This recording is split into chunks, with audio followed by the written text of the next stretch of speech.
As consciousness gradually fades, the past unfolds like a fleeting panorama in his mind. I seem to be on the brink of death. It is said that one sees their entire life flash before their eyes before passing. His breath weakens, and the world around him darkens further. The scene finally rewinds to the moment before Ife's suicide. It occurs in a rented room. I simply cannot repay this. I have only 10 yuan left. What about exposing your contacts? Go ahead, do it. I have no family or friends left in this world. And tomorrow, you will no longer be able to find me. Ife hangs up the phone and slowly closes his eyes, tears streaming down his face. He reflects on his 28 years of life, once believing that through hard work and determination, he could alter his fate. 6 years prior, he graduated from a respectable university, filled with lofty ambitions. He borrowed his meager family savings to embark on a business venture. Yet, he overestimated himself and underestimated reality. The business failed, debts mounted, and he descended from credit cards to online loans. Within 6 months, his debt escalated from 120,000 to over 900,000. Just last week, his online loans were flagged for risk, and his debts finally collapsed. With all accounts overdue, he could no longer hold on. The collection calls ignited his phone contacts. Among them were clients, family, relatives, and the woman he yearned to marry. He rises, gazing at the empty bed where he and his girlfriend had laughed and played just last week. But upon learning of his debts, she packed her belongings and left the next day, leaving only a few cold lines of a breakup text. Relatives began to distance themselves from his family, and he knew his father was humbly pleading with them for loans. On one hand, he sought jobs at various construction sites. On the other, he put their only ancestral home up for sale. Ife stands by the window, looking out at the brilliantly lit city. The bustling life belongs to them, and I am unworthy of anything. Mom and Dad, I truly am sorry for the burden I have become after 28 years of your nurturing. But in the end, I am nothing. His tone gradually softens, yet his gaze grows resolute. He turns to the notebook on his desk, its screen displaying a Word document titled simply, Suicide Note. Ife returns to the desk, opening the drawer to reveal a bottle of sleeping pills. Suddenly, he chuckles derisively. Do you think that perhaps I might hear a ding and a system will suddenly appear? He even closes his eyes, anticipating that sound of ding. Yet, all he hears is the cacophony of the city. Ife, you truly are a fool. This is not a novel, but a bloody reality.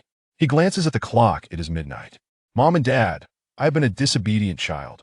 Thus, he opens the bottle of sleeping pills, empties the white capsules into his mouth, chews them, and swallows. Then he grabs a fruit knife and slashes at his wrist. Before him lies an abyss of darkness. Yet amidst this void, stars begin to emerge. Wait, this seems like it's within the stars. Am I dreaming? Ife rubs his eyes, bewildered by the sight before him. He finds himself in an endless, vast universe. I must be dead after taking so many sleeping pills and cutting my wrist. But it seems that death still allows for dreams. At least my consciousness remains. Perhaps death isn't so dull after all. Suddenly, a blinding light streaks across the starry sky. In the next moment, the light collapses into a swirling void, which visibly distorts the space ahead. From this void, 2 meteors emerge, one crimson and the other azure. Ife is certain that these meteors travel faster than light, as they traverse galaxies in the blink of an eye. Wait, why do I feel like these meteors are heading towards me? His eyes widen in alarm, curiosity transforming into terror. For he can now clearly see that within the meteors, 2 figures are concealed. One is a stout old man clad in a white robe, enveloped in glowing red talismans. The other is a tall, cold, bald middle-aged man in shimmering silver-blue attire. As he comprehends the situation, the meteors collide with him. It hurts. Ife jolts awake, sitting up in bed with his hands clutching his head tightly. His head throbs with excruciating pain. After what feels like an eternity, he regains his composure, bewilderedly scanning his surroundings. He is still in his rented room. Wait, I thought I committed suicide? I remember taking an entire bottle of sleeping pills, and I even cut my wrist out of fear of not dying. Could it be that I have traversed dimensions? Memories flood back into his mind. He sees the empty sleeping pill bottle on the desk, the blood-stained knife, and the foul-smelling instant noodle container. He raises his left hand, revealing a shallow cut, while the floor is stained with dried blood. All of this confirms that what transpired that night was indeed real. This is still his rented room. Where did this idea of traversing dimensions come from? Ife chuckles bitterly, realizing he cannot escape what he must face. Yet a question lingers in his mind. Despite all he has done, why is he still alive? Were the sleeping pills counterfeit? Did he not cut deep enough? No. He recalls that the blood gushed forth like a fountain. After all, he has studied enough to know the meaning of arterial blood. He inspects his wrist again. There is indeed only a faint scar. Ife sighs and picks up his phone. It is November 20th, 2024, at 7 in the morning. His phone is flooded with calls and messages. Most of the calls and messages are from debt collectors, but many are from his mother. Wait, Ife distinctly remembers that the day he attempted suicide was the 17th.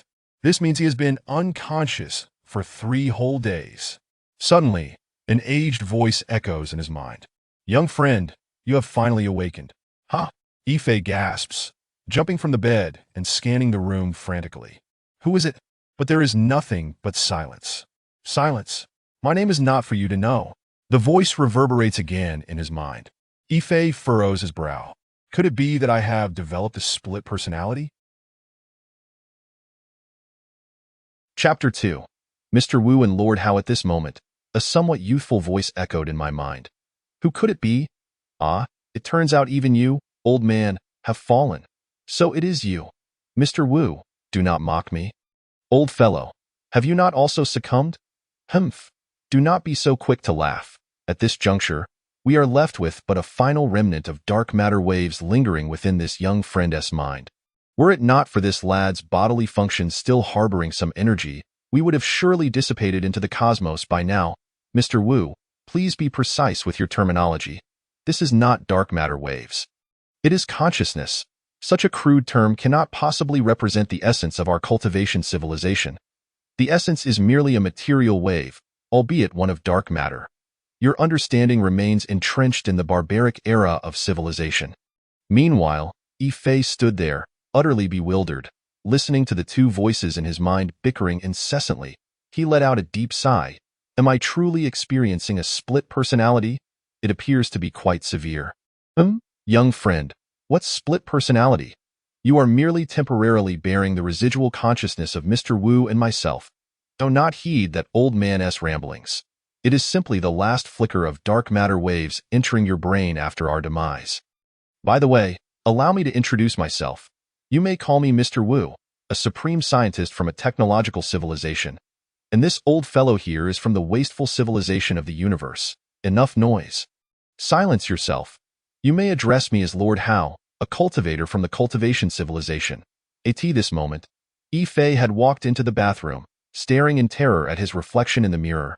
His left eye had turned crimson, while the right shimmered in azure. Have I not only developed a split personality but also begun to hallucinate? Just then, his phone rang again, yet another collection call. Ife promptly silenced the call and hurriedly turned on the faucet, splashing cold water across his face. Good heavens! Have I truly split into 2 personas due to an overdose of sleeping pills? One is a scientist, and the other a cultivator? After washing his face, he continued to scrutinize his eyes in the mirror. The faint red and blue glimmers had vanished, and his reflection remained that of a weary visage. It was eerily quiet. No sounds could be heard. This must be a hallucination, perhaps an auditory illusion induced by the sleeping pills. Or perhaps, could it be a golden finger? Ife shook his head vigorously, quickly dismissing the thought. This remains the loathsome world I despise. There are no alternate realities or golden fingers. What I must confront, I still must face. Ife approached his bed, gazing at the rancid sheets, then at the barrage of collection messages flooding his phone. With such a large debt, how on earth am I to repay it? Perhaps I should die once more, but this time, deeper.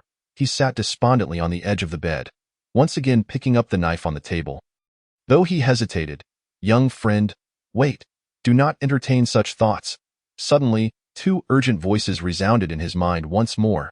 If you were to die, our consciousness would truly dissipate completely. How many times must I reiterate this? It is not consciousness. It is dark matter waves. Right now, we both rely on your body for energy. Should your body perish, our dark matter waves will dissipate due to the loss of energy. Ife was once again taken aback. It seemed that two entities truly resided within his mind, one claiming to be the cultivator Lord Hao, and the other the scientist Mr. Wu. Who are you really? Why have you appeared in my head? Ife inquired cautiously, lowering the knife. Although he had heard of split personality disorder before, he now believed he was experiencing it firsthand. So, Mr. Wu lamented, I have conducted a brief scan of your Earth's civilization history. It is no wonder you are unaware of us. You are currently at the tail end of a Type 0 civilization, on the brink of a breakthrough to Type 1 civilization.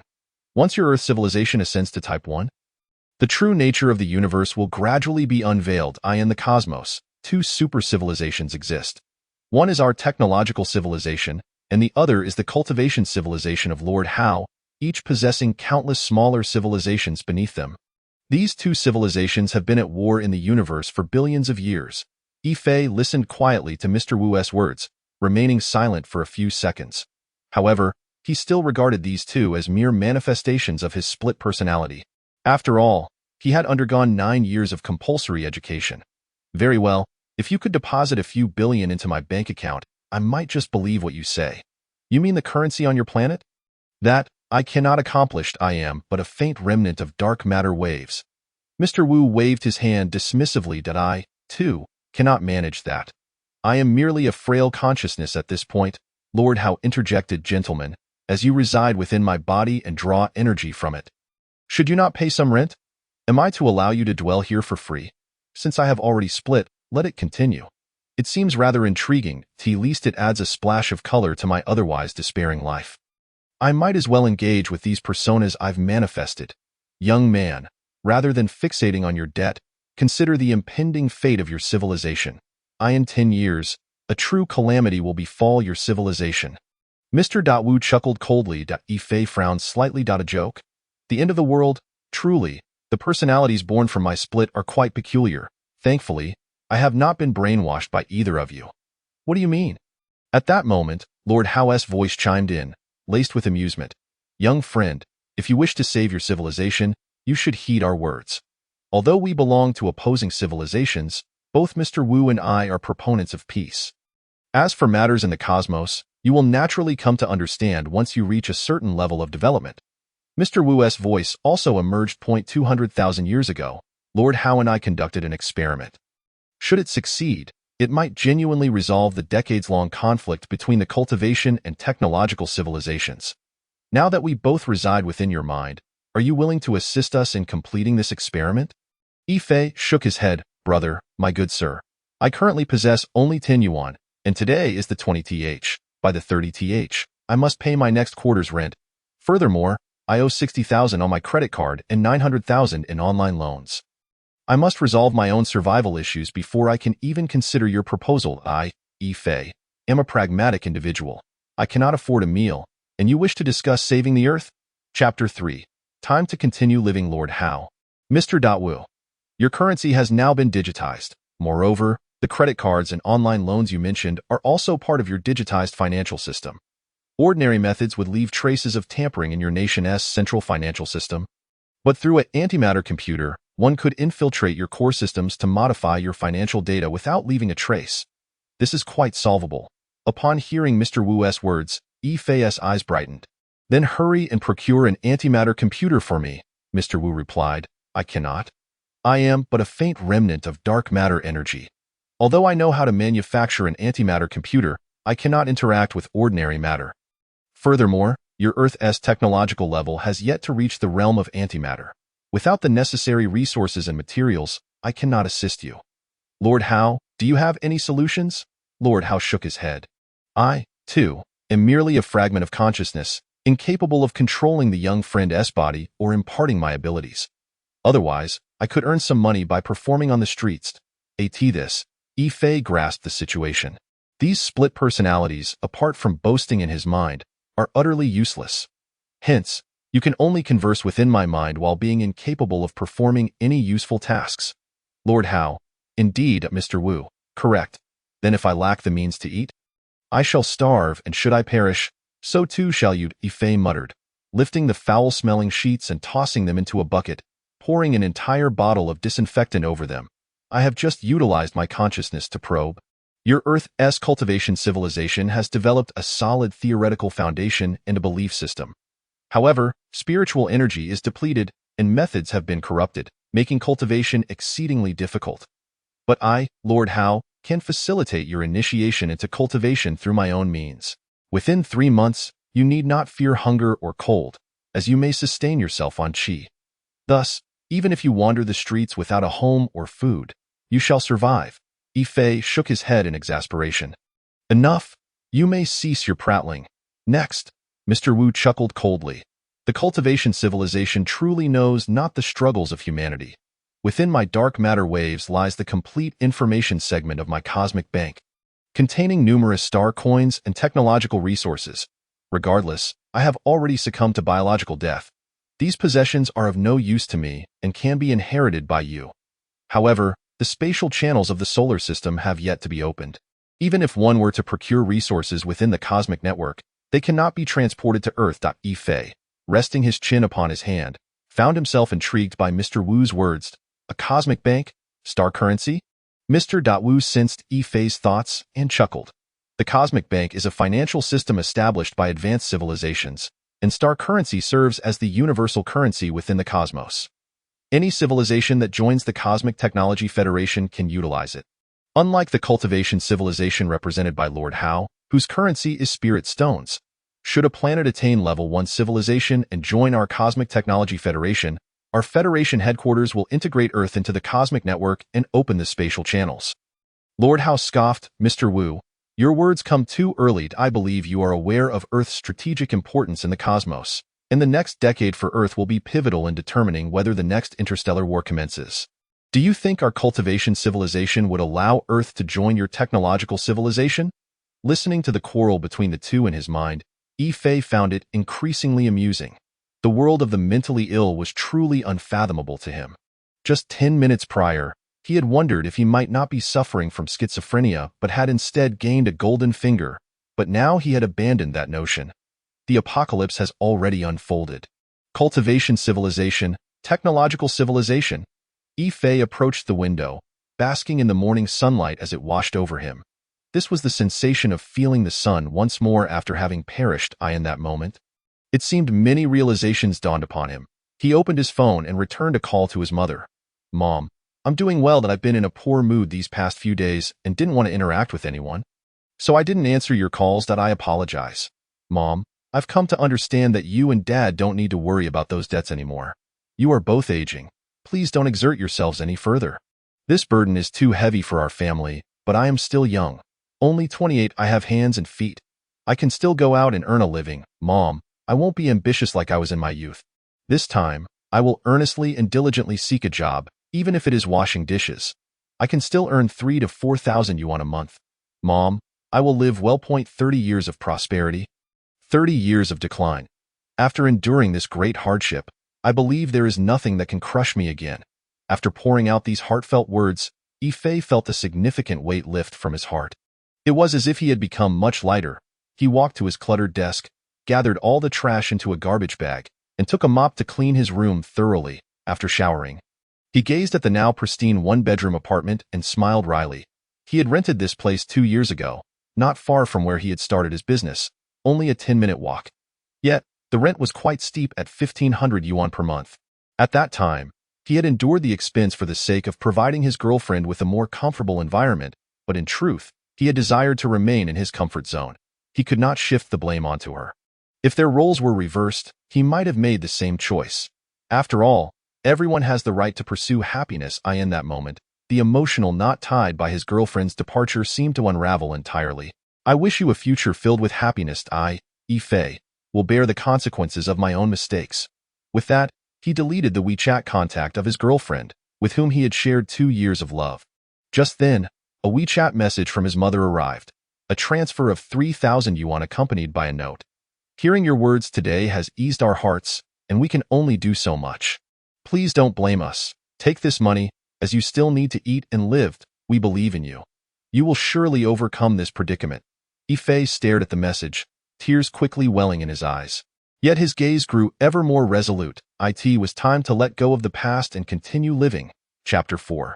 Countdown to Earth's last 10 years. This child has a good disposition. To attain such awareness amidst adversity is indeed touching.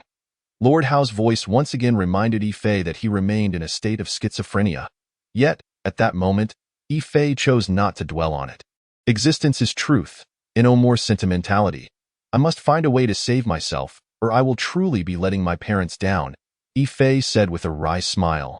What do you plan to do? Mr. Wu's voice resonated in his mind. Currently, I am in a state of no income. I plan to find a cheaper place to stay first. The environment can be a bit worse. Then, I will seek a transitional job. I cannot rely on you. I must depend on myself. I need to survive. As for my debts, I will first focus on repaying the 60,000 yuan on my credit card, as that is the bank's money. The online loans, I will prioritize those that impact my credit score. As for the unregulated loans, I borrowed those on my own merit. Why should I repay them? As long as I express an intention to repay. Even if it is just 1 yuan per day, the court cannot deem me a defaulter. With that, Yi Fei sent a message to his landlord, as he needed to provide advance notice for terminating the lease to avoid jeopardizing his security deposit. He then opened his computer and began searching for nearby affordable housing. Alas, this child seems to have perceived us as personalities born from his schizophrenia. He does not trust our words, Mr. Wu sighed. Indeed, with our feeble consciousness, what means do we have to convince him? Time is truly of the essence. Only 10 years remain. Lord Hao also sighed deeply. It's dark matter waves, not consciousness. How many times must I repeat this? 200,000 years ago, our technological civilization injected a seed of technology into Earth, embedded within the genes of ancient humanity. I just scanned the genes of all humans on Earth. And the development level of the technology seed we implanted is currently less than 1%. Although Earth has advanced to near-Earth space, it remains at the national level. The hallmark of a level 1 civilization is achieving a 1% development level of the technology seed, which signifies the true commencement of the space age. Presently, constructing a spacecraft on Earth requires national efforts. The manpower and resources are overwhelmingly vast. They have yet to overcome several key technologies. Point 1 is the biological metal extension technology, which allows metals to grow autonomously, addressing material and cost issues. Another is controllable nuclear fusion technology, crucial for the spacecraft's energy supply. Lastly, artificial intelligence technology. While Earth has initiated applications in this field, it remains in its nascent stage. This artificial intelligence must reach a preliminary level to be effectively integrated into the spacecraft's core systems, which is essential for control technology. Only by overcoming these 3 technologies can Earth's civilization genuinely be considered to have entered the space civilization era. Thus achieving level 1 civilization. Yi Fei perceived Mr. Wu at that moment as a serious scientist, methodically articulating his arguments. It was also 200,000 years ago when our cultivation civilization infused the primordial spiritual roots into ancient humanity on Earth. Although we once experienced a glorious age of cultivation, rampant environmental destruction led to the gradual depletion of Earth's spiritual energy. With the rise of technological civilization, it now dominates the cultivation civilization. They have increasingly ceased to believe in the existence of cultivation, and given the current momentum, in 10 years, it may indeed be your technological civilization that prevails. Lord Hao's voice grew somber. What does victory even mean? Once the ceasefire agreement expires, will we merely resume the endless interstellar wars? You must understand, you and I represent the last remnants of the peace factions of these 2 great civilizations. Yet, we are both in decline. And I am aware that according to the agenda, the interstellar parliament of our technological civilization has already locked onto Earth with dimension weapons and will launch them, arriving in 10 years. And once the dimension weapons are fired, the space within a 10-light-year radius will be affected. This year, Earth has fortuitously entered the influence range of that dimension weapon. You dare defy the agreement? Lord Hao exclaimed in shock. Whether in 10 years we succeed or fail, the interstellar parliament will choose to obliterate Earth. The interstellar parliament is composed of the extreme left factions of technological civilization. They do not permit any traces of cultivation to exist. Thus, our experimental results will be annihilated under the attack of the dimension weapon in 10 years. This is knowledge I gleaned from the remnants of the cosmos upon my revival within this child. I sensed the great weapon lurking in the depths of the universe. Mr. Wu's voice carried a tone of resignation. Lord Hao sighed. Given the current situation, there remains but one course of action. we must combine our efforts to inject all our research findings into this child, enabling him to ascend to level 1 or even higher, thereby galvanizing all of humanity on Earth to enter the level 1 civilization phase, whether through internal cultivation or your technological advancements. Indeed, once the Earth fully ascends to level 1, it shall be possible to genuinely acquire resources from the cosmos. Thereafter, through our advanced biometal extension technology, we can construct planetary-grade spaceships directly in near-Earth space, thus enabling humanity to avert impending doom before the arrival of dimensional weapons. Mr. Wu appears to be somewhat agitated. Indeed, Mr. Wu, this is merely a contingency plan. After all, if the Earth were to perish, the significance of our experiment would be greatly diminished. Is it not merely about the dimensional weapon? If I were still at my peak, I could devise a method to neutralize your dimensional weapon with my formidable powers, Lord Hao declared with indignation. Though he soon regained his composure. Yet, both of our true selves have already fallen in the span of 10 years. Even if Earth is a realm rich in spiritual energy, I would be unable to assist this young man in transcending to the great Luo Golden Immortal stage. Unless, of course, our experiment succeeds within him, birthing a new civilization, perhaps then we could indeed withstand that dimensional weapon within a decade. Enough of this. This young man hasn't been paying attention to our discourse. He remains skeptical of our existence. Yet, we are confined within his corporeal form, and regardless of our intentions, we cannot seize control of his consciousness. At that moment, Yifei was entirely oblivious to the conversation between the two cosmic deities within his mind. His thoughts instead immersed in the various affordable housing options available in Wuhai. Alas, I truly am in a dire predicament. The rent in this city is exorbitant. Lighting a cigarette, Yifei gazed at the myriad of listings on his computer screen. Succumbing to a sense of melancholy, Chapter 5. The debt repayment plan. This young man is utterly unaware of the critical juncture we find ourselves at, fretting over his modest debts. Lord Hao regarded Yifei with a look of exasperation, akin to a blacksmith lamenting the failure of his apprentice. Mr. Wu, too, wore an expression of resignation. Are you even listening to us? Yifei paused his mouse, nodding slightly. Of course, I heard you. Were you not discussing the potential destruction of Earth? So, should I rent the 500 yuan room or the 600 yuan one? The 500 yuan option, though a partitioned room of merely 5 square meters and devoid of windows, is located within a community, whereas the 600 yuan option is situated in an urban village, slightly larger, with a private bathroom, yet surrounded by a red light district. Which do you think is preferable? Sigh. Opt for the 500 yuan one. You truly do not believe in our existence. Lord Hao sighed once more. Yifei nodded. That makes sense. This arrangement requires a deposit and 3 months' rent upfront.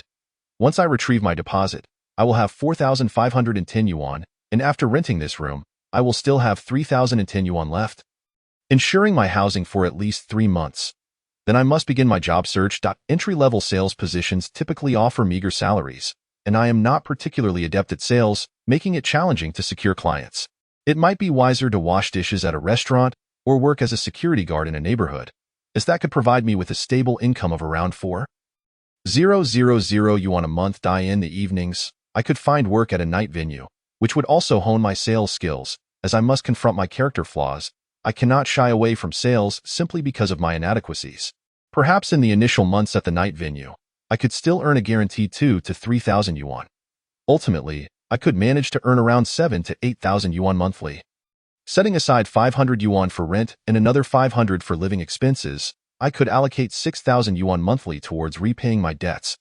Over the course of a year, that would amount to over 70,000 yuan in repayments.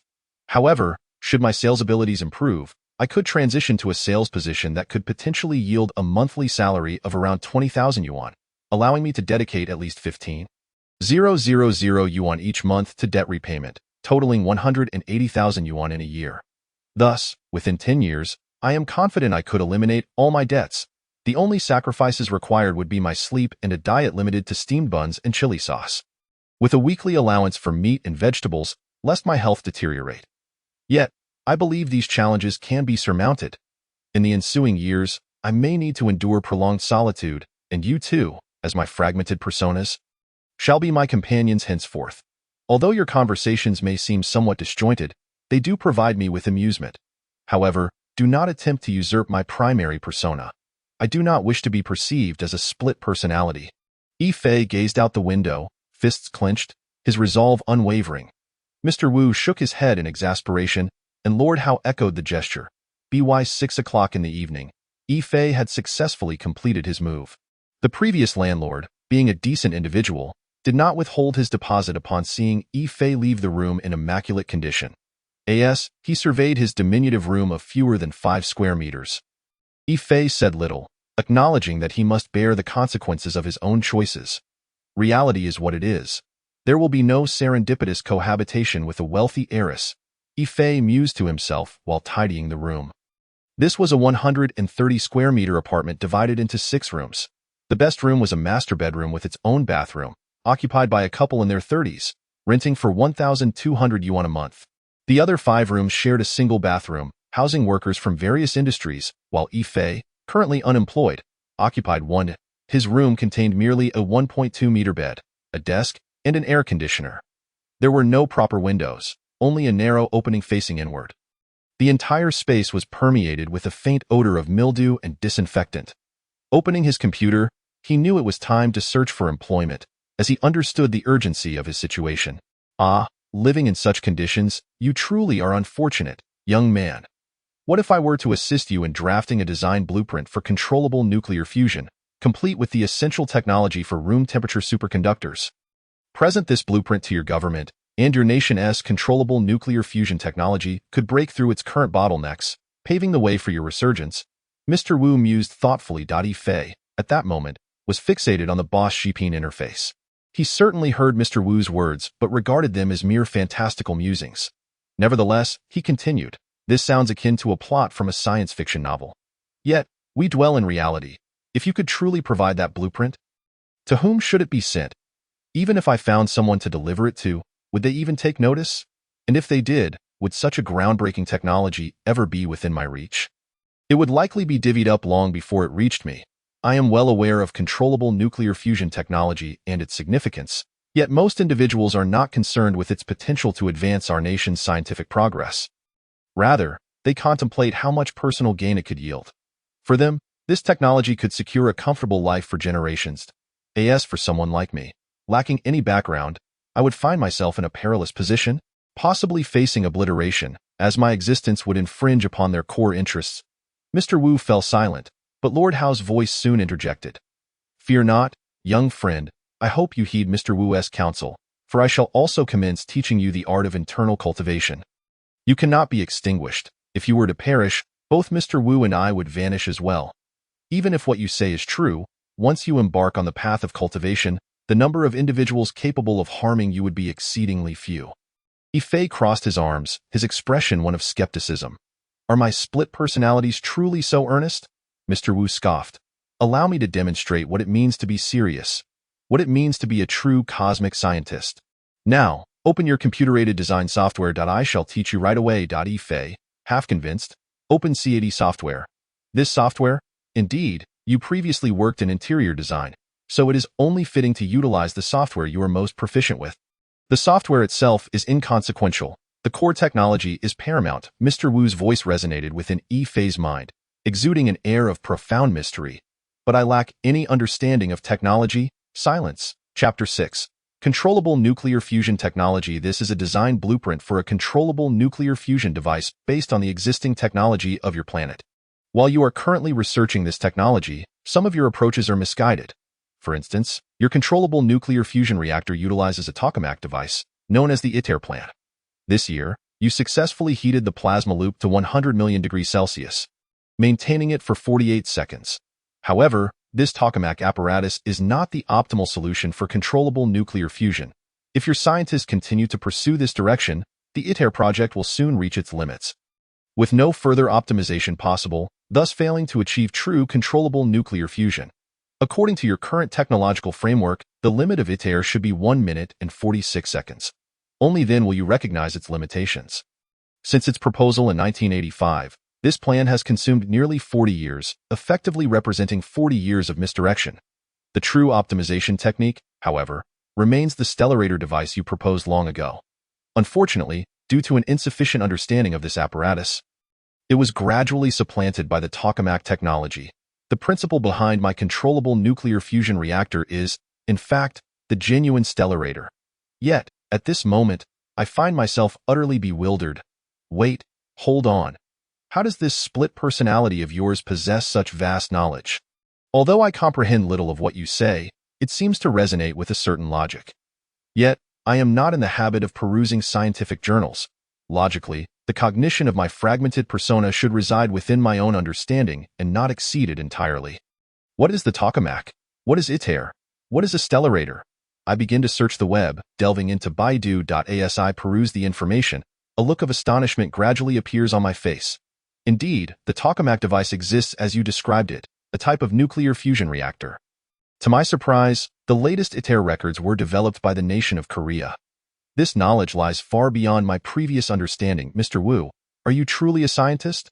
At that moment, I truly began to feel disoriented, wavering in my belief of whether I was genuinely experiencing a split personality. For in my perception, even a fragmented persona's understanding should remain within the bounds of my own cognition, never entirely surpassing it. Aren't you eager to repay your debts? Based on your previous line of thought and the existing societal structure, if you genuinely wish to settle your debts, it would take you at least a decade. And that is under particularly fortunate circumstances. Do not forget that the interest on your debts will accumulate. If you truly aspire to repay what you owe, heed my and Lord Howe's guidance. We are now symbiotic entities. Do you believe we would allow you to languish perpetually at the bottom of society? Mr. Wu's voice reverberated deeply within my heart. This blueprint for controllable nuclear fusion is a substantial undertaking. Even if I were to personally oversee your efforts day and night, it would likely take no less than half a year to complete. I and Lord Howe are, to you, ever foreign entities. What I truly desire is for you to thoroughly comprehend this technology. Only when you have internalized this knowledge does it truly belong to you. This is a unique period for you and for the entire planet. Thus, what I currently impart to you are merely the outlines and critical principles of controllable nuclear fusion technology. You must leverage this framework and these key insights to gain the trust of your nation, thereby enabling a group of professionals to assist you in refining this blueprint. Therefore, only when you have fully grasped this technology will you be qualified to lead your nation's scientists in conquering it. However, your fundamental scientific knowledge is alarmingly inadequate. Thus, during this interval, I shall also impart to you a wealth of foundational scientific knowledge. Whether from our technological civilization or Lord Howe's cultivation civilization, without a solid foundation, how can one achieve genuine success? At this moment, I felt akin to a startled student, sitting upright and scarcely daring to move. Mr. Wu's words continued to flow. Fortunately, Lord Howe and I exist in your mind as forms of dark matter waves. Any technology we impart is transmitted through energy conversion, which is exponentially more efficient than attending lectures at your finest universities or studying alone. However, the number of cells in your brain capable of processing such information is finite. And while receiving this influx, it is also prone to disruptions in the connections of memory cells, leading to forgetfulness.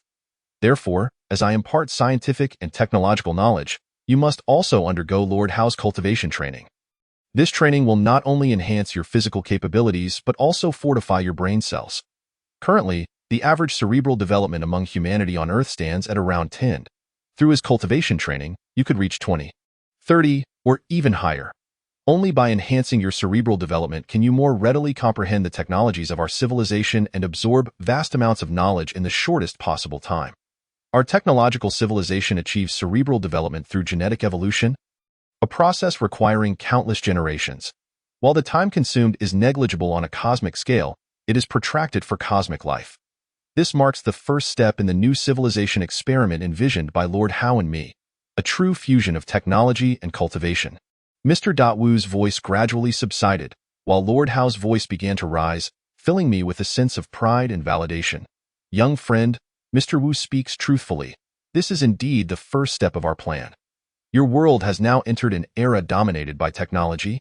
And if you continue along this trajectory, it won't be long before you fully embark on the path of science. You understand why Mr. Wu has chosen to collaborate with me. We were once two vastly opposing civilizations. I shook my head in confusion.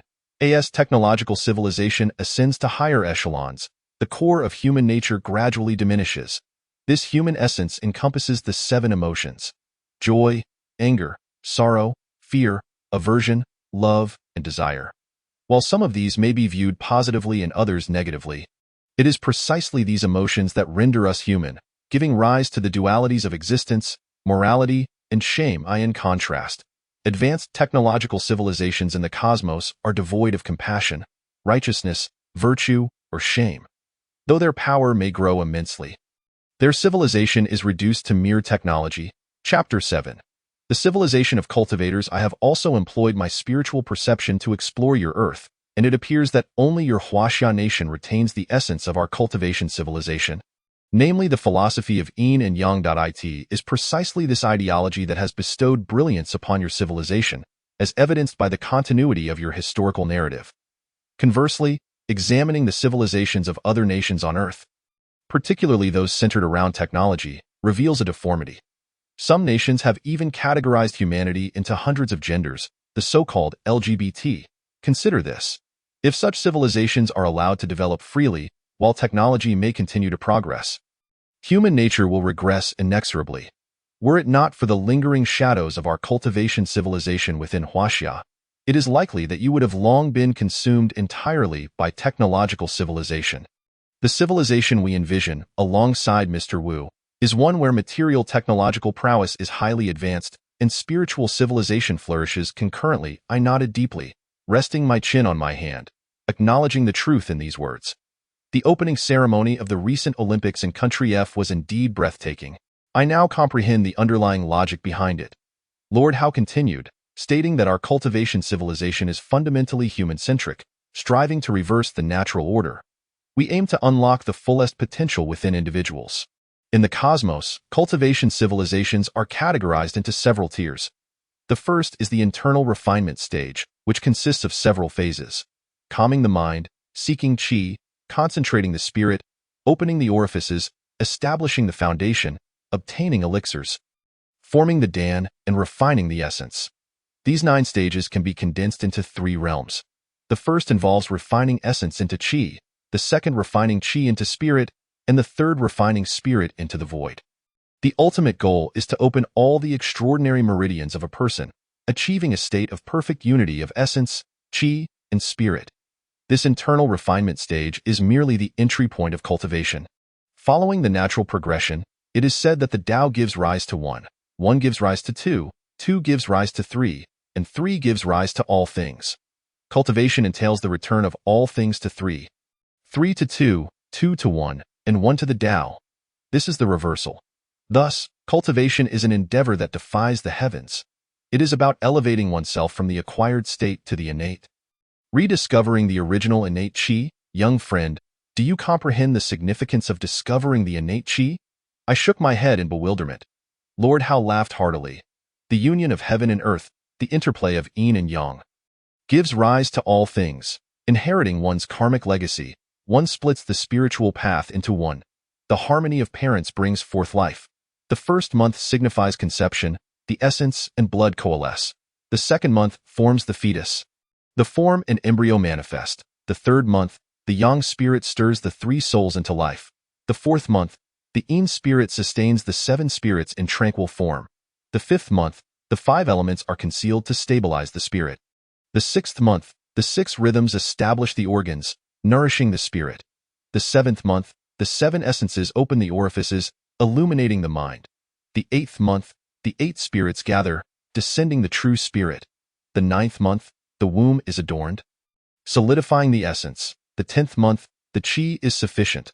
All phenomena come into being. What is being formed? It is the womb, the true essence of 10 months of gestation. This womb brims with the innate qi. However, as the fetus descends, the innate qi gradually wanes, supplanted by the acquired qi. This aligns with the entropy law posited by technological civilization. Once the acquired qi begins to develop, it must adhere to the principle of increasing entropy, leading the body's functions to follow the 12 cycles of life: nurturing, growth, longevity, bathing, crowning, assuming office, flourishing, decline, illness, death, burial, and extinction. Functions diminish progressively until life naturally ceases. Conversely, cultivation seeks to reverse this process, returning you to the state you held in your mother's womb. Only in that state can you rediscover your innate qi and truly revert to the primordial state. But what is the source of the womb? The fetus is formed from the fertilized egg, and at its core lies your innate destiny, encapsulated within the 8 characters of your birth. The 8 characters, comprising the heavenly stems and earthly branches of the year, month, day, and hour, delineate the essence of your being. Human destiny is akin to the seeds of trees. Some seeds are destined to become towering giants, while others will only sprout as lowly shrubs. The variations among these 8 characters determine the nature of an individual. Should you embark on the path of cultivation, upon returning to your primordial essence, you may alter the fundamental parameters of your seed, transforming a humble shrub into a majestic tree, or even into a seed of supreme divinity. The primary aim of internal cultivation is to help you return to your original state, replenishing your innate deficiencies and allowing you to become a new seed. The ultimate achievement of internal cultivation is the legendary Golden Elixir stage, which represents the second step in your cultivation journey. Once you master the first step, I shall guide you on how to proceed to the second and third steps, as your extraordinary meridians gradually open during the process of internal cultivation. When you return to your primordial essence, your body and soul will undergo a profound transformation. Naturally, your cognitive capabilities will significantly enhance. In terms of the knowledge of technological civilization, your capacity to absorb it will be hundreds of times greater, if not more, than that of ordinary individuals on Earth. Young friend, are you intrigued by the prospect of cultivation? Moreover, it seems you are no longer plagued by doubts of mental disarray, as the discussions from Mr. Wu and Lord Hao have completely reshaped your understanding, which was entirely external to you. Particularly, when Lord Hao spoke of the process of a 10-month gestation, you found it curious and looked it up, discovering that it is indeed a passage from the Taishang Laojun Neguan Jing of Taoist scripture. Yet, prior to this, you had never encountered it, as you were completely devoid of any Taoist circles and had not delved into related literature. Lord Hao, I checked, and it appears that what you just mentioned is indeed from a scripture of our Taoist tradition. Are you not from a cultivation civilization in the cosmos? You also study the classics of our Taoism? Lord Hao replied with a mysterious smile, and where do you believe the deities of your Taoist tradition hail from? This statement struck you like a bolt of enlightenment, prompting you to touch your head in realization and then slap the table in astonishment. Could it be that the deities of our tradition originate from your cosmic cultivation civilization? Well said, young friend, you are not entirely misguided. Not only do the deities of your tradition come from our cultivation civilization, but so do the deities of other religions on your earth, whether they be from Christianity, ancient Greek mythology, Islam, or ancient Indian Buddhism. All stem from our cultivation civilization. We possess countless races, which you refer to as deities. Chapter 8. A calculated approach. It turns out that the deities we worship are all derived from the cosmic cultivation civilization. You suppress the shock within, yet you recall the initial remarks made by these 2 individuals, stirring a wave of concern within you. That's so. What you mentioned earlier about Earth facing destruction in 10 years, is that true? What should I do? Lord Hao responded, a single drifting entity cannot shake a mighty tree. Yet, if a billion such entities unite, they may uproot it. You must acquire sufficient power to lead your nation and even your entire planet in the next decade. You will not only need to withstand attacks from interstellar council weapons, but also complete the civilization integration experiment with Mr. Wu to meet the terms of the peace treaty. In doing so, your Earth will secure at least several billion years of peace, and your civilization will achieve a genuine leap forward. However, he cautioned, this is the most ideal outcome. After all, the Interstellar Council of Technological Civilizations and some factions of our cultivation civilization are staunch war proponents, and the bountiful resources of the Milky Way guarantee its strategic position in the universe. Even if Earth successfully navigates the crisis posed by dimensional weapons, it may still be engulfed by war. I remain skeptical that the peace treaty is anything more than a mere piece of paper. You rise to stretch your limbs, gazing at your less than 5 square meter room, reflecting on the irony of bearing such a heavy burden in your current predicament. Just then, your phone rings with a collection call once more. You chuckle softly, pick up the phone, and before the collector can speak, you casually utter, "Fool." You then hang up swiftly and turn off your phone. For some reason, you suddenly feel indifferent about the debt. However, the collection calls are indeed bothersome. Perhaps it's time to change my SIM card. Out of sight, out of mind. You shut down your computer, your mind racing. Mr. Wu, Lord Hao, may I inquire how long it would take to perfect the controllable nuclear fusion framework blueprint? And how long will it take for me to reach the stage of returning to my primordial essence through internal cultivation? Mr. Wu stated, excluding your daily necessities, you have approximately 20 hours each day. We will divide this time into 2 segments. You will need to dedicate 10 hours daily to refining the controllable nuclear fusion framework, which, given your current speed and cognitive absorption capacity, will take about 3 months to complete. Lord Hao added, the remaining 10 hours will be devoted to your internal cultivation practice. Do not worry about your sleep. A significant portion of internal cultivation relies on meditation, which can fully substitute for sleep once you enter a deep state, and the quality will be superior. Following my method of practice, reaching the golden elixir stage will require at least 6 months.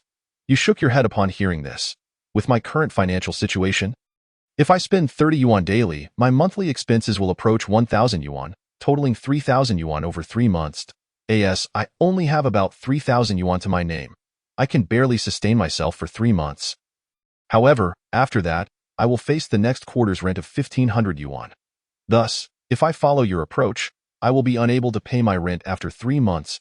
Mr. Wu sighed, and Lord Hao echoed the sentiment with a sigh of his own. Did you ever expect that you, 2 cosmic powerhouses, would be troubled by my mundane concerns? You jested, but your expression soon turned serious. If I seek a proper job, most positions require working from 8 in the morning until 6 in the evening, which accounts for 10 hours. Adding in 2 hours for commuting, I will have only 12 hours left each day, not accounting for possible overtime, likely leaving me with an average of 10 hours of free time. If I allocate 5 hours of that to internal cultivation, I will have only 5 hours remaining for the blueprint. With this pace, how long would it take to meet your requirements? Lord Hao remarked. If you are perpetually exhausted while attempting internal cultivation, it may take you 2 years to reach the golden elixir stage, Mr. Wu added. You would likely need about a year to complete the controllable nuclear fusion framework with just 5 hours of work each day. Our plan was for you to achieve preliminary results within 3 months. You pondered, I do not intend to repay those debts just yet, for I know that if these technologies emerge from my hands, the debts will no longer matter. Calculating based on a daily expenditure of 30 yuan, plus the 500 yuan for rent, I need to earn at least 1,500 yuan monthly. Lord Hao, may I ask? Must internal cultivation be performed while seated? Lord Hao shook his head. Standing is also acceptable. However, internal cultivation is a form of stillness practice. If you can remain motionless while standing, you can achieve the desired cultivation effect. Upon hearing this, you slapped your thigh. I know what type of job I need to find. A security guard. The kind that stands watch. This way, I can use my working hours to practice your internal cultivation techniques. After work, I can begin drafting the controllable nuclear fusion framework. Time is indeed available. It's merely a matter of how to utilize it effectively. Goodness. This lad seems rather clever, both Mr. Wu and Lord Hao exclaimed in surprise. At that moment, you reopened your computer and began searching for security positions. You indeed discovered that a neighboring community was hiring security personnel, conveniently located just across the street. The nearby community is affluent, comprising a villa area and a property with educational qualifications, primarily inhabited by the middle class and above. The requirements state: under 35 years of age, good appearance and demeanor, high school diploma, no tattoos. With preference for veterans. The job involves a rotating shift system, working 8 hours daily, with a monthly salary of 4,000 yuan, including meals. This seems quite promising. It's close to home, offers a decent salary, and includes a meal. Yifei's eyes sparkled with excitement. Aside from not being a retired soldier, he believed he met all other qualifications. However, the job listing did not explicitly mandate military service. After voicing his thoughts, he submitted his meticulously prepared resume and subsequently applied for several security positions in various neighborhoods. That moment, the cold voice of Lord Hao echoed once more. Do not harbor overly optimistic notions about this world. Even as a security guard, lacking a solid foundation will make it exceedingly difficult. Chapter 9. Inner cultivation and focus. Now that you have submitted your resumes, it may take 2 or 3 days to receive responses. During this interval, you must reach the qi-seeking stage. The essence of initial cultivation lies in qi. All methods converge upon qi. If you cannot even locate your qi, you shall never step into the realm of cultivation. Lord Hao stated solemnly, in your Earth's Huaxia Taoism, there exists a tradition of our inner cultivation techniques. Yet, with the vicissitudes of history, these practices have been significantly altered, particularly with the excessive infusion of religious elements. rendering many Taoist sects' inner cultivation methods ineffective. Yifei nodded, somewhat understanding. Although he was not well versed in Taoist teachings, he had seen numerous films related to Taoism, such as the series starring Lin Zhengying, which left him with an impression of mysticism. Lord Hao, do you mean I should begin my training now? Indeed, he replied, the first step of inner cultivation is to gather your heart. Do not underestimate this seemingly simple term. It is of utmost importance in cultivation. Yifei scratched his head, pondering, isn't gathering the heart akin to focusing one's attention? In our initial step of inner cultivation, we strive for complete concentration. Your eyes are meant for seeing, your nose for smelling, your mouth for tasting, your ears for hearing, your skin for touching, and your heart for perceiving. This is known as the six senses. Typically, we utilize these senses to experience the world, yet during this experience, your internal energy tends to diffuse outward.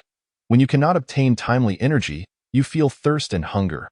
Thus, the essence of gathering the heart is to learn to refrain from seeing, hearing, smelling, tasting, touching, and perceiving. Only in doing so can your energy remain contained. This is why cultivation is an act of defiance against nature. In a natural state, energy is emitted, whereas in a cultivation state, it is absorbed. This is what we refer to as gathering the heart. Yifei nodded thoughtfully, beginning to grasp the concept. Cultivation, it seemed, was a reversal of nature's order. While humans typically flow with nature in cultivation, they must go against it. I think I understand.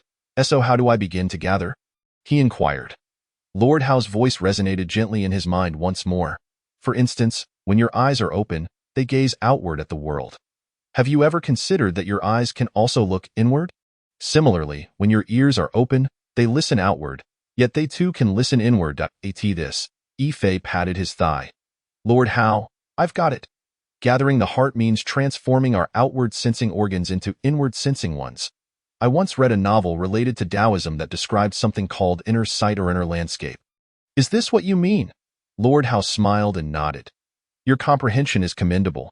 The crux of gathering the heart lies in maintaining focus, also known as guarding the aperture. Eyes observe the nose observes the heart, and the heart maintains focus on the one. This one is also referred to as the Xianguan or the Purple Palace. Yifei nodded earnestly, sensing that there was indeed substance to this cultivation. The theories, under Lord Hao's explanation, appeared quite logical. In the martial arts dramas I used to watch, they often mention guarding the Dantian. Is that what we are doing?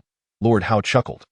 The Dantian is divided into the Upper Dantian, Niwen Palace, Middle Dantian, and Lower Dantian. However, not everyone's focal point is the same. Each individual has their own unique one. Once you discover this one, you will also unlock the gateways to your 3 Dantians and all your meridians. Now, try to experience this. I will guide you. With that, Yifei sat at the edge of his bed. Following Lord Hao's guidance, he gradually entered a meditative state. He focused his gaze on the tip of his nose, and the world before him began to dim.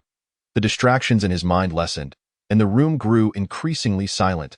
Even the sound of the wind outside became discernible. Meanwhile, Lord Hao's voice continued to gently reverberate in his mind. Continue to turn your awareness inward. Everything you see, hear, smell, taste, touch, or think of is merely an illusion. Do not concern yourself with it. Yifei remained silent, and the world around him transformed into a chaotic void. He felt as if he were suspended in space, devoid of direction or distinction between up and down, heaven and earth. In this chaos, a faint, yellowish sphere of light gradually materialized. Have I found the gateway so quickly? Lord Hao seemed surprised, his tone tinged with delight.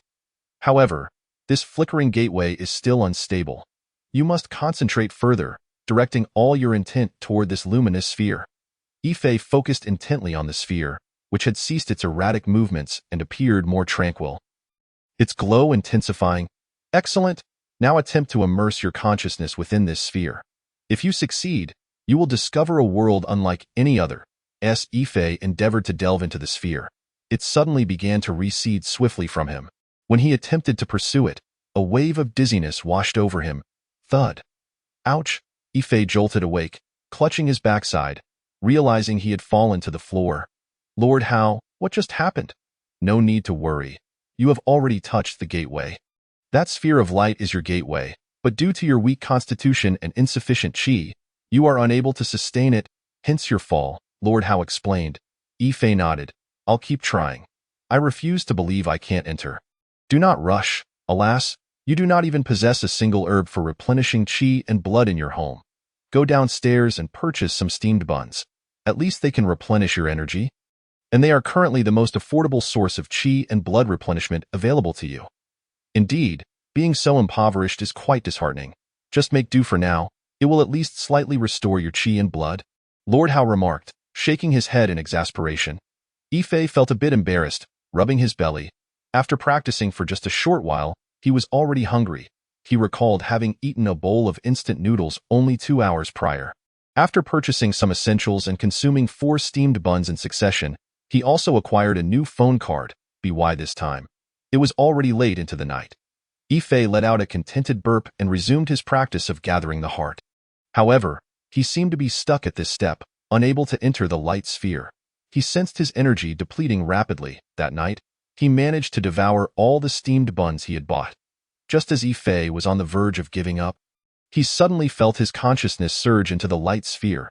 He was astonished. Before him lay a vast cosmic expanse, with a white glowing entity resembling a galaxy before him and distant star systems above him. With another below his feet, the entire space was interwoven with crisscrossing white threads. At that moment, Lord Hao's voice resonated once again. This is your inner landscape. Chapter 10. Seeking Qi in the Inner Landscape, the legendary Inner Landscape? Fei gazed in astonishment at the scene before him. Indeed, the star system you see is your middle Dantian. The one above is your upper Dantian, Niwen Palace, and the one beneath you is your lower Dantian. The interlacing lines represent your meridians. You may also observe some cloud-like Qi clusters. The red one represents your heart, while the 2 black ones signify your kidneys. You can see that your black Qi cluster appears withered and disintegrating, indicating your kidney function is lacking. Fei scratched the back of his head awkwardly. Lord Hao, are you sure you are not mistaken? I am only 28 years old. How could my kidneys be failing? Lord Hao chuckled lightly. I can remedy that. Fei's eyes lit up. Lord Hao, Master Hao, Immortal Hao, please tell me how to heal. May good fortune bless you. Haha, the medicine comprises 3 essentials: spirit, qi, and essence. When you reach the realm of medicine, these issues will naturally resolve. Fei nodded, half understanding. So, you're referring to that gathering the heart, seeking qi, focusing, unlocking apertures, switching on, laying the foundation, and then reaching the realm of medicine, right? I should currently be at the first stage. Good heavens, there are still 5 stages to go. Can I really achieve that? Lord Hao nodded affirmatively. Oh, not forget the nature of my existence. Those cultivators in the Taoist sects on your earth, lacking authentic cultivation methods, may find themselves stuck at the foundation stage for their entire lives. But you have the potential to go further. Fei solemnly nodded and bowed to Lord Hao in the void. Previously, he could only hear Lord Hao's voice, but now, having entered the inner landscape, he could see Lord Hao's appearance. He seemed no different from a human, short and plump. I truly appreciate your guidance. Having entered a state of meditation, your physical form is now at rest, while your consciousness traverses the inner realms of your being. Let us seize the moment and proceed to the next step, the pursuit of qi. The quest for qi entails locating the active points of qi within your body. As you gaze upward, you will notice a prominent line extending downward to the very base, situated to the right of your Niwen Palace. This is your Yin Xiao Meridian, and your qi resides within this channel. Focus your mind and feel it. Fei nodded gently. His gaze, unlike the despondency of recent days, now reflected a newfound hope as a gateway to a novel world opened before him. Having traversed the threshold of death and returned to life, he cherished this golden opportunity. It is only by discovering your qi that you can truly harness its power. Lord Hao guided him. Anxious that this young man might falter, Fei continued to walk along the Yin Xiao Meridian, yet only sensed an emptiness. Suddenly, a surge of intense energy flashed before his eyes. Fei opened them wide. But the energy vanished in an instant. Steady yourself. Qi is a vibrant force. Trust your perception and pursue it. Fei nodded again, closing his eyes to swiftly traverse his Yin Xiao Meridian. The heat intensified. Surely, he was nearing it. He extended his palm, attempting to draw closer, and upon touching that radiant energy, he was enveloped in a wave of warmth. Lord Hao, have I found my qi? Yifei's voice brimmed with excitement. Not yet. The qi must return to your dantian. Now, descend to your lower dantian. Only when the essence of qi returns to the dantian can this step be deemed complete. Yifei observed the starry cluster below. Noticing what appeared to be a pulsating energy above it, expanding and contracting rhythmically, I sense a peculiar space not far above my lower dantian, resembling a grand package. Lord Hao nodded, a smile gradually forming on his lips. Indeed, deposit the qi in that space. Yifei understood intuitively. He dashed toward the space and gently sent the qi within. It entered. Excellent. You may now exit your inner world. Lord Hao's figure began to fade. In the realm of reality, Yifei slowly opened his eyes, momentarily blinded by the harsh sunlight. Wait, it was clearly night just moments ago. How is it already day? To his astonishment, it was already the afternoon of the following day. Had he truly slept for so long? Just moments ago, it felt like mere minutes. Why do I feel so sticky all over? The bed too. It carries a foul odor. Lord Hao's voice resonated in his mind once more. Congratulations, you have successfully passed the qi-seeking stage. This is quite normal. During meditation, the perception of time is lost, and the temporal experience within your inner world differs entirely from that of the outside. The stickiness you feel is merely excess fat and toxins being expelled from your body, as you have now entered a genuine phase of cultivation, leading to the gradual release of impurities. In fact, when Mr. Wu and I first entered your body, our energies had already initiated a cleansing process. However, this time, although I guided you, the ultimate effort rests with you. Do you feel invigorated now, lighter in body? Yifei quickly stood, attuning to his sensations, and nodded vigorously. Lord Hao, indeed. Not only do I feel remarkably refreshed, but it is an unprecedented clarity. I seem to have shed some weight, and my skin appears fairer and healthier. Now, immerse your consciousness in your lower dantian and sense it once more. Yifei promptly closed his eyes, and the moment his awareness entered the lower dantian, he distinctly felt a warmth in his abdomen, accompanied by a rhythmic sensation of breath. What is this? Lord Hao chuckled. Have you noticed how faint your nasal breathing has become? Yifei, puzzled, observed his own breath, realizing it was nearly imperceptible, yet he felt a significant breath in the qi sea of his lower dantian.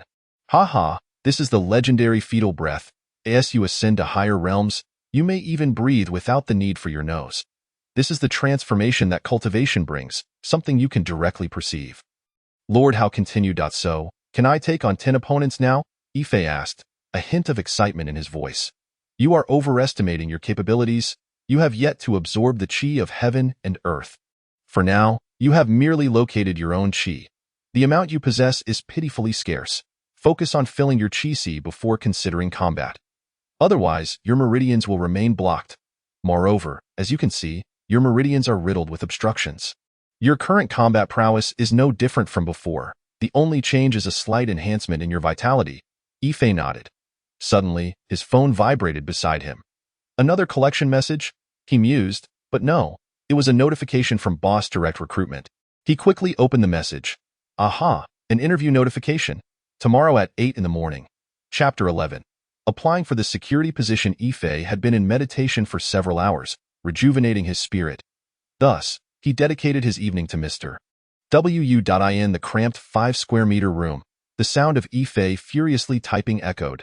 No one could fathom that within these walls, designs capable of captivating the entire world were being conceived. Morning arrived swiftly. Yifei engaged in a brief meditation to restore his energy before hastily departing. His breakfast consisted of steamed buns and bottled water, for those were all he could afford at present.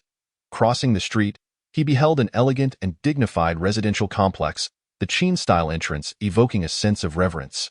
It was well known that this neighborhood was a haven for the affluent. Tanzhou Fuyuan.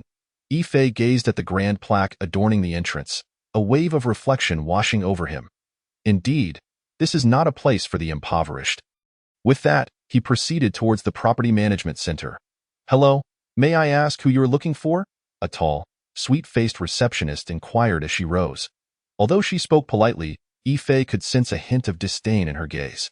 Without wasting time, he presented the application information. I'm here for the security position. I have an appointment for 8 o'clock today. The receptionist disdainfully gestured towards the back, the second office on the right. Name? Yifei. Gender? Yifei stared, bemused, at the middle-aged man with a protruding belly before him, the interviewer. His resume was in the man's hands, and yet he still asked for his gender. Male, Yifei replied curtly. Since graduating, he had embarked on entrepreneurship and had no prior interview experience. But this encounter left him feeling quite disheartened. After a brief inquiry, the interviewer dismissed him. Yifei sensed the man's utter lack of interest, and disappointment seeped into his heart. I never imagined that even applying for a security position could be so challenging. This society is indeed harsher than I had anticipated, he thought. Just as he was about to step out, Lord Hao's voice suddenly echoed in his mind. Do you wish to impress him? I have a method. Yifei replied mentally. You have now grasped the sensation of qi. Use proper breathing to draw your qi from the dantian. Then, direct all your consciousness to your eyes. Once your awareness reaches them, your qi will follow.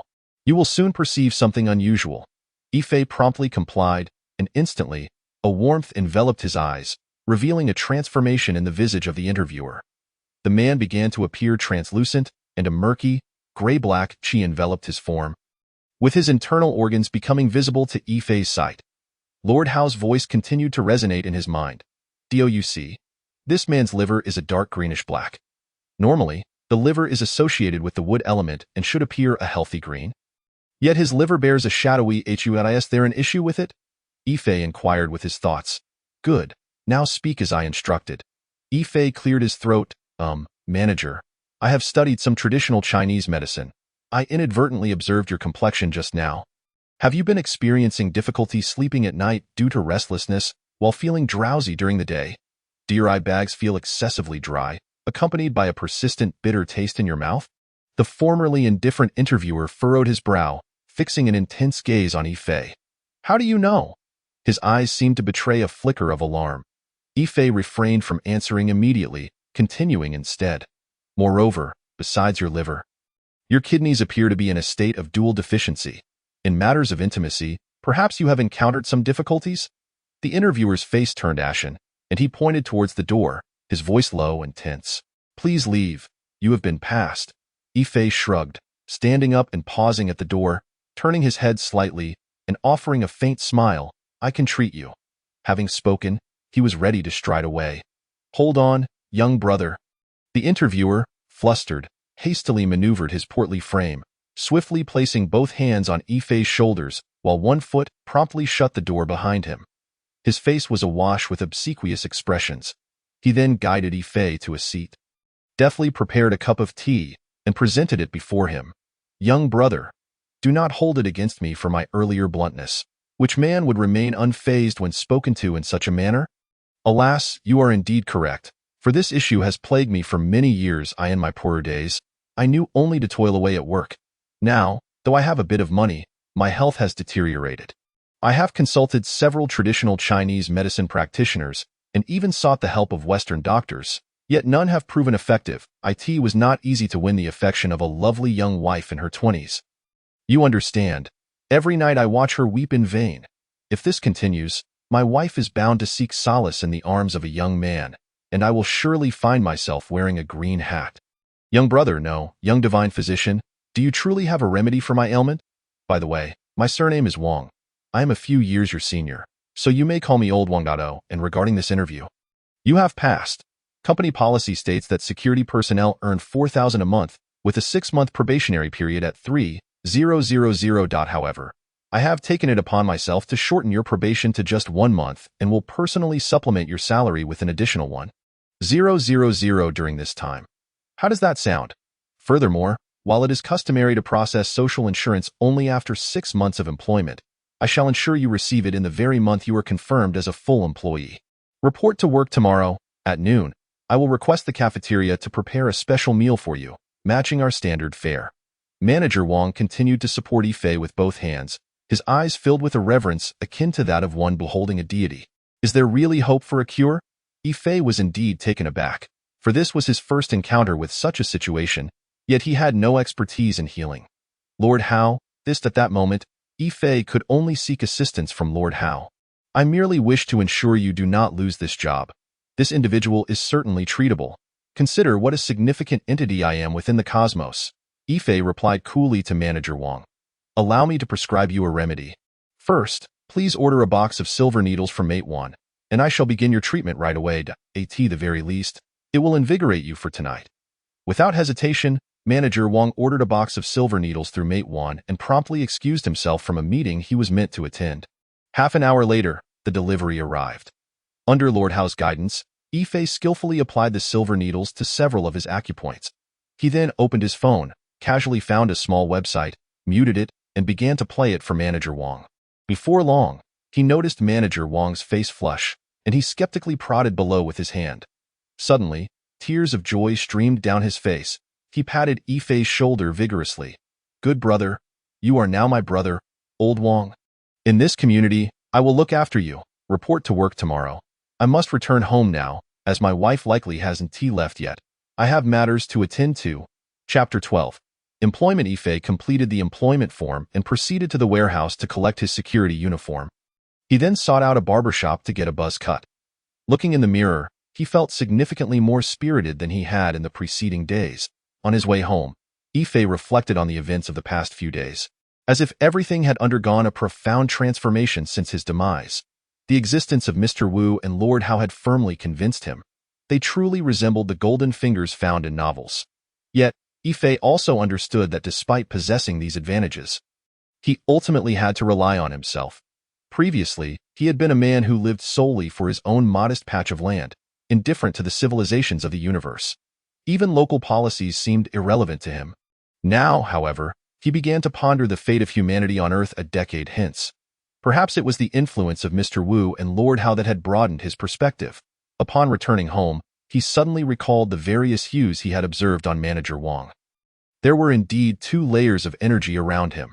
The outer layer was a dark gray, while the inner layer was a pale gray. Simultaneously, his internal organs were cloaked in myriad colors. Lord Hao? Could you explain the significance of the colors I observed?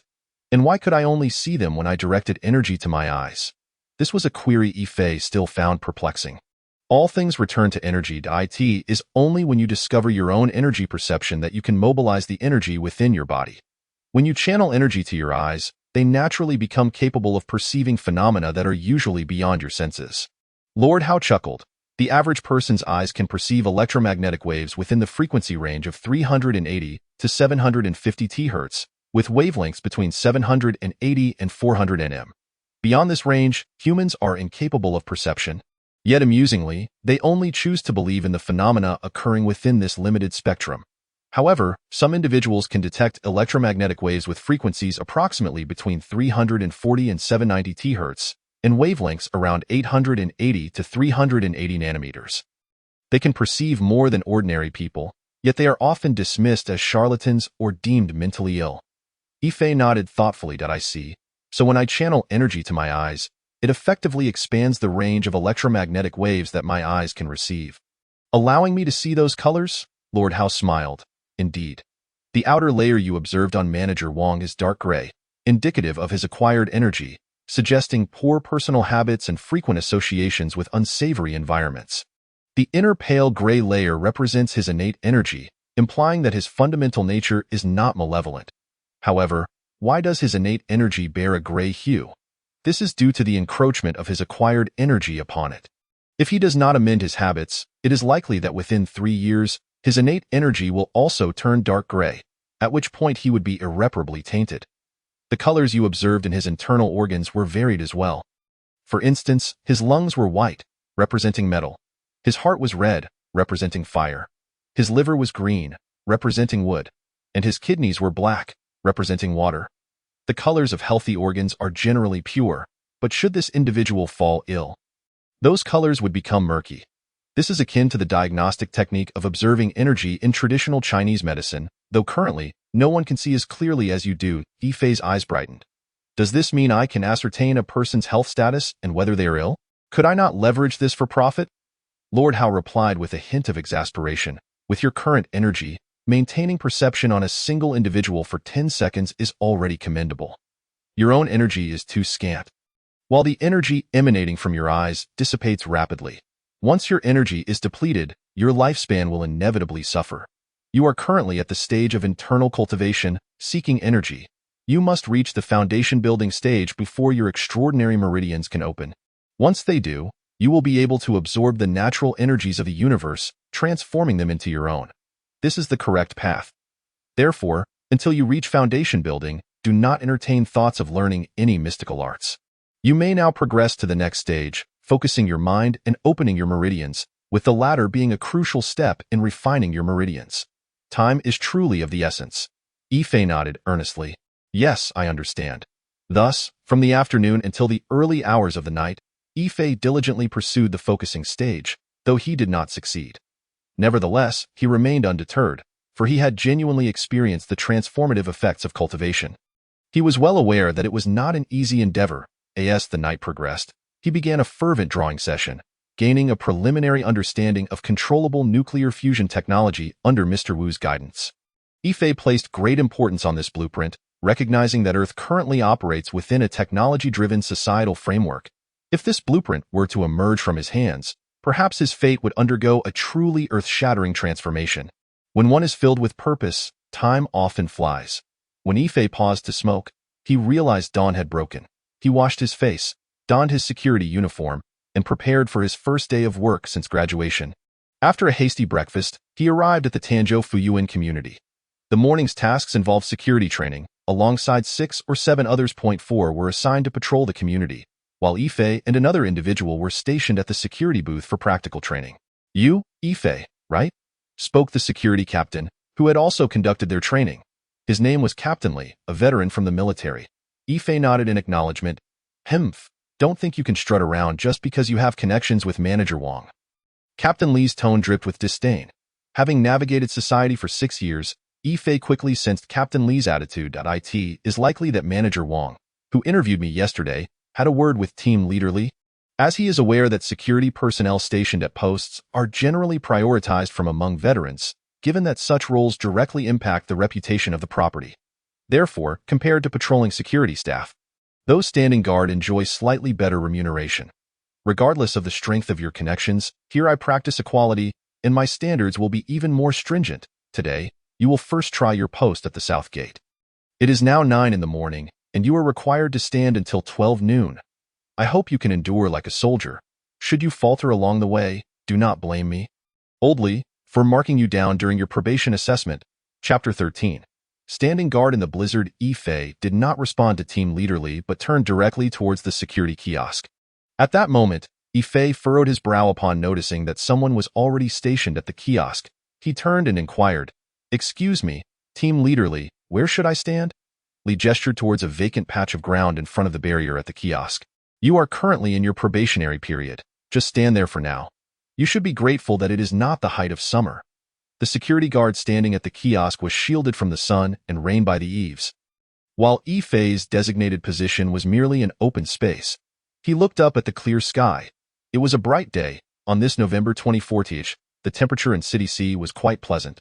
Even though it had already entered winter, it was not excessively cold, maintaining a range around 11 to 12 degrees, with a low of only 4 or 5 degrees. Ignoring Team Leader Li, he adjusted his stance and quickly entered a state of internal cultivation. However, he did not completely withdraw his awareness inward, leaving a portion to observe the surroundings, as his role required him to salute the entering and exiting residents. Meanwhile, Team Leader Li sat in the kiosk, coldly observing Ife, as if he were ready to catch him slacking off at any moment. Yet, at that moment, Ife was fully immersed in his practice, continuously compressing the internal energy, an essential step for focusing the mind. Only by concentrating could he begin to open the energy points. The points must be opened to lay the groundwork for unblocking the meridians. An hour had passed, and this lad had not moved a muscle. Meeting the military's requirements, however, upon reviewing his resume, Li noted he had no prior military experience. His disdain slowly shifted to curiosity as he observed Ife. Suddenly, a gust of wind blew, causing him to shiver. "Why does it feel suddenly colder?" Li gazed at the sky and checked the weather app on his phone. "Why are there dark clouds when the forecast said it would be sunny today?" At that moment, the clouds thickened, and the sky turned ominously dark, giving Li the impression of nightfall, even though it was still 10 in the morning. The temperature seemed to be dropping rapidly. The weather was becoming peculiar. Li sipped his hot tea, only for another gust of wind to sweep through the kiosk's window, chilling his face. Why does it feel so icy? He touched his nose and, upon examining his fingers, found a snowflake. Confused, he looked outside again, now noticing the wind had intensified, carrying numerous snowflakes. Snowing. But it's not even December yet. We rarely see snow in City C. If it does, it's usually from late December to January. Furthermore, the temperature had just been 16 degrees. It was impossible for it to drop so drastically. This year's weather is truly bizarre. He hurriedly closed the kiosk window, feeling the chill seep into his bones. As he was only wearing a light autumn uniform, Eli glanced at Ifei, who stood steadfastly at his post, the wind causing his uniform to flap vigorously, yet Ifei appeared entirely unfazed by the cold. Standing there like a rock. This kid does have some grit. Maybe I should let him change into a winter uniform and stand inside. Although Ifei felt the sudden change in weather, he did not perceive it as cold. Instead, he sensed that the cold was invigorating his internal energy. Remarkably, his previously dormant energy points began to show signs of opening. Ifei was determined not to squander this opportunity, continuously urging his lower dantian, as a steady flow of energy surged from his energy reservoir, crashing against his energy points. An abundance of warmth radiated from his body, causing his skin to flush slightly. Li observed him with growing respect, recalling his own experiences from a decade ago when he trained new recruits in the military. He thought to himself, let him stand for another hour. It seems this snowstorm is going to intensify. I can't let him stand out there for too long. Even after years of retirement, the soldier's spirit remained deeply ingrained in him. He despised those who took shortcuts and held a particular disdain for weak men. Therefore, when Manager Wang initially entrusted him with the task of looking after Ifei, he felt a strong aversion, viewing him as a mere opportunist. However, Ifei's performance began to surprise him. No, it was a significant surprise. The dark clouds descended lower, and the winds grew fiercer. Just 2 minutes prior, the wind had only carried a few snowflakes, yet now it was a flurry. This isn't just any snow. This is a blizzard. Having trained in the military, he truly understood the power of a blizzard. He realized that if things continued this way, it could indeed develop into a full-blown snowstorm. Yet, this was City C. It was still late November. Had they ever experienced a blizzard? Just then, his phone buzzed with multiple text alerts. Upon checking, he discovered it was a red warning for a snowstorm. He knew this was the highest level of natural disaster alert. No, I can't let this kid stay out there. He hastily rose and opened the kiosk door. The wind rushed in like a torrent, nearly knocking him off balance. What level of wind is this? He crossed his arms, lowered his stance, and struggled over to where Ifei was standing. This kid really has something. He is holding his ground against this fierce blizzard like a steel nail. I doubt an average soldier could do the same. He turned to look at the other guard, who was shivering and struggling to maintain his stance against the blizzard, a fellow veteran like himself. He then glanced back at Ifei, raised his voice, and was about to shout when suddenly, he sensed an immense surge of energy emanating from Ifei. With this outburst of energy, Ifei's entire demeanor seemed to transform. Wait, why isn't a single snowflake landing on this kid? At that moment, Ifei had finally opened his energy points, feeling a pure surge of energy flowing into him. The voice of Lord Hao resonated in his mind. Seemingly pleased. Excellent. Congratulations on breaking through 2 barriers, focusing the mind and opening the energy points. You have achieved a breakthrough. Previously, you could only mobilize about 20 of your energy. Now, with the opening of your points, you can utilize nearly 80 dots simultaneously. Mr. Wu's voice echoed in Ifei's mind. The Earth has officially entered the influence range of latitude-based weapons. The extreme weather is the first step. Look at the blizzard outside and consider the timing. Is the 10-year countdown about to begin? Chapter 14. The prelude to the apocalypse. Li watched Ifei, no longer harboring any contempt in his eyes. Let us head back to the kiosk for a moment. The air conditioning is on in there. Today's weather is rather strange. I've already arranged for winter uniforms to be delivered. Ifei nodded, expressing his gratitude, puzzled by the sudden shift in Li's attitude. However, he had no time to ponder the intricacies of human relationships. His mind was preoccupied with Mr. Wu's previous words. The Earth has officially entered the influence range of latitude-based weapons. Is the 10-year countdown to the apocalypse about to commence? Is this blizzard the first act of the prelude?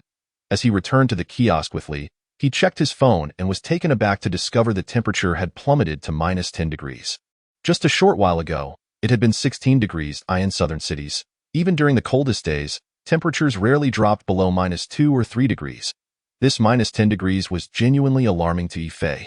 At that moment, another guard was engrossed in watching a live news broadcast on Douyin, clearly intrigued by the sudden blizzard. The expert on the broadcast was discussing the situation. According to statistics, at 9:38 this morning, hundreds of extreme weather phenomena occurred across the Eurasian continent. Northern Switzerland experienced a high of 38 degrees, while our northeastern region hit 39 degrees, and the southeastern coastal areas are facing extreme blizzard conditions. We have Professor Hao from the Meteorological Bureau on the line. Professor Hao, what are your professional insights regarding the extreme weather phenomena across the Eurasian continent? Well, this extreme weather has occurred rather suddenly. Our bureau had detected no issues in the days leading up to this. We are currently investigating. We initially believe this may be related to disturbances caused by solar storms, as we did observe unusual solar sunspot activity recently. However, we think this extreme weather should not persist for long and will not cause significant damage. Nonetheless, we advise the public to take precautions, and our meteorological station will provide updates as the situation develops. As the security guard observed, he jested. I knew the expert wouldn't say anything of substance.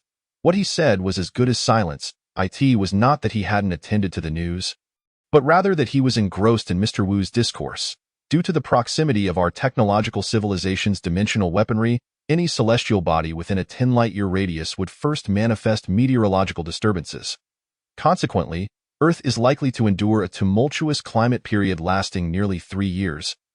With the severity of these climatic upheavals only escalating over time, I anticipate that 3 years hence, the planet will witness widespread geological disasters such as earthquakes, volcanic eruptions, and tsunamis. In fact, the first wave of geological calamities is expected to emerge in approximately 3 months. However, these will not be of catastrophic scale, with the truly terrifying geological disasters manifesting 3 years from now. Thus, you must hasten your efforts.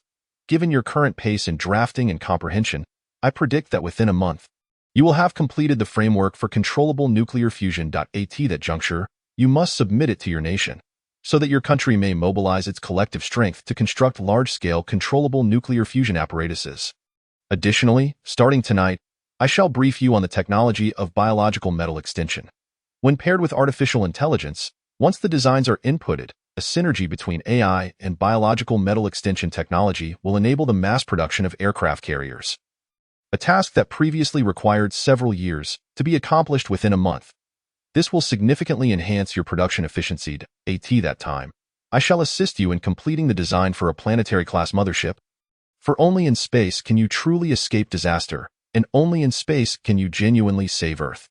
Moreover, it is in space that even if Earth were to be obliterated, the ember of humanity might still be preserved. Mr. Wu's words weighed heavily on Yifei's heart.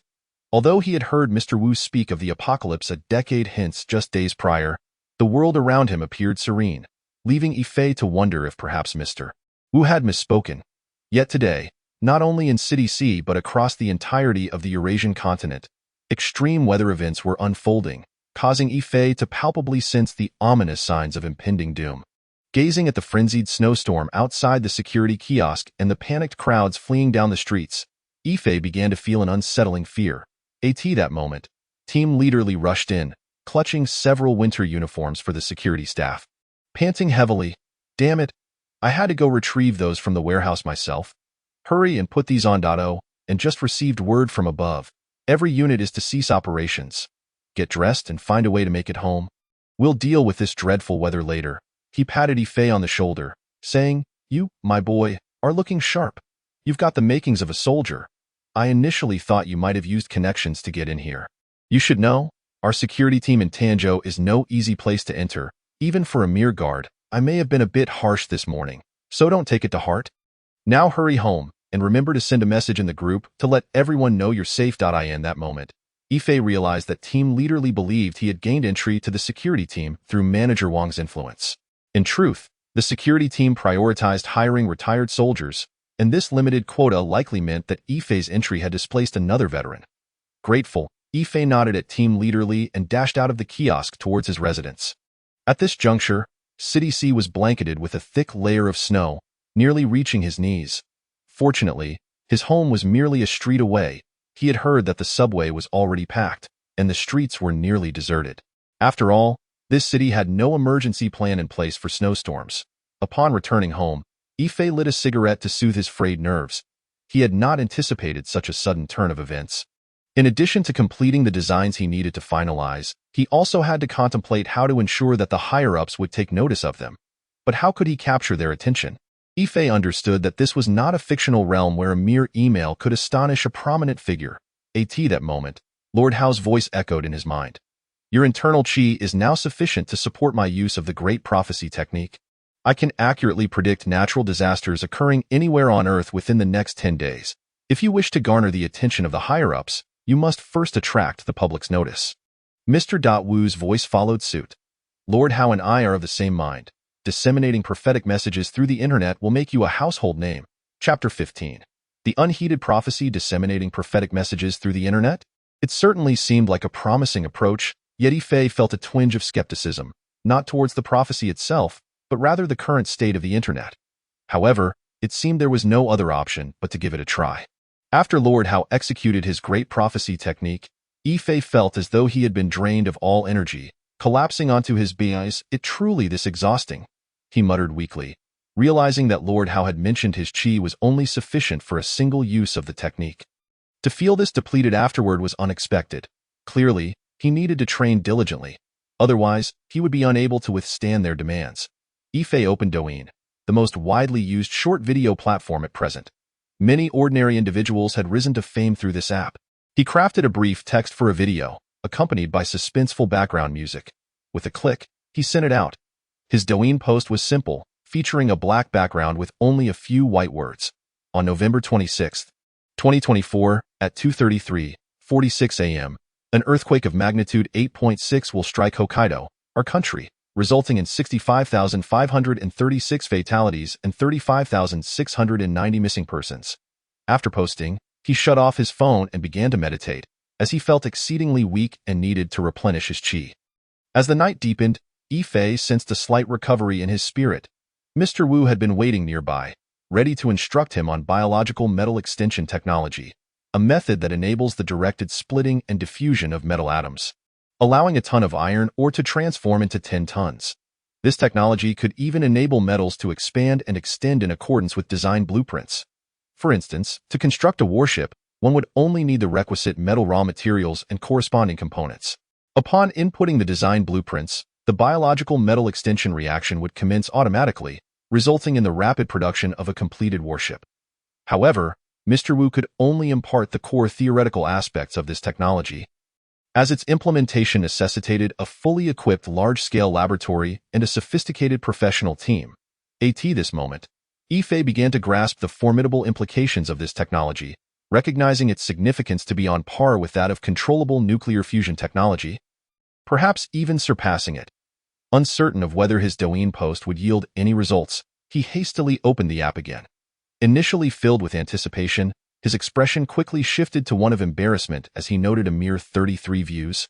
With 0 likes, comments, or shares. Sigh.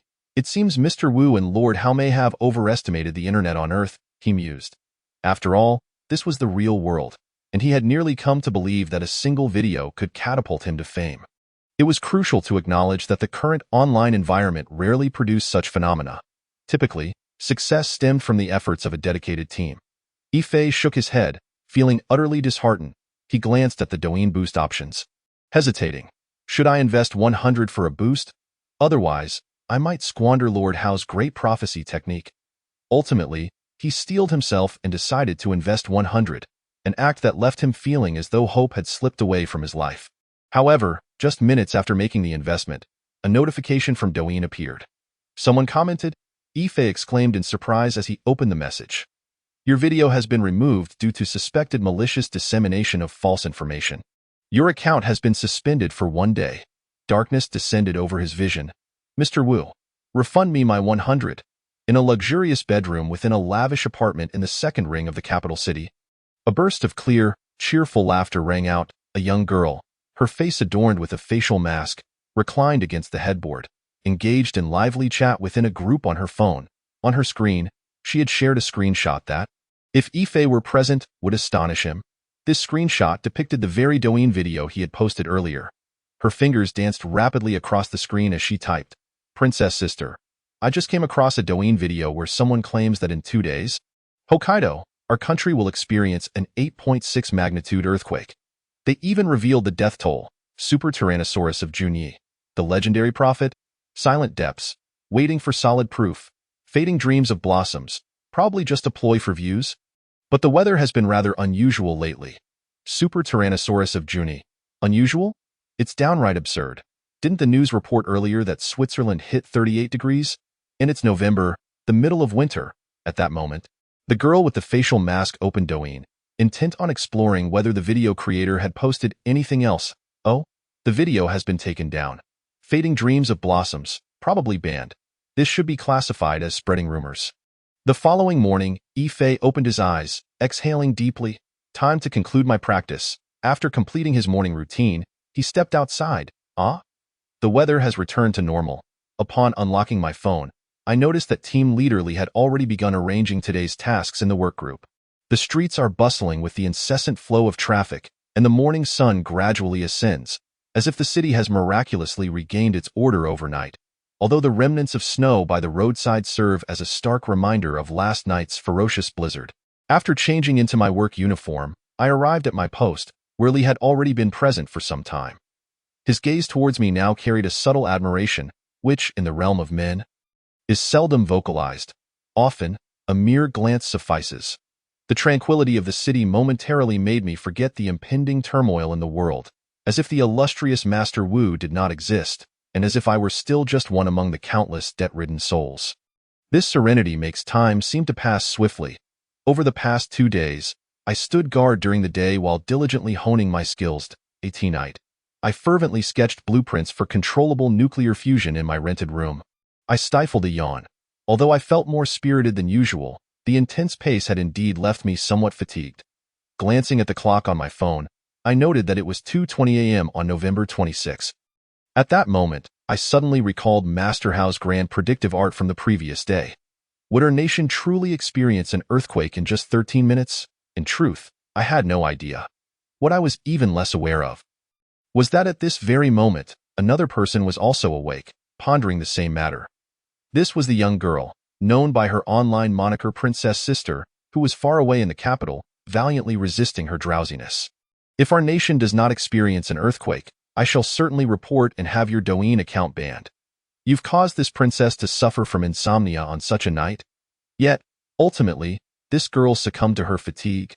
And when she awoke again, it was already 8 in the morning. She picked up her phone, and a news notification jolted her fully awake. According to our station's report, at 2:33 a.m. today, a powerful earthquake struck the Hokkaido region of Japan, with the expected magnitude exceeding 8, and casualties are currently being tallied.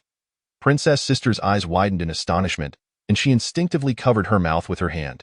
This person is truly remarkable. Chapter 16. The shocked Princess Sister. At this moment, Princess Sister neglected even her morning routine and hurriedly opened the group chat. Princess Sister. Everyone, family, wake up. Something serious has happened. Blossom's fallen dreams. What is the matter, Your Highness? Li Depao. Stop tagging me. I thought my Wei was looking for me. Princess Sister. Do you remember the screenshot I took the day before yesterday? The one predicting that an earthquake would occur in our nation at 2:33 a.m. today? Princess Sister. Have you all seen the news? Junyi Super Tyrannosaurus. Holy cow. I just saw that news. An earthquake really did happen. Li Depao. My Wei. How did you transform into a Tyrannosaurus? You've changed. Junyi Super Tyrannosaurus. Pow. Hurry up and climb the building. We might have first-hand information. At this point, Princess Sister had already opened the private chat interface of Ifei's Douyin account. Are you there? I saw your prediction post last time. How did you foresee the earthquake in our nation? You even predicted the exact time. Of course, Ife could not see the private message, as he was currently standing guard at the security booth. He had not made any breakthroughs in his training over the past few days, and there was still a significant portion of the nuclear fusion blueprints left unfinished. He felt a slight pang of anxiety in his heart, for time was truly of the essence, according to Master Wu. If a devastating disaster were to occur 3 months from now, the world would enter an initial phase of catastrophe, with large-scale geological disasters erupting frequently after 3 years. Such calamities would undoubtedly lead to the extinction of countless lives. Master Hao, there may be a matter I need to entrust to you, which requires your grand predictive art. If a major disaster is imminent within our borders, I wish to sound the alarm in advance. Regardless of whether anyone can hear me, Master Hao sighed deeply. If I were to cast my spell now, I could only draw upon your own qi. You have only just entered the stage of internal refinement, and your qi is indeed sparse. Moreover, since you cannot borrow the qi of heaven and earth, each time you use it, you must spend 2 hours to recuperate, which amounts to 4 hours. This technique can be performed only once a day. After all, you still need to cultivate. Once your internal qi is depleted, how will you continue your training? You must accelerate your cultivation speed, allowing your internal qi to increase, thus enabling you to accomplish more. With great power comes great responsibility, Yi Fei nodded, contemplating that even if Master Hao could only cast his spell once a day, it would suffice. If he could truly achieve disaster warnings within his country, he might be able to save numerous innocent lives. Over the past few days, he had been striving to pass through this phase of internal refinement. Once he surpassed this threshold, he could begin building his foundation. The foundation is the most critical stage of internal refinement. Before establishing a foundation, one cannot truly say they have begun. Only after establishing a foundation can one be considered to have entered the path. The so-called threshold involves drawing the qi from the lower dantian into the tailbone, and then crashing through the 3 gates along the Du meridian from bottom to top. The 3 gates refer to the tailbone gate at the juncture of water and fire, the wheel gate at the spine, and the jade pillow gate at the back of the head. Once you complete the phase of crashing through the 3 gates, all major acupoints in your body will be unlocked. Only by opening these gates can the qi flow smoothly along the meridians. This process is also known as exploding acupoints, for when one gate is opened, a resounding explosion will be heard within the body. Master Hao continued to guide patiently today. Yi Fei faced the final and most critical jade pillow gate. Yi Fei furrowed his brow, compressing all his qi into the lower dantian, which felt like a searing furnace at that moment. He needed to continuously apply pressure to increase the density and intensity of the qi at the dantian, enabling him to strike this gate with even greater force. Almost there, Yi Fei concentrated all his awareness on that acupoint. Charge! He felt the lower dantian tremble violently, and a surge of power suddenly rose from it, racing along the Du meridian at breakneck speed to crash into the jade pillow gate. This trio of gates essentially represents 3 sections of the Du meridian, serving as the conduits for qi circulation and internal refinement, often encountering obstacles, particularly at the jade pillow gate, which is notoriously difficult to pass. Master Hao spoke with concern, anxious that Yi Fei might misdirect his qi. Now that the qi has reached this point, it rotates and collides within. If you proceed too slowly, it cannot flow freely, but it must be guided gently, avoiding a rash charge to prevent deviations. The so-called all meridians open means that qi flows, heat circulates, and everything is unimpeded. Bang! Suddenly, a crisp explosion resonated from Yi Fei's body. He realized that he had successfully opened the jade pillow gate. Following that explosion, all acupoints in his body erupted in succession, one after another. The sounds of explosions rang out within him like firecrackers. At that moment, Yi Fei felt an unprecedented sense of ease and fluidity. How delightful! He exhaled deeply. As he sensed the qi within his body finally flowing unobstructed, Master Hao's voice also rang out. Now, your gates are open, but your extraordinary meridians still remain quite blocked. The next step? Foundation building involves enlarging and strengthening your meridians. You must first clear the Du and Ren meridians before addressing the others. Only upon completing the foundation can your cultivation be considered to have truly begun. The most challenging aspect of foundation building lies in the cultivation of the heart. During this process, all your desires will magnify exponentially. If you succumb to these desires, all will be in vain, and you will be unable to continue your cultivation. Yi Fei nodded solemnly. It was already 6 in the evening, and the next shift had arrived. Upon returning home, Yi Fei opened his phone. Douyin has sent me a message again. I hope my videos haven't been taken down again. Someone has messaged me. Who is Princess Sister? After reading the message from this Princess Sister, he suddenly remembered Master Hao's prediction regarding the earthquake in our nation. He quickly opened the news. Gasp! It truly happened. Yi Fei was stunned. This grand predictive art was indeed surprisingly accurate. It seems that Master Hao possesses some remarkable abilities. I am the capital. The group chat of Princess Sister had exploded with activity. This afternoon, the news confirmed that the earthquake's magnitude was indeed 8.6, and the time was pinpointed to November 26th at 2:33:46 a.m., with casualties still being counted. Silent depths. The location prediction was accurate, and the timing was precise to the second. Princess Sister, have you managed to contact that person? Princess Sister. I messaged him this morning, but he hasn't replied yet. Though you think he might be a time traveler? Blossoms fall in dreams. Actually, there are many predictions within our Taoist traditions in Huaxia. I know many Taoists who can calculate birth dates and interpret omens with a certain degree of accuracy. However, I must say, I've never seen anyone predict timing down to the second. Junyi Super Tyrannosaurus. I've shared it in other groups, but they all think I'm joking. Yifei gazed at the private message interface on Douyin, somewhat astonished. Could it be that someone has noticed my video? It seems there might be a glimmer of effect after all. Thus, he began to reply that I find myself in a world that is far more complex than you might imagine. In the future, I shall continue to unveil certain prophecies. Chapter 17. The second prophecy. At this moment, the elder princess is clad in formal attire, her upright posture and determined strides contrasting sharply with her exquisite beauty. Such an aura can only be cultivated through the rigors of military training. Having just returned home, she carelessly tossed her bag onto the sofa, revealing a work badge that read, Huaxia 9th Institute Special Operations Team, Ruaxi. Ruaxi is indeed the true name of the elder princess. Finally, the day's work has concluded. She carefully tucked away the badge, releasing the hair tie that held her hair in place, allowing her cascading locks to fall gracefully over her shoulders. She then reclined languidly on the sofa and retrieved her phone. A reply from that person has arrived. Her eyes sparkled as she read through Yifei's message, only to furrow her brow in contemplation. More prophecies to be revealed. Now, this piques my interest. With a faint smile, Ruaxi replied, Sure, may I add you on WeChat? I find you quite impressive for predicting the earthquake in our country with such accuracy. She appended a pure and innocent emoji to her message. Yifei observed Ruaxi's reply. Should I add her? Perhaps this could serve as a breakthrough. Otherwise, my voice may struggle to be heard. Thus, he typed, All right. Ruaxi added Yifei on WeChat and immediately initiated a conversation. Hello there, young sir. It's an honor to add you on WeChat. I am truly captivated by your insights. May I inquire about your name? Yifei, he replied. Are you the legendary time traveler, or perhaps a fortune teller from the Huaxia Dao sect? No. Then how do you make your predictions? Could you share your methods with me? Yifei felt a slight twitch at the corner of his mouth. A plethora of questions flooded his mind, and he was reluctant to engage in trivial discussions with this unfamiliar individual. Instead, he summoned the presence of Lord Hao in his mind.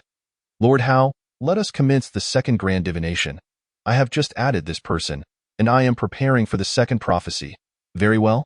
Ensure you are adequately prepared this time. I hope you do not succumb to exhaustion again. Yifei felt a whirl within his mind's eye, his vision gradually blurring, replaced by a harrowing scene. He abruptly opened his eyes. Gasping for breath, beads of cold sweat dotting his forehead, his entire body collapsing weakly onto the bed. Struggling, he reached for his phone. Messages from the person known as the elder princess continued to flood in. An array of inquiries. Perhaps I could simply tell her directly? After all, she seems to be the only one who believes in me at this moment. He began to type slowly on December 7th, 2024, at 3:45:23 p.m., in the southwestern region of City, Huaxia, coordinates 104:31. A 9.1 magnitude earthquake will occur. Ruaxi was momentarily stunned by this revelation, her previously playful demeanor fading into seriousness. She retrieved a seemingly ordinary phone and took photos of Yifei's WeChat and Douyin accounts. Then, she opened a work application. Xiaogong, please investigate this person for me. His name is Yifei. A response came swiftly. Princess, it seems our institute does not typically engage in such matters. Is it appropriate to conduct a private investigation? Just do as I say. Stop being so verbose. Returning to her conversation with Yifei, she suddenly found herself at a loss for words. Was this his second prophecy? Moreover, it was concerning City in southwestern Huaxia. She recalled a significant earthquake in that very vicinity over a decade ago, which plunged all of Huaxia into profound sorrow. Her hands trembled slightly, for her ancestral roots lay in that city. Filled with cherished childhood memories, as she had personally experienced that catastrophic quake, after the disaster, Her father was reassigned to the capital, and she followed him to settle there. Are you certain? Those words seemed to be squeezed out through her fear. There is still time. We can take preventative measures. This could significantly mitigate potential losses. Ife turned off his phone and sat cross-legged on the bed, beginning to regulate his breath. Meanwhile, Ruashi fell into deep contemplation, her previously panicked expression quickly transforming into calm resolve. She picked up another phone. Xiaogong, have you found anything yet? Shortly, a document arrived, containing Ifei's complete profile, including the details of his 3 preceding generations. This individual appears rather unremarkable, my princess. Conducting a private investigation is a violation of protocol. You owe me a grand feast for this. But what is your relationship with him that warrants such an inquiry? Ruashi remained silent, meticulously reviewing Ifei's dossier. From the information presented, he indeed seemed to be an ordinary person, devoid of any criminal record, the only blemish being a rather poor credit history. Moreover, he was burdened with substantial debt. Was his prophecy merely a coincidence? Could this prediction hold any truth? Should I involve my father's influence? Yet, that seems absurd. His prophecy lacks any foundation. Even if I were to inform my father with his temperament, he would undoubtedly dismiss it. Even if he were to believe me, should this person be merely speaking whimsically, the responsibility of evacuating an entire city without cause would be a burden our family could not bear. Conversely, if his prophecy were genuine and I took no action, could I face the millions of citizens in M City? Ruashi found herself engulfed in anxiety. She redirected her focus to the chat interface with Ife. Ife, can you confirm the veracity of your claims? You must understand the responsibility that comes with your words. Yet, at that moment, Ife was engrossed in his breath regulation, oblivious to Ruashi's rising anxiety. Speak up. Ruashi, feeling a surge of frustration, set her phone aside. Suddenly, a flash of inspiration struck her. Of course. I can report this matter to the office and have our unit contact the Academy of Sciences to investigate whether any signs of an earthquake are present in M City. She swiftly opened her specially designed laptop, her fingers dancing across the keyboard. In no time, she crafted a concise and clear report. I wonder if this will suffice. My rapport with the director is quite solid, and he trusts me enough. If this turns out to be unfounded, I might only face a reprimand. However, that individual named Ife will not escape my scrutiny. With that thought, she clicked send. Yet, unease continued to gnaw at her. Moments later, her phone rang. It was the director. As soon as she answered, a barrage of reprimands assaulted her ears. Don't even think about the annual awards at the end of this year.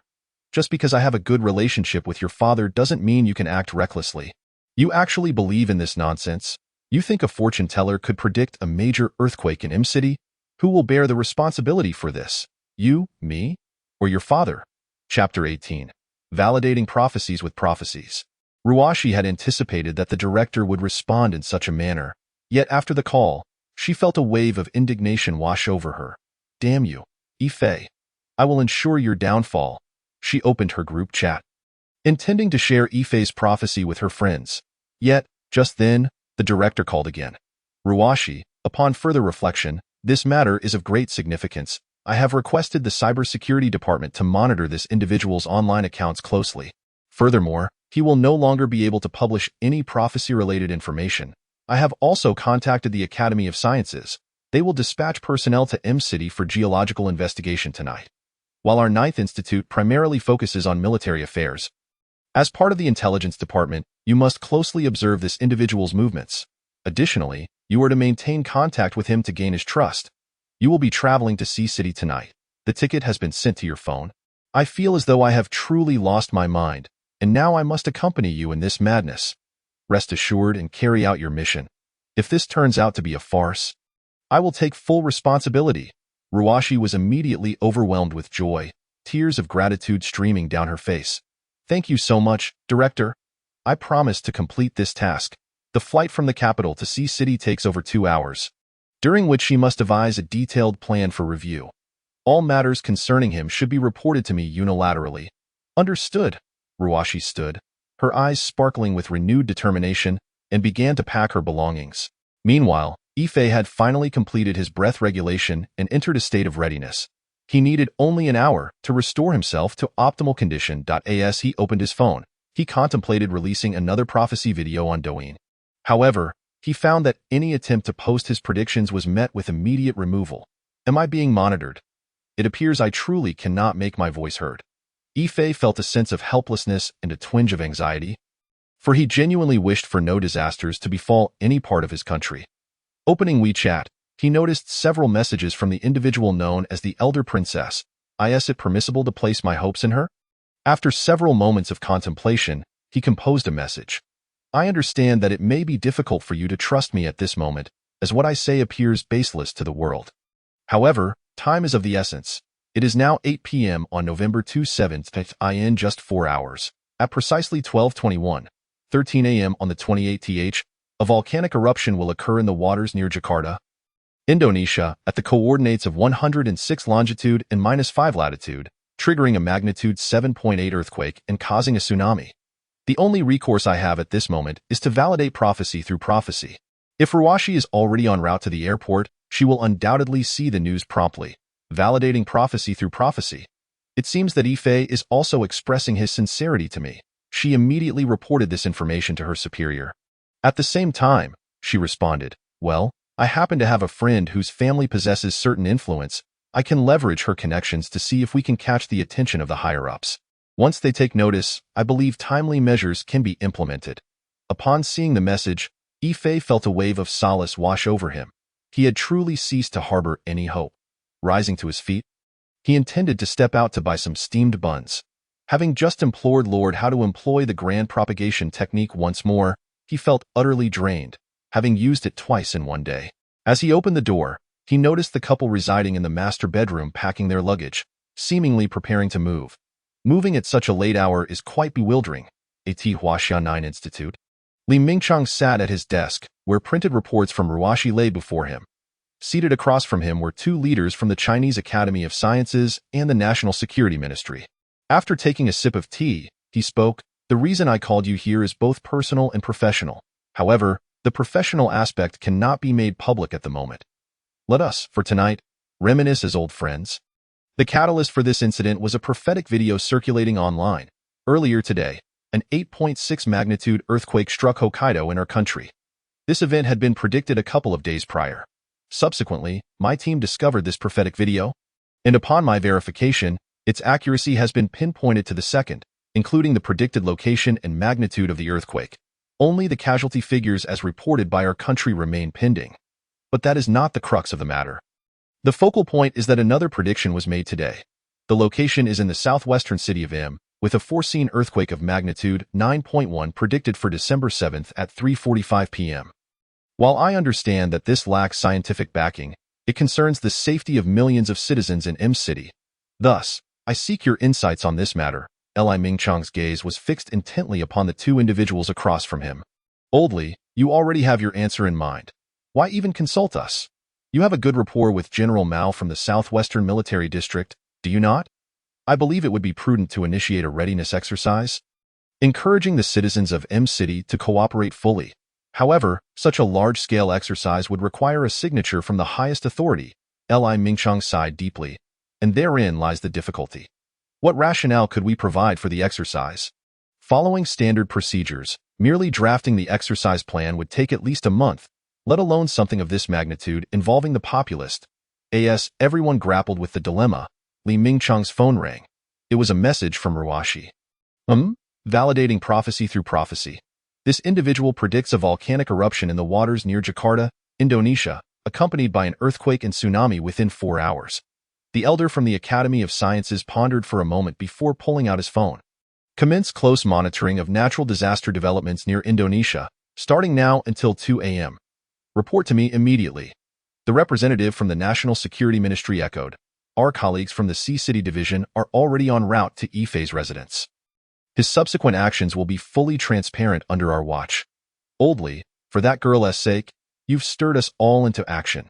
If this turns out to be a farce, we will be laughing at you for many years to come. It's not merely for her sake. Her father is a brother with whom I have faced life and death. Therefore, you must grant me this favor. Li Mingchang produced a cigarette and lit it. If this prophecy regarding the Indonesian disaster holds true, I will have the confidence to report directly to the highest authority. At that point, We will promptly initiate emergency readiness exercises for southwestern M City, thereby minimizing casualties in C City at precisely midnight. In front of room 808, building 2 of the happiness community, a young girl stood with a large suitcase alongside Ife's landlord, who was looking quite pleased while glancing at Ife's room. She then made her way directly to the master bedroom. At this moment, Ife was fervently sketching out the framework for controllable nuclear fusion within his rental unit, completely oblivious to the stunning young woman moving into the premises. At last, I've caught you, the legendary prophet. Ruashi triumphantly placed her luggage in the room and surveyed her surroundings, her brow furrowing in discontent. This environment is truly subpar. It smells awful. Has the standard of rental accommodations deteriorated so much? I must arrange for a cleaning service tomorrow. Having said this, she took out her phone to report to Li Mingchong. I have arrived at Ife's rental accommodation in C City. The environment is rather poor. He seems to be renting a small room of about 5 square meters. I can't hear him typing on his computer. I've listened for 10 minutes, and the sound has never ceased. Judging by the frequency of his keystrokes, it does not seem to be gaming. Rather, it resembles text editing or some form of drawing. Before long, Li Mingchong replied, "Proceed according to plan and ensure your safety. The national security personnel are already in the vicinity. Should you encounter any danger, this is the distress signal." Ruashi set her phone down and retrieved another device from her bag, activating her backup WeChat. It was precisely midnight, with just over 20 minutes left to ascertain the accuracy of this prophecy. She quietly approached Ife's door and knocked. "Is anyone there? I just moved in and would like to ask for your assistance." Ruashi's voice was melodious and disarming, particularly to him. That moment, Ife paused his work. "A new tenant has moved in." He rose and opened the door, momentarily taken aback by Ruashi's striking beauty, rendering him momentarily speechless. Ruashi's gaze fixated on him, noting his slight awkwardness, causing her to stifle a giggle. Ife regained his composure and scratched his head, inquiring, "What do you need help with?" At that instant, Ruashi's attention was drawn to the computer screen on Ife's desk. Working at Huaxia 9 Institute, also known as the Institute of High Energy Physics, which specializes in advanced military technology research, she may not be in the research department, but she was certainly capable of comprehending high-tech schematics. A mere glance was enough to astonish her. She recognized several technical terms that she frequently encountered, seemingly related to nuclear technology. Ife was undeniably intriguing, however. Trained to maintain her composure, Ruashi quickly masked her surprise behind a facade of innocence. "Excuse me, I just moved in tonight and noticed your light was on. I wanted to ask for the Wi-Fi password for this apartment. I messaged the landlord, but he hasn't replied." Ife nodded, promptly providing her with the Wi-Fi password, and gestured politely for her to leave. This left Ruashi somewhat flustered. She had anticipated that her beauty would prompt Ife to engage her in conversation, given that she was the one initiating contact. Logically, one would expect a man to seek to draw closer to her. Indeed, Ife was momentarily taken aback by her appearance, but he was also acutely aware that his current priority was to remain focused on his own affairs. After days of introspection and self-cultivation, his mindset had shifted significantly. "Excuse me, are you an engineer? Your computer appears quite impressive," Ruashi said, pointing at Ife's screen with genuine curiosity and admiration. The psychology of men aligns closely with that of children. As long as they feel admired, they will open up. Especially when a strikingly beautiful girl expresses admiration, it becomes an irresistible invitation to converse. With this thought, Ruashi felt compelled to make another move. "I am not an engineer. I'm merely a security guard. It's getting late, so I must retire for the night. You should also get some rest." Ife's politeness irked Ruashi, but she had to suppress her irritation. "I just arrived in this city, and you are the first person I've encountered here. You seem quite nice. If it's not too much trouble, could we exchange WeChat? I might have questions in the future." Ruashi made another attempt, producing her backup WeChat while her gaze occasionally darted towards Ife's computer screen. A faint metallic glimmer flashed at the button of her blouse. If any professional were present, they would recognize it as a miniature camera concealed within a button. Ife nodded and added Ruashi on WeChat. She then returned to her own room. Humph, Ife is indeed rather intriguing. My beauty should have captured his attention. Within the 0.5 seconds of his first glance, his expression slightly flushed and his gaze faltered. Yet, after that brief moment, he quickly regained his composure and seemed purely disinterested in further conversation. What is even more perplexing is that the software open on his computer is AutoCAD, a drawing application. According to his previous records, he had studied interior design. It is entirely reasonable for him to be proficient in this software. However, the interface on his computer appears to be related to nuclear technology, which raises suspicions. Moreover, there are sketches on the draft paper on his desk that correspond to this theme. Boss, I believe this individual warrants close scrutiny, not only for his predictive abilities, but also for the details I have uncovered today. My report is complete. Rushi briefly briefed Li Mingchong and then fell into deep contemplation. Meanwhile, far away in the capital, Li Mingchong was fixated on geological data from Indonesia, with an elderly scientist from the Chinese Academy of Sciences beside him. It was now 12:20. Is there any abnormality displayed? The old scientist was also intently staring at the screen. Not yet. This device monitors geological activity in real time, and any slight anomaly will be displayed here. According to that young man's predictions, there should be 1 minute remaining. 12:21:00. No abnormalities displayed. 0.05 seconds. Still no anomalies. 0.12 seconds. No anomalies. 0.13 seconds. Suddenly, a violent fluctuation appeared on the detection curve on the screen. Li Mingchong and the elderly scientist both gasped and stood up from their chairs. They exchanged incredulous glances, their eyes filled with disbelief. This curve fluctuation must have surpassed magnitude 7. That individual is extraordinary. Sighed the elderly scientist. Li Mingchong fell into contemplation. 1 accurate prediction could be a coincidence, even if precise to the second, but 2 consecutive predictions accurate to the second cannot simply be attributed to chance. At that moment, he noticed the latest report materials that Rushi had sent him. When he saw the drawings that Rushi had stealthily taken, his eyes widened in astonishment. He showed his phone to the elderly scientist. Do you recognize this drawing? The elderly scientist adjusted his reading glasses and magnified the image on the phone screen. Suddenly, he appeared as if struck by lightning. They stared at each other in astonishment before exclaiming in unison. Controlled Nuclear Fusion Blueprints, Chapter 20. Instructions from 1. There is no need for further concern regarding this matter. Let us co-sign and report to 1. Li Mingchong swiftly approached his desk, where a red phone lay.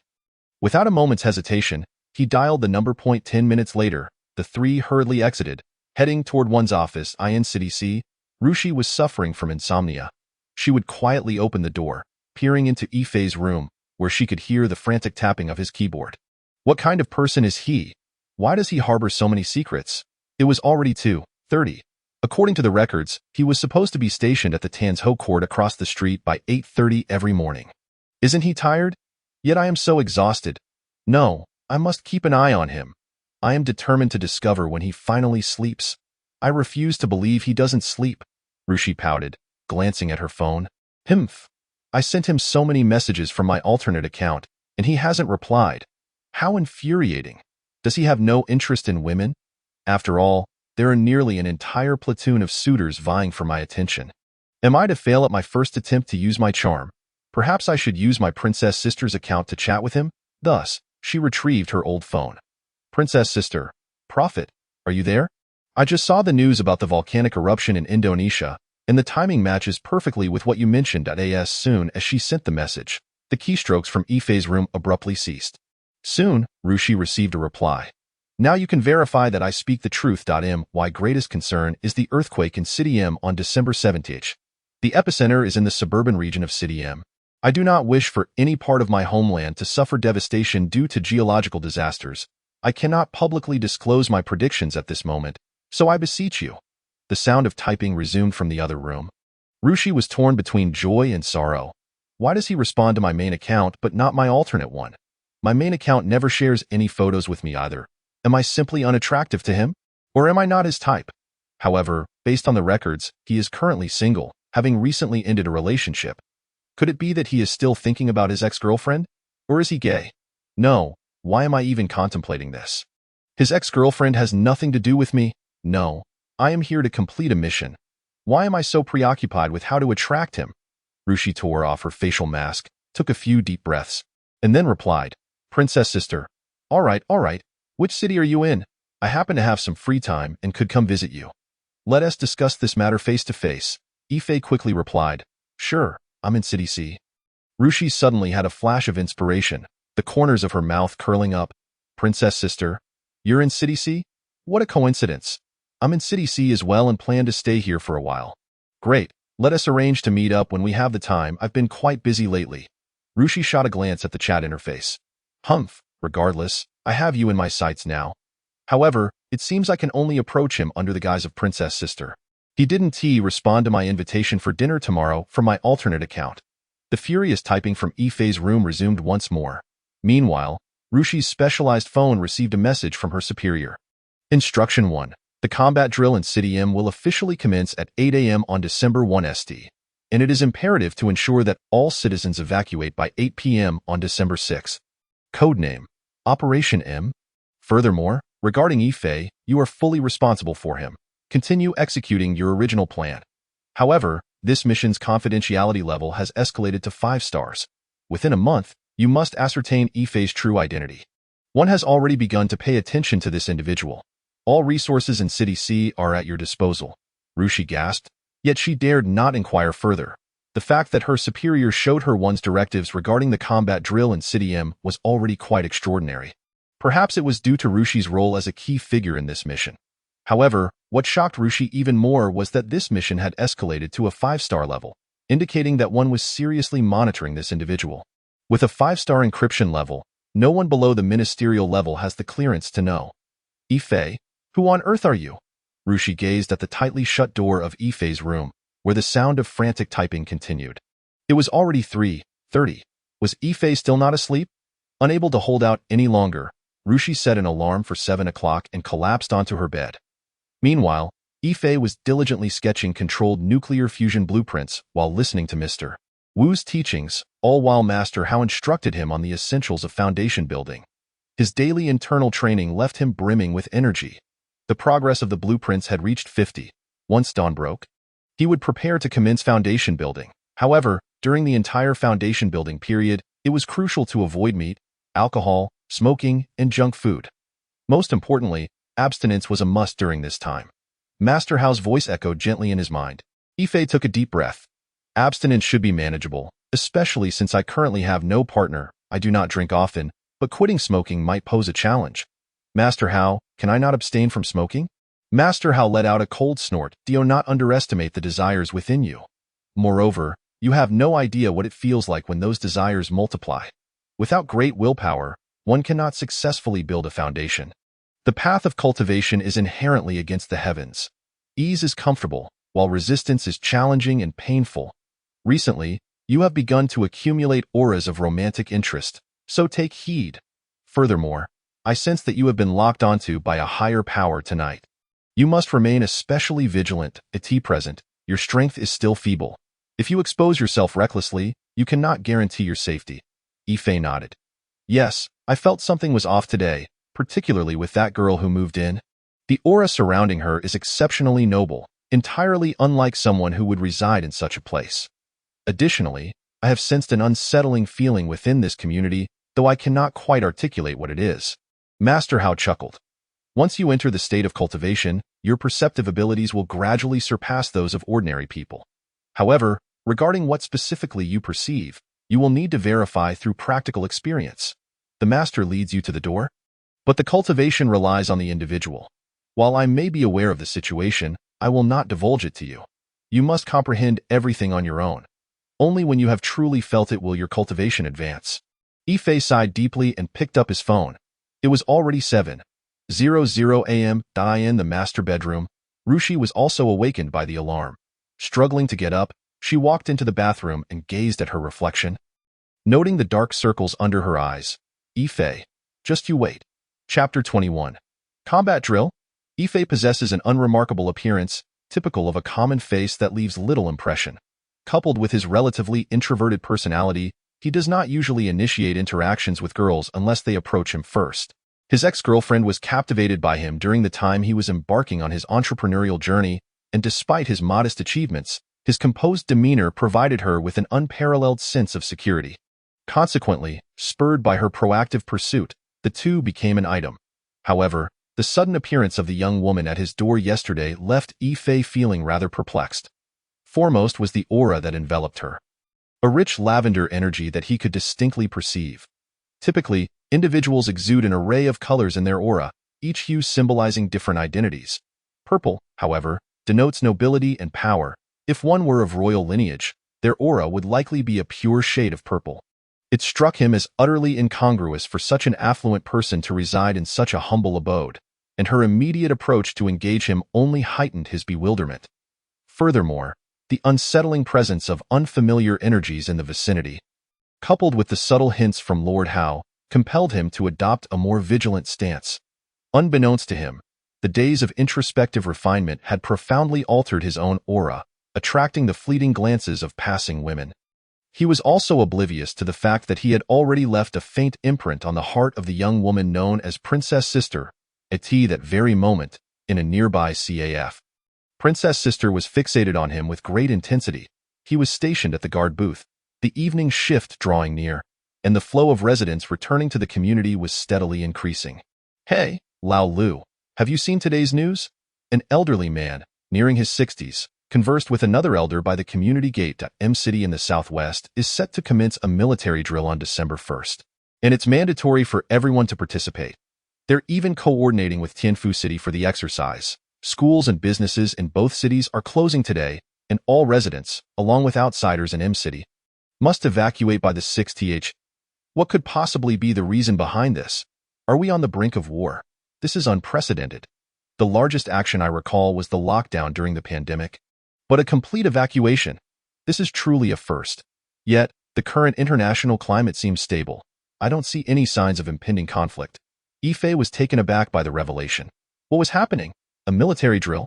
Everyone was to evacuate by the 6th. While others might be in the dark, Ife was acutely aware that the 7th was the date predicted by Lord Howe for an earthquake. The cutoff date being the 6th was rather uncanny. Was it not? Could it be that those in power were privy to his prophecy? He recalled attempting to publicize this on Douyin, only to have it swiftly removed. The only person he had confided in about this matter was the one referred to as Princess Sister. Could it be that she was actively involved in this situation? He remembered her mentioning that one of her friends wielded significant influence and had offered to assist him. Yet, the efficiency with which this plan had materialized was astonishing. A military drill as a cover-up, this was indeed clever. It was evident that those in authority were truly members of an elite class, capable of devising such intricate strategies. That Princess Sister must be someone of considerable significance as well. At that moment, he was suddenly enveloped by an alluring fragrance that seemed to hone in on him. What a coincidence. I had no idea you were a security guard, and right next door. He turned to see a young woman, approximately 1.64 meters tall, with her hair tied back in a ponytail, standing 3 meters away. Isn't this the girl who just moved in last night? Ife pondered. He refrained from engaging her in conversation, as protocol dictated that he remain silent while on duty. "Hey, I'm talking to you. Why aren't you responding?" Ruashi exclaimed, her eyes wide, dark circles beneath them faintly visible. Ife, feeling exasperated, merely nodded in acknowledgement. His colleagues, particularly Team Leader Lee, wore knowing grins, clearly entertained by the exchange. Ruashi pouted at Ife, her expression one of feigned grievance. "I sent you so many messages last night, and you didn't reply, which kept me awake. Look at my dark circles, it's all your fault. You must be finishing your shift soon, right? I bought a ton of stuff that I can't carry. Could you help me with it? And you owe me dinner tonight for the trouble you've caused. You're the first person I've met in this city, so I'm going to wait here for you to finish your shift. You can't run away." At that moment, Ife's inner thoughts were a swirl of confusion. Is this girl a bit unhinged? Do I even know her? What gives her the right to expect me to buy her dinner? I'm barely scraping by myself, drowning in debt, and she wants me to treat her. Does she think her looks grant her the liberty to act this way? If she wants company, she could just hire a male model. Why does she have to bother me? I'm not exactly handsome, so why me? Team Leader Lee could no longer contain his mirth, approaching Ife and giving his shoulder a friendly pat. "With only 20 minutes left until your shift ends, I say you should wrap up early today, for the sake of this lovely lady, my friend. Some opportunities must not be missed." At that moment, a subtle smile graced Ruashi's lips. From a psychological perspective, Ife, who displayed an I-type personality, tended to be rather passive around women, necessitating an E-type girl to help unlock his heart. This way, his inner self would gradually be ensnared by her charm. The most effective strategy for dealing with a man like him was to make him slowly fall for her. Once he developed feelings, all his secrets would no longer remain hidden. Ife, she mused, I believe it won't take me more than 2 weeks to completely win you over. Relationships between men and women often oscillate between joy and disappointment. The one who frets over their feelings will inevitably become emotionally invested. For someone like Ife, who has recently suffered a loss, his heart is particularly vulnerable at this moment. I simply need to fill that void. And he will be mine. With that, Ruashi stepped forward and linked her arm with Ife's, attempting to lead him away.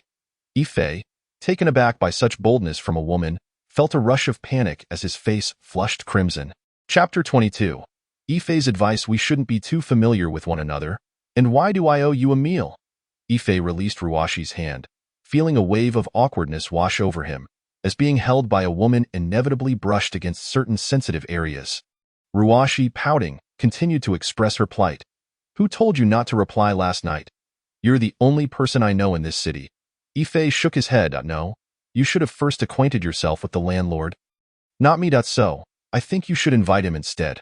Ruashi shot him an incredulous look, then rewrapped her arm around his, this time locking it in place. The landlord? He's ancient. Do you really expect me to date him? She spoke with a quiver in her voice, nearly tearing up. I just went through a breakup, so I wanted to leave my old city and find a fresh start. My mood has been quite bleak lately. And you are the first person I've genuinely met here at So. How about you accompany me for dinner tonight? Ife gazed at her, exhaling a resigned sigh. I'm really quite busy. My schedule is packed from dawn till dusk with extremely important matters to attend to. Besides, my finances are in dire straits. I really can't afford to treat you. You mentioned you bought a lot of things, right? Let me help you carry them upstairs. Ruashi pointed toward a pile of plastic bags beside the guard booth, filled with an assortment of snacks and household items. All right then, I want to ask you to treat me. Can I treat you instead? I've never taken a boy out to eat before. Ife turned his head, a flicker of doubt crossing his eyes. Never taken a boy out? That phrase sounds oddly familiar. Ruashi, realizing she nearly let slip something important, hurriedly tugged him toward the happy community. Just then, Ife abruptly halted, gripping Ruashi's arm. What's wrong? Ruashi felt a surge of anxiety, fearing she had inadvertently revealed her identity as Princess Sister. Yet Ife was intently fixated on a group of individuals loitering at the entrance of the community. For reasons he couldn't quite articulate, their aura evoked a sense of danger, as if they were honing in on him. Ruashi, following his gaze, recognized them as national security agents and mused silently. Ife seems to have detected their presence. He possesses a certain level of counter-surveillance awareness. He is certainly not as simple as I initially thought. Feigning nonchalance, she remarked, What's wrong? You look a bit off. Ife shook his head. It's nothing. Let us go. By the way, have you gotten yourself into some trouble? Is that why you're here hiding out? Ife's question caught Ruashi off guard. His reasoning was straightforward. The young woman radiated an aura of nobility, yet chose to reside in this modest rental. Coinciding with her arrival, the neighborhood had also seen an influx of unfamiliar and somewhat threatening energies. These energies seemed connected to her in some way. What unfolds here is the cliché narrative of a rich young lady fleeing to a distant land, only to be pursued by her family's powerful influence. What are you thinking? Do you believe this is merely a plot from a sensational novel? A flicker of anxiety crossed Ruashi's eyes as she perceived that the man named Ife held an increasingly enigmatic aura with each encounter. He was, indeed, an entirely different individual from what her research suggested. How could he predict events with such astonishing accuracy? And why did his computer harbor blueprints related to nuclear technology? How was he able to uncover the hidden national security personnel within the community? Was he truly just a mere security guard? Within the confines of Ife's modest rental space, scarcely 5 square meters, Ruashi fixed her gaze upon him, attempting to extract some semblance of information from his eyes. Yet, she found nothing but inscrutability. Why are you staring at me? Come on, take me out to dinner. Ife broke the silence, feeling somewhat flustered by the ambiguous glint in Ruashi's eyes. He was acutely aware of his own limitations. This was not a fictional tale where every woman inevitably falls for the male protagonist. Meanwhile, Ruashi's mind raced with thoughts. In a confined space, it is not uncommon for a man and a woman to develop a hint of romantic tension, especially with someone like him. Should she employ a bold approach? Before she could ponder further, she felt Ife's hand grasp hers, pulling her toward the door. What are you dawdling for? Let's go. I'm starving. Glancing at her hand caught in his grip, Ruoshi she was oblivious to the flush that had crept across her face. Yifei pointed towards a Hunan restaurant located beneath their apartment complex. How about this place? Although I haven't dined here before, it's close to home. After we eat, I have to get back to work. Ruoshi's cheeks flushed once more. Work? Who does he intend to engage with? Could he possibly think I have feelings for him? As she hastily contemplated finishing her meal, her thoughts spiraled. Oh dear, I must not dwell on that. She anxiously surveyed the area, relieved to see the national security agent still lurking. In the event he attempted anything untoward, she could call for help. What are you waiting for? Order something. I've already made my selections. Now see what you'd like. Yifei handed the menu to Ruoshi. Upon receiving it, she noticed, why did you order only vegetarian dishes? You specifically requested no lard and no garlic or ginger. I've recently been restricted to a vegetarian diet, unable to consume meat. A flicker of confusion crossed Ruoshi's mind. She recalled that Yifei's profile mentioned his fondness for braised pork and ribs, all meat dishes. Why was he opting for vegetarian fare today? This date experience was turning out to be quite disappointing. With a sigh, Ruoshi returned the menu to the waiter, unaware that Yifei indeed relished those meat dishes, but was currently abstaining for the sake of his cultivation. Are you perhaps religious? Which is why you avoid meat? Yifei shook his head. Not at all. That I typically enjoy meat, but I need to refrain from it during this period. Why must you abstain now? Ruoshi pressed further. Yifei looked up at her. After dinner tonight, I advise you to keep your distance from me.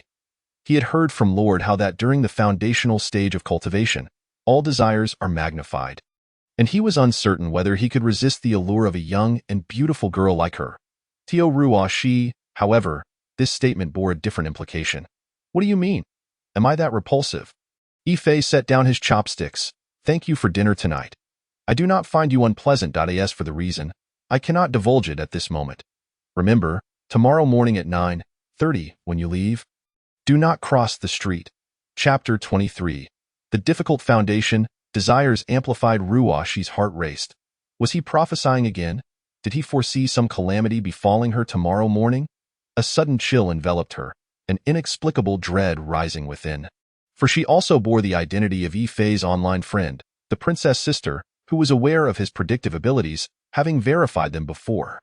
Yet now, the subject of his prophecy was none other than herself. However, Ruoshi also understood that, in her current persona, she was oblivious to his powers. Thus, she feigned confusion and retorted, What do you mean? Are you cursing me? Yifei stood. Not at all, I must be on my way. As Ruoshi watched him prepare to leave, she quickly rose to follow. You're leaving already? Hey, wait for me. Have you forgotten we live in the same apartment? Damn it, she thought. Tonight's dinner yielded no useful information. It seemed that Yifei was indeed a tough nut to crack. Ruoshi huffed, her eyes blazing with determination as she glared at the closed door of his room. The moment Yifei returned, he had slammed the door shut, leaving her with the impression of a rogue who had just finished his mischief and hastily dressed. No. Tonight I must devise a reason to enter his room. I must extract some information from him. Thus, Ruoshi began pacing her own room, chin resting on her palm. Meanwhile, Yifei sat cross-legged on his bed, his abdomen rhythmically contracting and expanding as he officially entered the foundational stage of his cultivation. Lord Hao's voice echoed softly in his ears. The human body comprises 12 primary meridians and 8 extraordinary vessels. Foundation building primarily targets these 8 extraordinary meridians, so before you begin, you must first identify them. The Chongmai lies beneath the Fengfu point. The Dumai is located behind the navel. The Renmai is in front of it. The Daimai is at the waist. The Yin Xiaomai is beneath the perineum. The Yang Xiaomai is behind the last 2 segments of the tailbone. The Yin Weimai is 1 inch and 3/10 in front of the crown, and the Yang Weimai is 1 inch and 3/10 behind it. All these meridians pertain to the Yin spirit and are initially closed. Only by using Yang Qi can they be opened to attain enlightenment. The 8 meridians are the roots of the innate path. The ancestors of Qi. During the collection process, one must first open the Yin Xiaomai, for it is the site where your original Qi is generated. Once the Yin Xiaomai is opened, follow with the Dumai, Renmai, and Chongmai. Now that your Yin Xiao is unblocked, your task is to open the Ren and Du meridians to facilitate circulation. Begin circulating Qi through the Ren and Du. A process known as passing through Ren and Du, which at this stage is merely about circulating the Qi and heat. laying the groundwork for future alchemical endeavors. Yi Fei nodded solemnly, commencing the guidance of his internal qi as instructed by Lord Hao. The voice continued in his mind. Guide the qi from the perineum up to the crown, circulate through the Ren and Du meridians, then let it descend from the crown to the heart and down to the navel. Over time, this will create an automatic cycle. This phase is solely for unblocking the meridians. Unblocking refers to passing through Ren and Du, while circulating medicine is known as turning the river cart. Akin to the lesser heavenly cycle and nurturing elixirs is termed the greater heavenly cycle. During the foundational stage, the goal is to replenish the body's physiological deficiencies and open the Ren and Du meridians. This merely involves the postnatal qi circulating through the two meridians, establishing a natural rhythm of opening and closing. At this juncture, no medicinal properties have yet emerged. It is merely preparatory work for refining essence into qi. The convergence of the Ren and Du meridians lies at the Yin Xiao point, the gathering and dispersing of the body's essence, the interplay of Yin and Yang, and the separation of offspring and mother all occur here. The Du Mai serves as the governor of the Yang meridians, while the Ren Mai is the ocean of Yin meridians. Therefore, once the Ren and Du are open, the other 6 meridians will gradually follow suit. When all 8 meridians are successfully opened, the foundational building is complete. However, during the process of turning the river cart, the qi's impact on the meridians amplifies your desires exponentially. Should you be dominated by these desires, your qi may easily deviate, leading to disastrous consequences. Yi Fei closed his eyes, concentrating all his awareness on his lower dantian, gradually extracting qi from it while following Lord Hao's prescribed route. Simultaneously, the Yin Xiao Mai began to resonate, continuously replenishing the qi in his lower dantian. The qi coursed past the perineum, ascending along the Du Mai, converging at the Baihui point, then allowing the qi to descend through the face and along the Ren Mai. At this moment, Yi Fei distinctly felt a warmth radiating from within, not just in his lower dantian, but throughout the Ren and Du meridians. He also perceived a sensation of expansion within his meridians. With this expansion, he felt a peculiar throbbing in his perineum, an intoxicating energy swirling at the tip of his nose. Why does this feel so uncomfortable? A flush crept across Yi Fei's face. Hidden within his mind, Lord Hao slowly opened his eyes, glancing briefly towards Ruoshi's room, a flicker of concern crossing his gaze. Be mindful. This is the onset of lust surging within you. You must maintain control during this critical juncture. Meanwhile, Ruoshi had quietly opened her door, stealthily making her way to Yi Fei's room. I must see what he is up to. She placed her hand on the doorknob. Huh? It's not locked. As soon as Ruoshi opened Yi Fei's door, a wave of heat rushed towards her. I wanted to ask you for a favor. What are you doing? She beheld Yi Fei seated on his bed. A thick mist swirling above him. The room lacked air conditioning, yet it was suffused with an intense heat. Suddenly, Yi Fei's eyes flew open, locking onto her with a fiery gaze. Ruoshi finally grasped the situation. Sensing a dangerous aura bearing down on her, just as she prepared to scream, Yi Fei's low growl stopped her in her tracks. Get out! If Ruoshi were truly frightened, her legs would be rendered immobile, as if all the training she had undergone in the military had vanished in that fleeting moment. Not that she had her eyes closed. Her entire body was flushed, and she was breathing heavily. Too fearful to make any sudden movements, acutely aware that she had reached a critical juncture in her energy flow. If she were to forcibly halt at this moment, it would undoubtedly lead to a disruption in her energy circulation, potentially resulting in madness. Yet, Ruoshi stood frozen at the doorway, paralyzed with shock. This predicament vexed Yi Fei, who could only suppress the overwhelming desires surging within him. Ruoshi had indeed intended to entice him with her allure, but she would never allow him to succeed. Her aim was merely to provoke his emotions, igniting his desire to conquer her, thus enabling her to manipulate him to her advantage. After all, she felt quite secure with the national security personnel lurking nearby. Confident in her own safety, hence, she had deliberately donned a loose-fitting nightgown, with a V-shaped neckline that subtly revealed her impressive curves. The contours of her attire suggested she was even without undergarments. Chapter 24. Frightened beyond measure, still reeling from panic, Ruoshi faintly heard Yi Fei reciting something under his breath. Had a practitioner of the Tao been present, they would have recognized that Yi Fei was intoning the scripture of everlasting tranquility attributed to the Supreme Old Lord.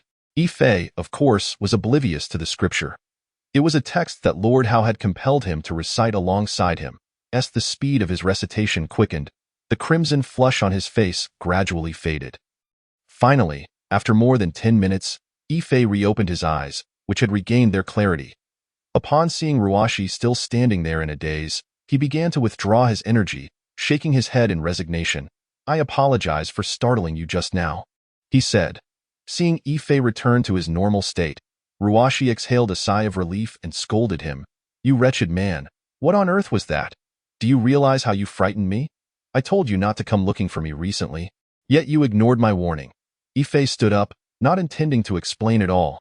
After all, he was not well acquainted with this girl. "Do you have something to say?" Ruashi, momentarily forgetting her earlier schemes in the wake of her fright, was now intensely curious about what Ife had been doing, why the room was so warm without the air conditioning, and why white mist was emanating from above his head. Today's revelations were not reflected in any of the materials she had on Ife. However, she sensed it would be unwise to raise his suspicions, so, "What were you doing just now? You genuinely scared me. Your gaze was as if you were about to devour me." Ruashi's curiosity compelled her to ask, tentatively. Ife, somewhat helpless, acknowledged that it was his first experience with the side effects of foundation building, never expecting that this girl would come barging in at such a critical moment. "No need to worry. I was just impolite. I sincerely apologize." He could only alleviate the awkwardness through repeated apologies. Ruashi frowned, her eyes scrutinizing Ife as if he were a suspect. "What was I about to do? I've completely forgotten. I think I'll return to my room now. If you need anything, just message me. After all, we are both wanderers in this city." She refrained from pressing further, sensing that Ife would not divulge anything. And on another note, she was genuinely rattled. Back in her room, her chest rose and fell rapidly, her pen stabbing forcefully at the A4 paper on her desk. "I must not lose my composure. I am professionally trained. Yet why did I lack even a shred of courage to resist just now?" She suddenly felt an overwhelming sense of failure. Ruashi removed the miniature camera from the button of her blouse, transmitting the footage from that evening to Li Mingchong, accompanied by a brief report. Meanwhile, in Kyoto, Li Mingchong furrowed his brow as he reviewed the footage sent by Ruashi. Upon seeing the white mist rising from Ife's head, his brows knitted into a shape. How many secrets does this Ife possess? Sitting cross-legged, with steam emanating from his head, the scene appeared almost surreal. It resembles the practice of some arcane technique, but could such a miraculous method truly exist? I wonder if the masters of the Tao could provide insight. With that thought, he picked up his phone and dialed a number. This Daoisjiang from the Tianshi Mansion. This is Li Mingchong from the Ninth Institute. My colleagues in the intelligence department have obtained a video that I would like you to analyze. Please remember, the content of this conversation is classified. After sending the video recorded by Ruashi to the phone of the individual he referred to as Daoisjiang, he awaited a response. Approximately 10 minutes later, he received a reply from Zhang Daoist Li Yuan. "May you be blessed by the boundless heavens. I have reviewed the video. Based on his seated posture, the hand seals he is forming, and the flow of energy around him, it closely resembles the 100-day foundation building technique from our Taoist practices, albeit with some differences. However, there are numerous sects within our Taoist tradition, each with its own lineage and methods. It can be confirmed that this indeed pertains to our Taoist teachings." Li Mingchong set his phone aside, pondering, why does this individual keep intertwining with Taoist practices? Today, we traced his spending records over the years, and he has never visited any Taoist temples or folk Taoist sites. Additionally, big data indicates that he has not browsed any content related to the Dao. So, from where did he learn this technique? This is truly perplexing. The more he delved into this enigma, the more questions arose. One step at a time, he decided, picking up the phone to call the National Security Officer. "Old Ma, I think we should do this. While he is out for work tomorrow, have your team infiltrate his room. I want to see if we can extract that blueprint from his computer." Li Mingchong reclined in his office chair, weary, lighting a cigarette and then sending a message to Ruashi. "Well done, continue observing, but be careful not to raise his suspicions. We must avoid alerting him." He feared that reaching a definitive conclusion about this person might take until December 17th, and she needed to ensure her own safety. Ruashi set down her phone, her gaze drifting anxiously towards Ife's room, where the sound of furious keyboard tapping could be heard. Did he really spend every night working tirelessly on that nuclear technology blueprint? Why did it seem as if he was under the pressure of some urgent matter? And what about his strange behavior tonight, reminiscent of some sort of practice? For the first time, she sensed a dangerous aura emanating from him. Ife, who exactly are you? Meanwhile, Ife, engrossed in his drawing, contemplated his recent attempt at foundation building. He understood that foundation building could not be achieved in a single attempt. It was a gradual process. However, he had acutely felt the terrifying surge of desire during the process. Had it not been for Lord Howe's timely recitation of the scripture of everlasting tranquility, he could not fathom what actions he might have taken towards that girl. He had no desire to bear the weight of a criminal accusation.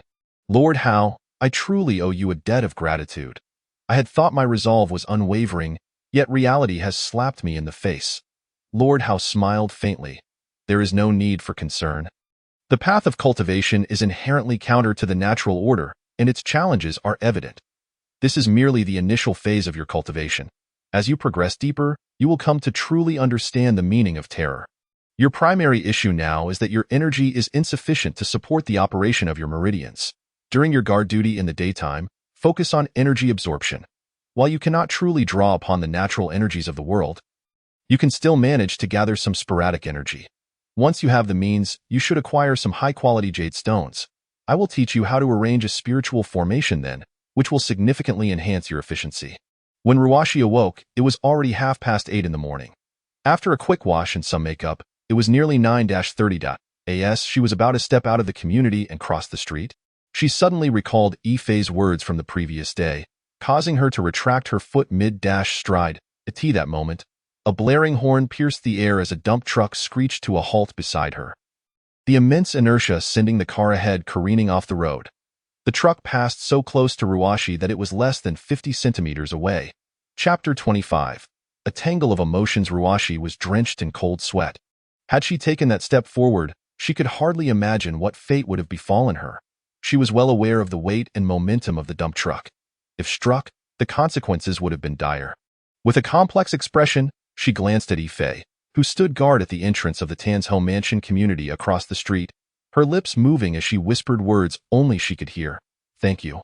She had initially known Ife as a princely figure, and her impression of him was that of a good person. This was the man who had predicted an earthquake in City M, hoping his voice would garner attention and potentially save lives. Yet, he was shrouded in mystery.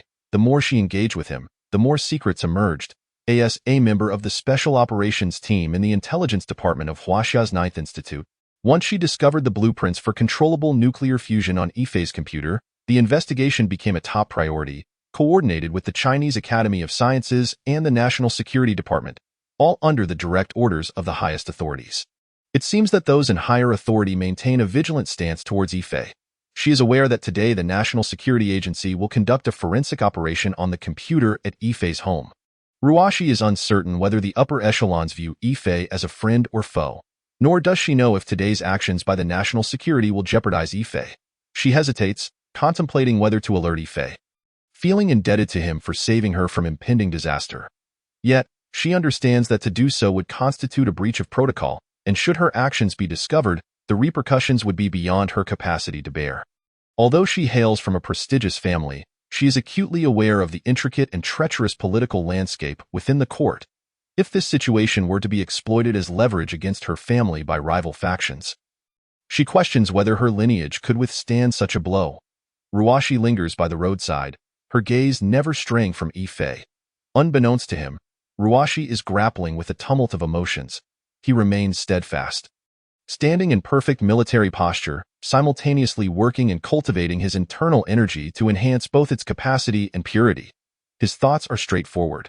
He is solely focused on achieving his goals in the shortest time possible.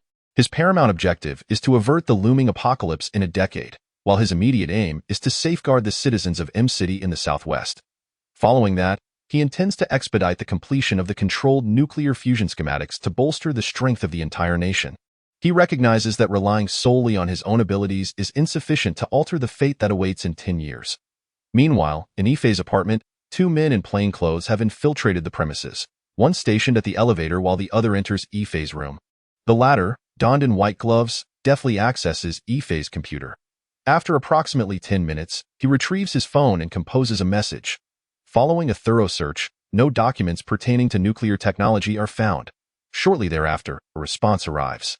They proceed to install micro-cameras in his room before retreating. In truth, much of this is attributed to Mr. Wu, who, at the onset of the controlled nuclear fusion project, had already advised and instructed Yifei on how to eliminate all traces of his work. As a cosmic-level scientist, maintaining confidentiality is paramount. Moreover, until the technology is officially handed over to the state, everything remains classified. If it were to fall into the hands of those with ulterior motives, the hard work of Mr. Wu and Lord Hao could be rendered futile. Meanwhile, Ruashi continues to wander the streets, her feet unwilling to take a step toward Yifei. Forgive me, but I have my duties and mission. I must also safeguard my family's interests. I shall find a way to repay your life-saving favor, she muses. That evening, Ruashi does not return to Yifei's room, yet her eyes remain fixed on his window. She notices the hidden micro-camera and realizes that national security agents had indeed been there earlier. She wonders if any data from his computer was discovered. However, she knows that the agents are quite adept, and even the most meticulous cleanup might not evade detection. That reckless boy probably has no idea that every move he makes is under strict surveillance. Yet, Ruashi understands that she is powerless to intervene, as she belongs to the opposing faction.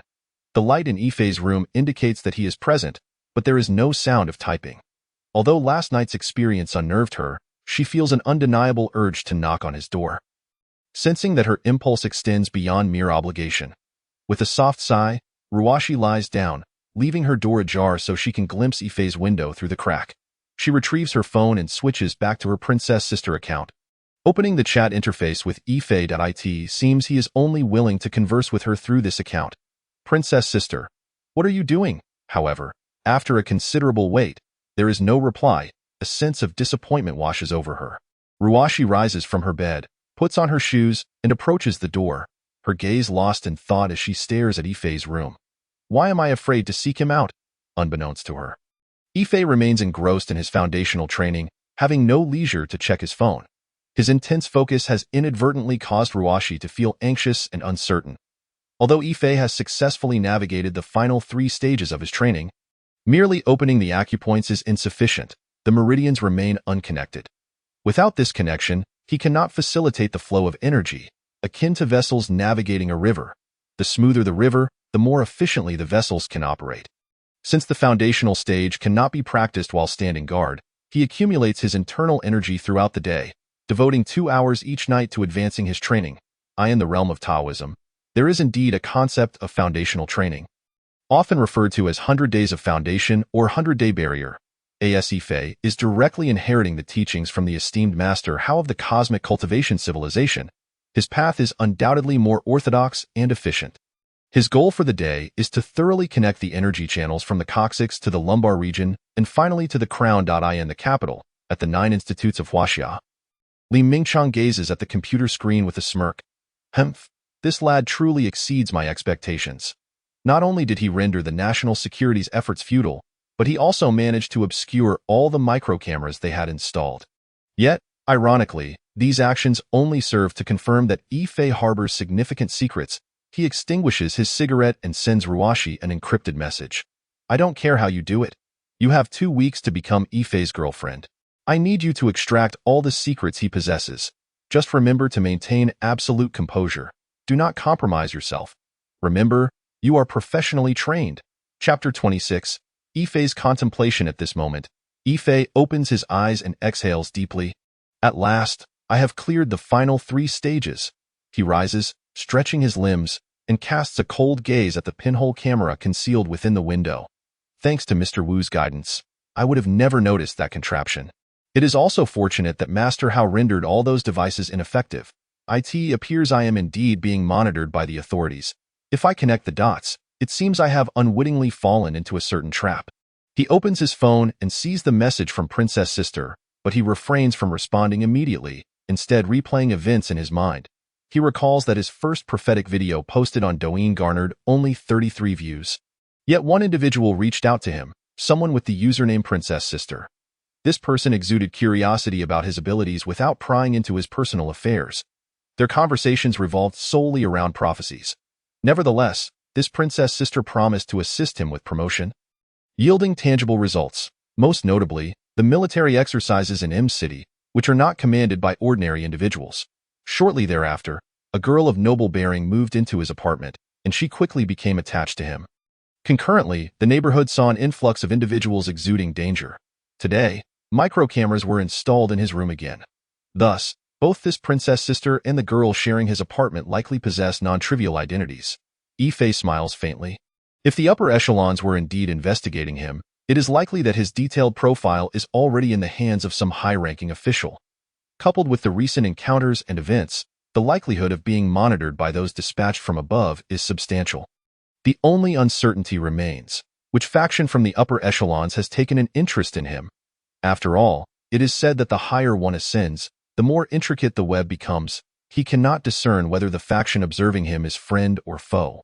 If they are allies testing him, it may not be detrimental. However, if they are adversaries, his current capabilities are insufficient for confrontation. Regardless of whether they are friend or foe, it is evident that they seek to exert control over him. Utilizing him for their own purposes, presently, he has yet to achieve any notable accomplishments, so they are likely observing him closely. Once they confirm his abilities, they will undoubtedly take action. Thus, it is imperative for him to conceal himself, preserving and enhancing his strength, both in cultivation and technology, without alarming them. Yifei is not averse to contemplating these matters. He simply lacks the time to do so. After days of internal refinement, he has noticed a marked increase in the speed of his cognitive processes, as well as an enhancement in his memory and analytical skills. He opens his phone again to the chat interface with Princess Sister, allowing a faint smile to grace his lips as he types a response. I've been quite exhausted lately. I just took a nap and have woken up that I in the adjacent room. Ruashi begins to question whether she is developing anxiety. When her phone vibrates with Yifei's message, her previous worries dissipate in an instant. She recalls the task assigned to her by her superior, a blush creeping onto her cheeks. Hastily, she picks up her phone and types, "Where are you? I find myself rather bored in City C at the moment. Would you care to join me for a drink?" It would serve as a formal introduction between Us and Yifei's eyes. Perhaps the persona of Princess Sister is more readily embraced, as it may provide them with a shared topic of conversation. In stark contrast, our acquaintance in reality is merely as co-tenants, a role that seemingly does not excite him. Thus, if this task is to be accomplished, it must be under the guise of Princess Sister, orchestrating a serendipitous encounter that merges these two identities into one. Yifei furrowed his brow while contemplating the message from Princess Sister, his mind racing with thoughts. Is this the intended approach? Perhaps cooperation is the only way to genuinely advance my plan.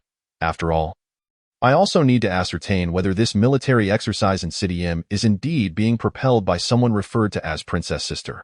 As for the next steps, it will likely depend on what transpires tonight.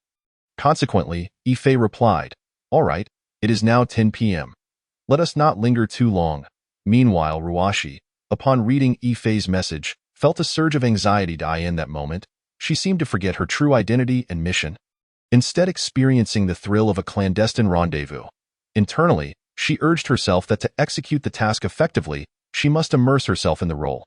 Otherwise, there would be too many discrepancies, complicating her endeavor. City C is renowned for its nighttime economy, which typically kicks off around midnight and stretches into the early hours. Within this nocturnal realm, the bar industry undoubtedly reigns supreme. Bars come in various forms, from grand nightclubs to quiet lounges, with the latter primarily featuring jazz and folk music.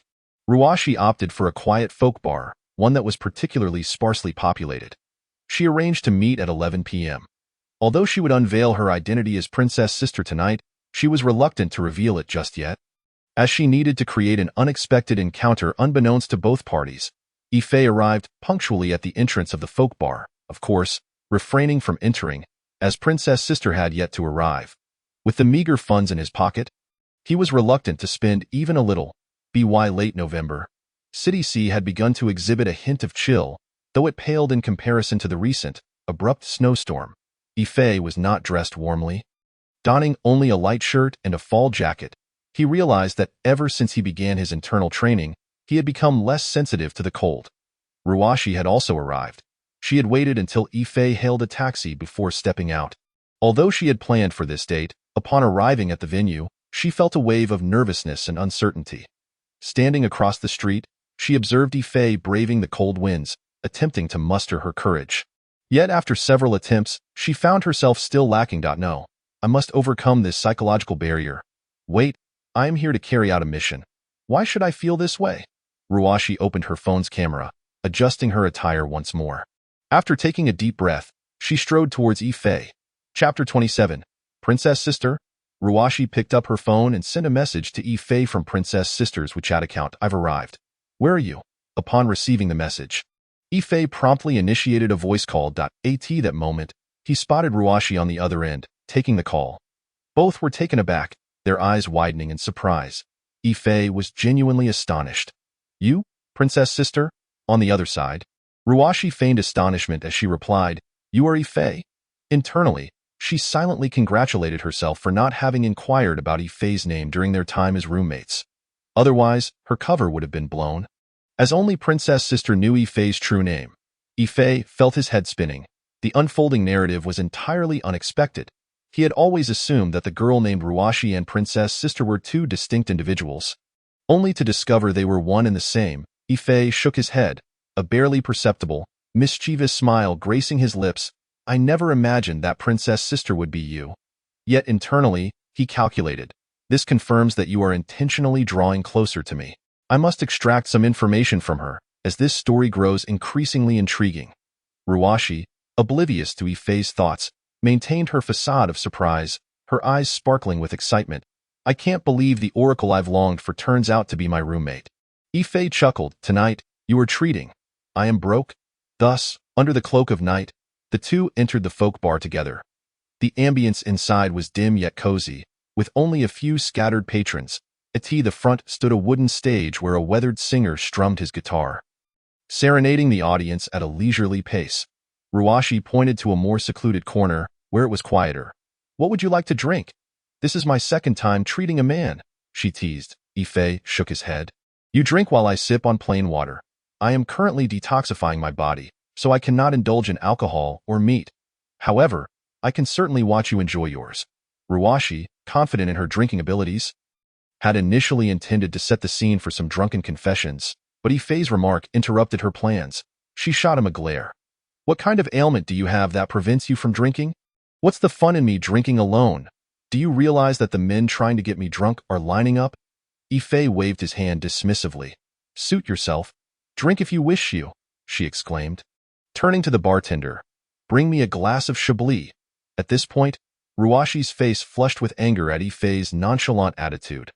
Humph, I refuse to believe that a stunning, alluring woman collapsing in front of him won't stir any reaction. But then, she wondered, would he take advantage of her if she got drunk?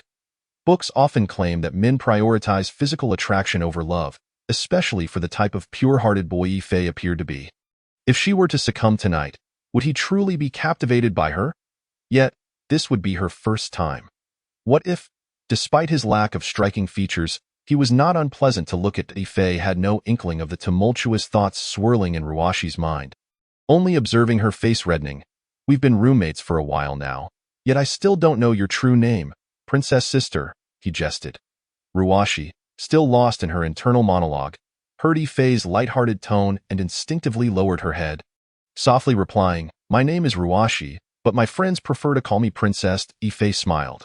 Then I suppose I need not introduce myself, as you already know my name. At that moment, the server arrived with a bottle of beer. Ruashi opened one, raising it. I know your name is Ifei. I suppose this marks our official introduction. Cheers. With that, she clinked the bottle against her own and began to drink. Ifei's mouth twitched. Was it necessary to indulge so heartily right from the start? Ruashi, having graduated from a military academy, naturally retained some soldierly traits, including a hearty approach to drinking. Shall I call you Ruashi or Princess from now on? Ifei sipped his plain water.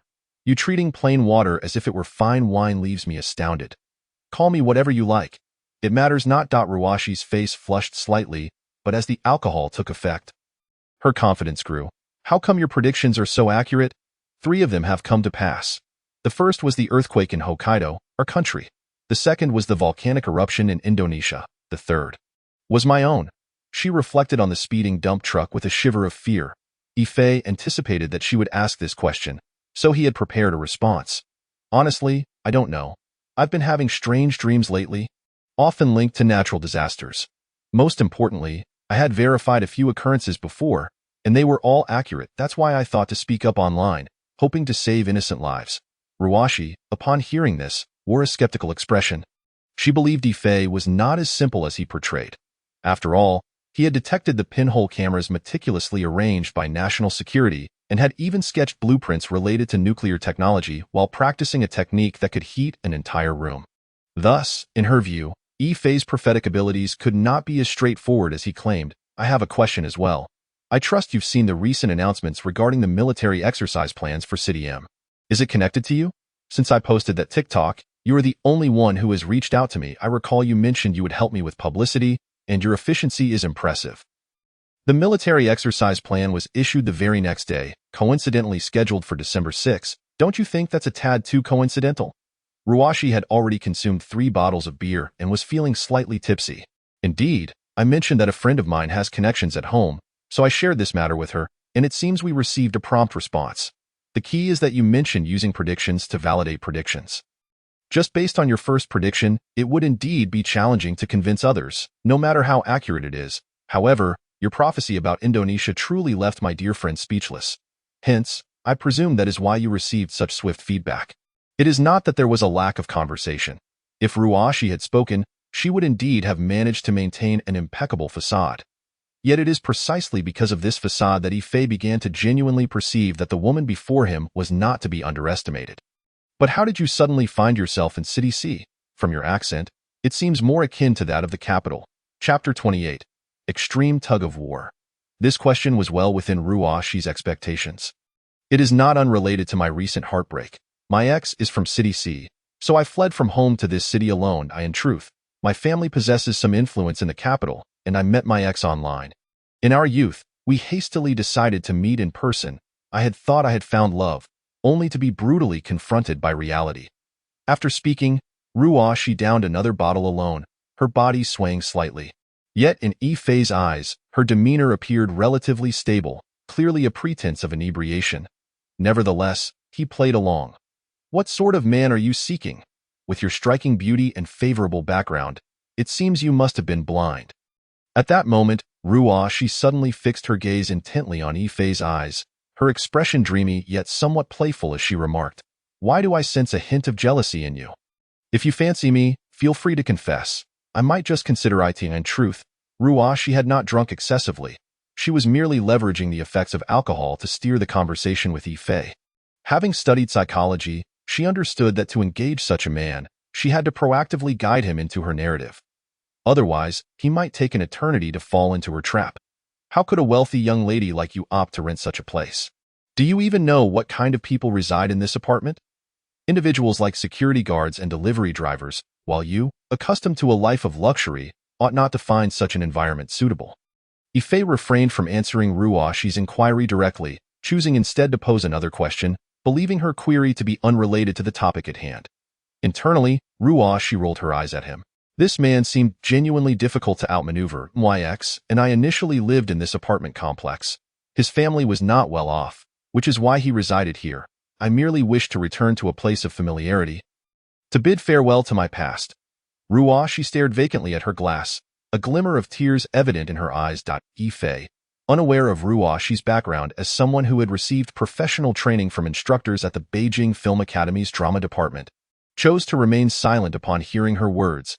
He simply raised his glass of water, signaling a toast with her. "Let us drink to this." After taking a small sip of water, he observed Ruashi's reaction and couldn't help but smirk inwardly. Believing she was now convinced that it seemed the literature did not lie. Particularly with men of the pure-hearted persuasion, their greatest fear lay in a woman's tears.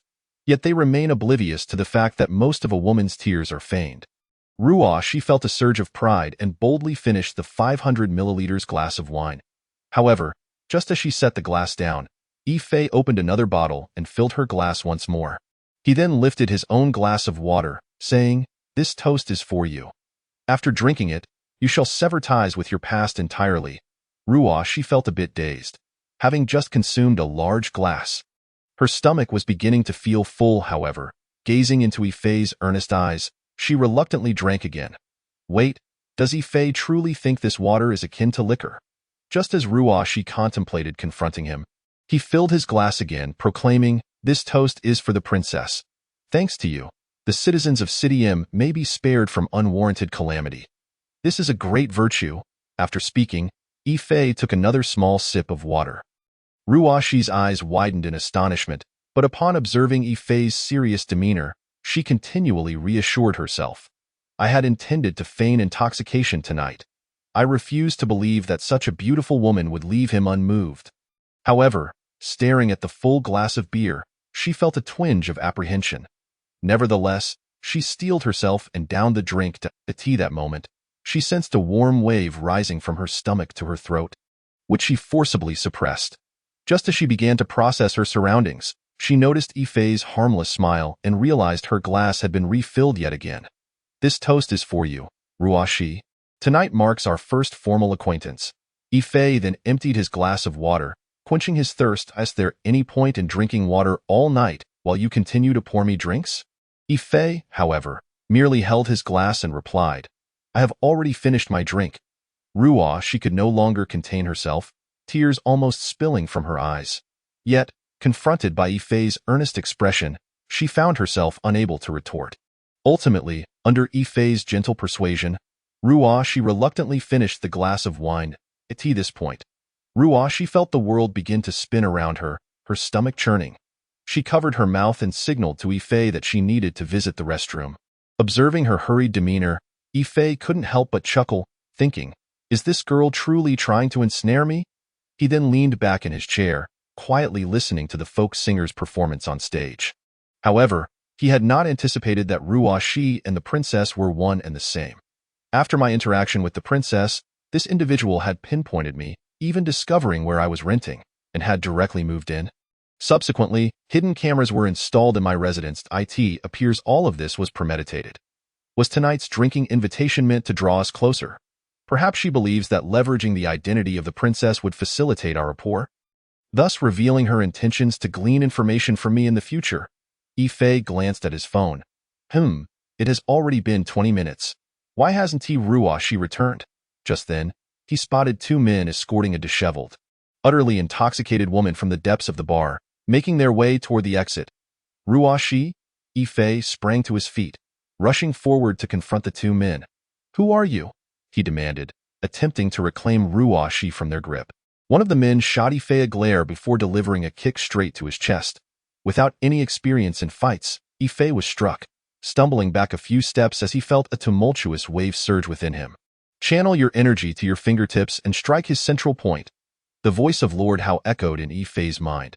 He quickly complied, charging back toward the man with his fingers poised like a sword. Striking directly at the center of the man's chest, the man collapsed to the ground, his body paralyzed and consciousness lost. Yet, out of nowhere, three more men surged forth, seizing Yifei's arms from behind and pinning him down. Chapter 29. Ruashi's trapped. It hurts. Yifei gritted his teeth, feeling as though his joints were on the verge of dislocating. At that moment, he truly experienced a sense of helplessness in the face of overwhelming odds. Though he had practiced internal martial arts for a few days under Lord Hao, he lacked formal combat training, leaving him at a disadvantage. "Boss, call the police." Yifei strained to lift his head, shouting at the bar owner. But no sooner had he spoken than a massive fist flew toward his chin. A wave of dizziness washed over him, followed by a barrage of kicks raining down. He vaguely heard the angry shouts of the men behind him. "You ruined my good fortune." When Yifei awoke, he found himself in a hospital, with a worried-looking Ruashi by his side, her eye makeup seemingly marred by tears. "You're awake?" Yifei managed a wry smile at Ruashi. She nodded gently, asking, "Are you all right? Does it still hurt?" Yifei sat up in bed. "I'm fine. Just knocked out for a moment." "How embarrassing. Thank you for tonight. Without you, I can't imagine what might have happened." Yifei shook his head. "I shouldn't have pressured you into drinking. Otherwise, this wouldn't have occurred. By the way, what happened to those men? As soon as they heard you were going to call the police, they beat you up and left. Then the bar owner brought us to the hospital." Yifei sighed. "Let us go home. Tonight was quite the surprise." "Shouldn't we observe you a bit longer?" Ruashi asked, concern etched on her face. "No need. I know my own condition. In the future. Be cautious when going out at night. With your looks, it's inevitable that you'll attract attention. Girls should learn to protect themselves." Ruashi pouted, but her eyes sparkled with a hint of triumph. But you're here, aren't you? You truly moved me tonight, I in the taxi. Ruashi clung tightly to Ife's arm, resting her head on his shoulder, seemingly fast asleep. Ife made no attempt to resist. Lost in thought, at this moment, in a luxurious mansion somewhere in the capital city, Li Mingchong was roused from his slumber by a phone call. After concluding the conversation, he fell into deep contemplation. This time, the national security personnel were testing Ife's capabilities. Although Ife was ultimately subdued, it took 5 agents to accomplish this feat. It was evident that Ife had never received any martial arts training, his strikes lacking any form or technique, yet he managed to incapacitate a seasoned veteran from the national security team. That individual remained in a state of unconsciousness even now. It is worth noting that the agents dispatched were all former Special Forces operatives. Furthermore, according to their reports, Ife possessed considerable strength. It took 4 of them a strenuous 15 minutes to finally render him incapable of fighting back. Point 2 photographs arrived on his phone. Point 1 depicted Ife shortly after he had been beaten, his face a tapestry of bruises. The other captured him upon his discharge from the hospital. All his injuries mysteriously vanished. Li Mingchong smiled faintly. Intriguing. It seems I must personally meet him. After Ruashi escorted Ife back to his room, she returned to her own, the clock striking past 3 in the morning. After a brief removal of her makeup and a quick wash, she lay in bed, her mind still very much alert. At the bar, she had not consumed excessive amounts of alcohol. She was fully aware that tonight's events were orchestrated by her contacts within the national security. However, she had not anticipated their ruthlessness. Initially, she merely intended to teach Ife a mild lesson for forcing drinks upon her, while also gauging his skills, having once inadvertently collided with him during her own training. Witnessing Ife unconscious on the ground had stirred an inexplicable sentiment within her. A flicker of genuine concern. Suddenly, she heard the sound of a keyboard clattering from Ife's room. Even in this condition, he is still awake. After their interactions tonight, she felt they had grown closer. After all, during the taxi ride, she had linked her arm with his, and he had offered no resistance. It seemed she ought to intervene with this young man, who had returned from the hospital only to resume working. Thus, she climbed out of bed and made her way to Ife's room. Aren't you going to sleep? It's so late. I can hear your keyboard clattering from my room. Moments later, Ife opened the door. Appearing remarkably energetic, devoid of any signs of fatigue, at that moment, Ruashi intended to use this topic to pry into what Ife was up to every night. What do you do every evening? I can't hear you typing away. She cast a glance at the closed laptop on Ife's desk. Ife chuckled wryly. I have debts to settle. I'm a designer, working as a security guard by day and taking on freelance projects by night. It's just how it is. Ruashi regarded him with a hint of disdain. By the way, I have quite a few connections in the capital, influential and wealthy individuals. Why don't you show me your designs? If I find them satisfactory, I could refer you to some business. I actually need a designer for a property I own in the city, and I'm currently searching for one. It's quite fortunate that I've met you. However, I have stringent requirements for design, so if it's convenient, let me see your portfolio.as for payment. I assure you, I won't shortchange you. Ife smiled that I possess a degree of self-awareness. Although I am a designer, I have never lived in a mansion or grand villa. I lack the life experiences of individuals from your social stratum. If you want me to design for your circle, I fear I may not meet your expectations. I can only design homes for the ordinary folk. The hour had grown quite late, and I think you should get some rest. Otherwise, you'll wake up with even darker circles under your eyes. Ife issued a subtle dismissal to Ruashi. Yet, she pouted in response. Then why did you close your laptop when you saw me coming? Were you up to something illicit? Or perhaps flirting with some young lady late at night? Then when I arrive, you claim to be working on design plans. Humph, who would believe that? Her eyes began to glisten, her tone shifting to one of feigned grievance. I don't want you chatting with other young ladies after getting to know me. Internally, Ife scoffed. This girl was quite the actress. Her intentions tonight were abundantly clear. She merely wished to snoop through the contents of his computer, but how could he allow her to do that? What could a man possibly be viewing on his computer late at night? Of course, it would be something inappropriate, perhaps even adult films. Did she expect to join him in watching? This thought rendered Ruashi's face crimson. You scoundrel, she exclaimed, slamming the door as she stormed out. Yifei merely smiled faintly, closing the door behind her. He glanced at the time. It was December 1 ST, and in a few hours, M-City would commence its military exercises. Perhaps everything would gradually unfold with the beginning of the drills, and humanity would soon come to know the truth. Chapter 30. The exercise commences according to reports from Huaxia News at 8 o'clock this morning. Southwest M-City responded to the national call and officially initiated a large-scale military preparedness exercise.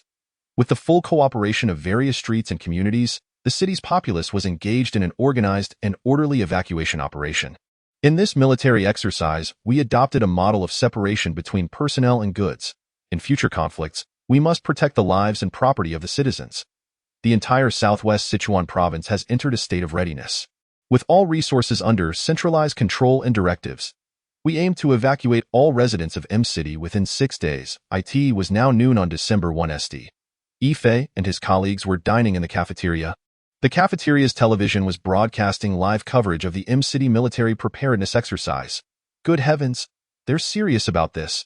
What a spectacular scene, Manager Wang exclaimed, as he appeared much healthier than before, having lost a significant amount of weight following Yifei's treatment.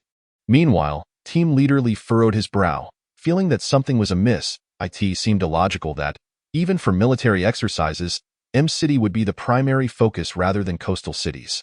Yifei remained immersed in his meal, refraining from comment, instead contemplating how to proceed when December 7th arrived. His schematic for controlled nuclear fusion was nearing completion, significantly ahead of Mr. Wu's timeline. However, it would still require nearly 2 weeks to perfect. Internally, he still had 3 foundational breakthroughs to achieve. Once accomplished, the groundwork would be secure. The pathway for his internal energy operation included both the latter 3 barriers and the first 3 foundational points, namely the Naiwen, Tufu, and Qihai.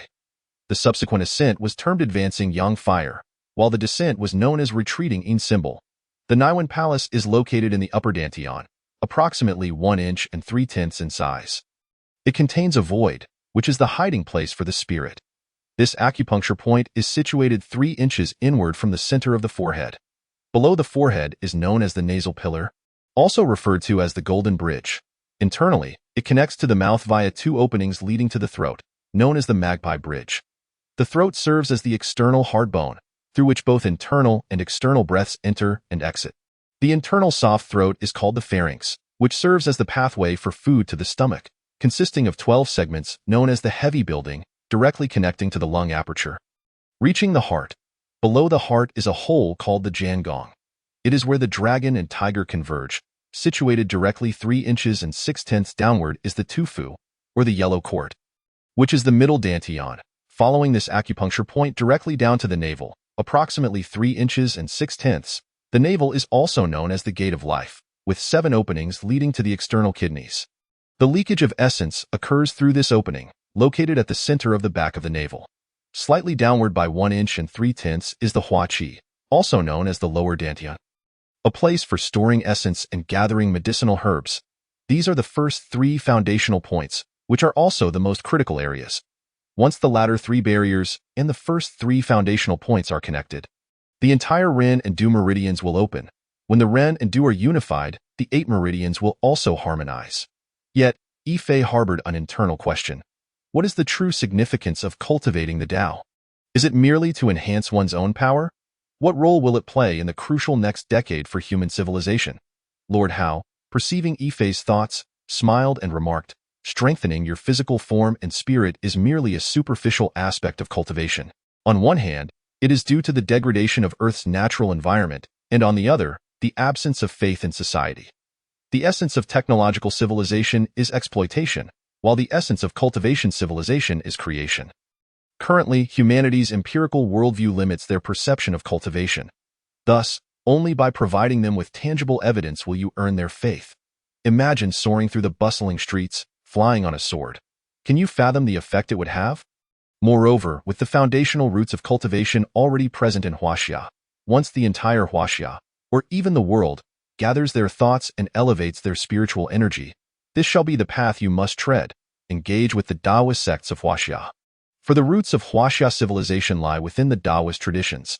This grand propagation technique is the key I shall use to unlock the cultivation civilization of Huaxia. Yifei seemed to have grasped something. Though he likely understood the intentions of Lord Hao and Mr. Wu, he remained unclear about their specific methods of advancement. Thus, for the time being, he simply followed the instructions of these two figures. Proceeding methodically, however, the incident from last night, where he had been beaten, left him feeling quite disheartened. He had thought that with his newfound path of cultivation, he could easily handle such situations. Yet the reality was that he had been knocked unconscious and subsequently ended up in the hospital. I genuinely wonder when I will be able to soar like a true cultivator, as you mentioned, riding the sword through the skies. Lord Hao chuckled in response. What is referred to as inner refinement? Inner refinement is the process of honing one's body and soul, rather than merely perfecting combat skills. The entire process of inner refinement is essentially a reconstruction of oneself. It is only by overcoming this phase that one can reach the second stage of cultivation. The Golden Core period. During the inner refinement stage, one is merely cultivating the illusory core. Following the illusory core, one must begin to cultivate two divine entities, the Yin spirit first, followed by the Yang spirit. Once the Yin spirit is refined, one can perceive events and beings from 1,000 miles away. As for the Yang spirit, it allows one's body to truly transcend the mortal realm, significantly extending one's lifespan. When both the Yin and Yang spirits have been cultivated, the illusory core will condense into the Golden Core, which marks the so-called second stage, the Golden Core period. The subsequent cultivation journey will no longer be a reverse refinement. It will be a forward progression. Cultivating the Golden Core into the primordial infant signifies the third stage of cultivation. At this stage, one can indeed soar through the skies on a sword. Although Yifei felt a surge of excitement upon hearing this, he also recognized that the road ahead would be long and arduous in the days that followed. His life gradually returned to a state of normalcy. While he continued to communicate with Ruoshi daily, she sensed an increasing distance between them, making it progressively difficult to find topics to discuss. It seemed as though Yifei confined himself to his room each day. Ignoring her presence, time swiftly passed, leading to noon on December 17th. This day happened to be Yifei's day off.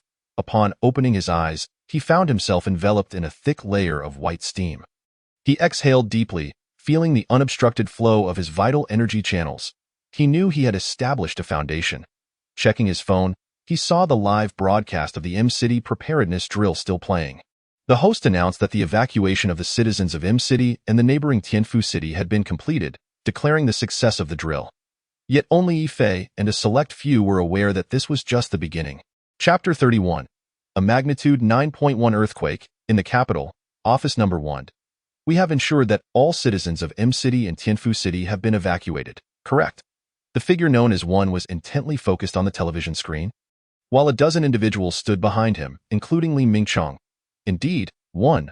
We have conducted a thorough inspection 6 times since yesterday, confirming that everyone has been evacuated, Li Mingchong replied, standing rigidly. We will verify it in 15 minutes. If what he said is true, then we have truly saved countless lives. At that moment, Ruoshi was in a private room of a CAF, her computer displaying real-time surveillance footage of M-City. She clenched her fists, her eyes wide, clearly tense. If Yifei's prediction proved accurate this time, it would necessitate a complete overhaul of her worldview. In truth, Yifei was also quite anxious. While he had immense faith in Lord Hao's grand divination techniques and believed that this outcome was inevitable, the anticipation of the impending result was still fraught with fear. At that very moment, major online platforms were broadcasting satellite surveillance footage of M-City, which had quickly risen to the top of trending topics. Viewers were commenting in confusion during the live stream. Wasn't the preparedness drill in M-City completed successfully? Why is it still being broadcasted? Is the city empty? What's there to see? It was such a grand evacuation. I was among those evacuated, and I must say, the organization was remarkably orderly. All my possessions were successfully transferred to my hometown. The government truly delivered, but I can't fathom why they suddenly organized this drill. I didn't see any signs of war. Hey, look at the clouds above M-City. They appear so strange, lined up in rows. Those seem to be earthquake clouds, and they appear larger than those from 2008. Goodness, look at the streets in that small frame. So many rats are scurrying out. Is an earthquake about to occur? One also observed the footage from the live stream, slowly rising to his feet and walking toward the television. His expression growing increasingly grave. 1 minute countdown. 30 seconds. 10 seconds. Meanwhile, the announcer focused intently on the screen. reporting the fluctuating data point 5, 4, 3, 2, 1. Suddenly, the instruments began to shake violently. The live footage of M-City also started to sway, accompanied by strange noises. Everyone in office number 1 widened their eyes. Did I just imagine that? Someone questioned. Just as the broadcast began to shake violently, the intensity increasing, a thick cloud of dust erupted from the ground, enveloping all of M-City in an instant. Towering buildings began to tilt one by one, with some even collapsing entirely. The once vibrant comments section fell silent in an instant. After several seconds, viewers erupted with frantic messages. Oh my goodness! Oh my goodness! An earthquake! How did it suddenly happen? The frequency of shaking feels incredibly intense. Could it be that they had predicted this earthquake and evacuated us under the pretense of a drill? What a thoughtful move. I almost refused to cooperate and nearly got into a fight with the street office personnel. To those upstairs, you should be grateful to the government. Otherwise, your relatives from afar might have come to attend your funeral. This is terrifying. My home is in that building. In just a few seconds, it has turned into ruins. If I had still been in M-City, I doubt I would have managed to escape. I have goosebumps all over. Has our country's technology advanced to such a level? I remember the preparedness drill plan was proposed on the 30th, which means they successfully predicted this earthquake more than a week in advance. But wait, I recall watching a documentary that indicated current technology can only predict earthquakes a few minutes ahead. The online community was in chaos, and office number 1 was equally tumultuous. One's hands trembled slightly as he lifted a teacup, then set it back down. The initial estimation of the earthquake's magnitude had already surpassed 8.8, and it could potentially be higher. The epicenter of this earthquake was near the outskirts of M-City, merely 50 kilometers away. This earthquake severely affected not only M-City but also Tianfu City. A nearby technician reported. One nodded, speaking slowly. This has indeed saved the lives of tens of millions, but alas, this city will likely become a complete ruin. However, this is the utmost we could achieve. The reconstruction plan for M-City must be initiated urgently. Turning to Li Mingchong, he added, continue to monitor Yifei. Li Mingchong saluted and then exited the office. That moment, Ruoshi appeared agitated as she closed her laptop. Yifei had also witnessed the footage from M-City and let out a long sigh, gazing at the southwestern sky with a complex expression. This has truly been validated, Lord Hao. What should I do next? Lord Hao's voice remained gentle. At this juncture, you should continue with your designated tasks. All you need to do now is patiently await the unfolding events. Fate has already propelled you forward. Yifei nodded. Ruoshi's call? He noted as his phone vibrated incessantly. Yifei, where are you right now? Ruoshi inquired. I'm at my residence. You can come over directly. He replied. You really predicted it again. It's truly frightening. Ruoshi gazed into Yifei's eyes, her expression still fraught with anxiety, as if she had yet to recover from the incident. Yifei patted her shoulder. It's all right. There's no need to worry. For the next 3 years, there will be no major geological disasters in our country. Most. Only minor natural calamities will occur, which won't cause significant damage to the lives and property of the populace. And after 3 years, I believe our nation will possess sufficient strength to confront any calamity. Therefore, there is no need for you to overly concern yourself with me. I remain just the diligent security guard, working to earn a living and pay off debts. This marked Yifei's first voluntary touch, albeit merely on her shoulder. Yet she understood his implication. He did not wish to have excessive entanglements with her. This was his way of signaling her departure. Chapter 32. Acting easily exposed, sincerity is the ultimate weapon. Ruoshi chose to disregard Yifei's subtle dismissal, for her mission remained unfulfilled. She needed to unearth the secrets hidden within Yifei and aspired to become his girlfriend. What do you mean by that? Her gaze revealed a hint of displeasure. Yifei spoke in a manner that was neither cold nor indifferent. As for you, you do not truly belong here. You ought to return to your own life. I have already fulfilled my mission, and nothing of great significance is likely to occur in the next 3 years, so you need not expend your energy on me. Ruoshi shook her head. No, to me, you are indeed a remarkable person. I must revolve around you daily. With that, she directly linked her arm through his. What do you plan to do next? Yifei, feeling helpless, withdrew his arm. Yet, Ruoshi lunged into Yifei's embrace. Holding him tightly, I cannot agree. You cannot simply abandon me. Ruoshi was impatient because her superior had only granted her 2 weeks, and now less than a week remained, meaning she had to win Ife over. In this confined space of less than 5 square meters, feeling Ruashi's breath, Ife, being a man himself, found his thoughts straying. However, his strong sense of reason compelled him to push her away once more. His face flushed slightly. "What are you doing? I am not your boyfriend." Ruashi, however, gazed intently into his eyes, revealing a trace of sorrow. "Though you know the true reason for my visit to Sea City? Did you not say you came to recapture the feelings you had with your ex?" Ife maintained a distance of about 60 to 70 centimeters from her. Although the space was maintained, he could still see Ruashi's chest heaving violently and her luscious lips. At that moment, she seemed to exude an aura that could drive any man wild, and Ife, after all, was merely an ordinary man with his own desires. He felt an irresistible urge to pin her down on a bed. Yet, he could not, for his reason incessantly reminded him that this woman was perilous. In truth, I have long forgotten my ex. I merely wish to revisit the Na'vi version of myself from back then. He is of no concern to me now. You should be able to guess that my family in the capital possesses some influence. This time, I fled the capital because my father intends to arrange a marriage between me and the eldest son of another prominent family. I am unwilling, for I do not wish my future to be dictated by such interests. I have witnessed too many such unions. Many of my friends from the capital have ultimately been reduced to mere pawns in family alliances, but do you know, they are truly unhappy. Some, of lesser status, have even been relegated to being the playthings of several members of the other family. Yet they cannot speak out, for they are bound by interests.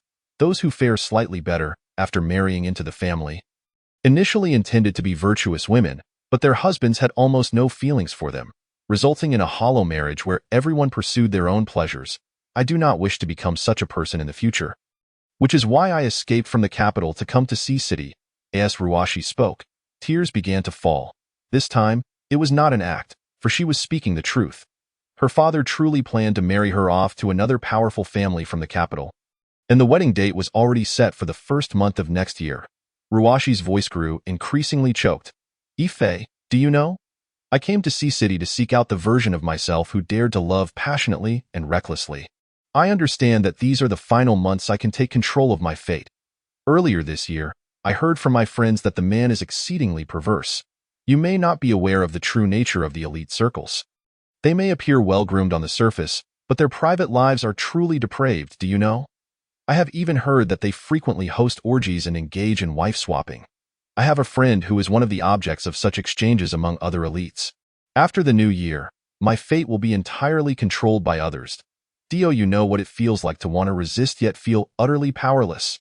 At that moment, Ruashi completely broke down, her voice transforming from a choked sob to a hysterical outcry as she sank to the ground, clutching her knees in tears. Ife felt a pang of sympathy.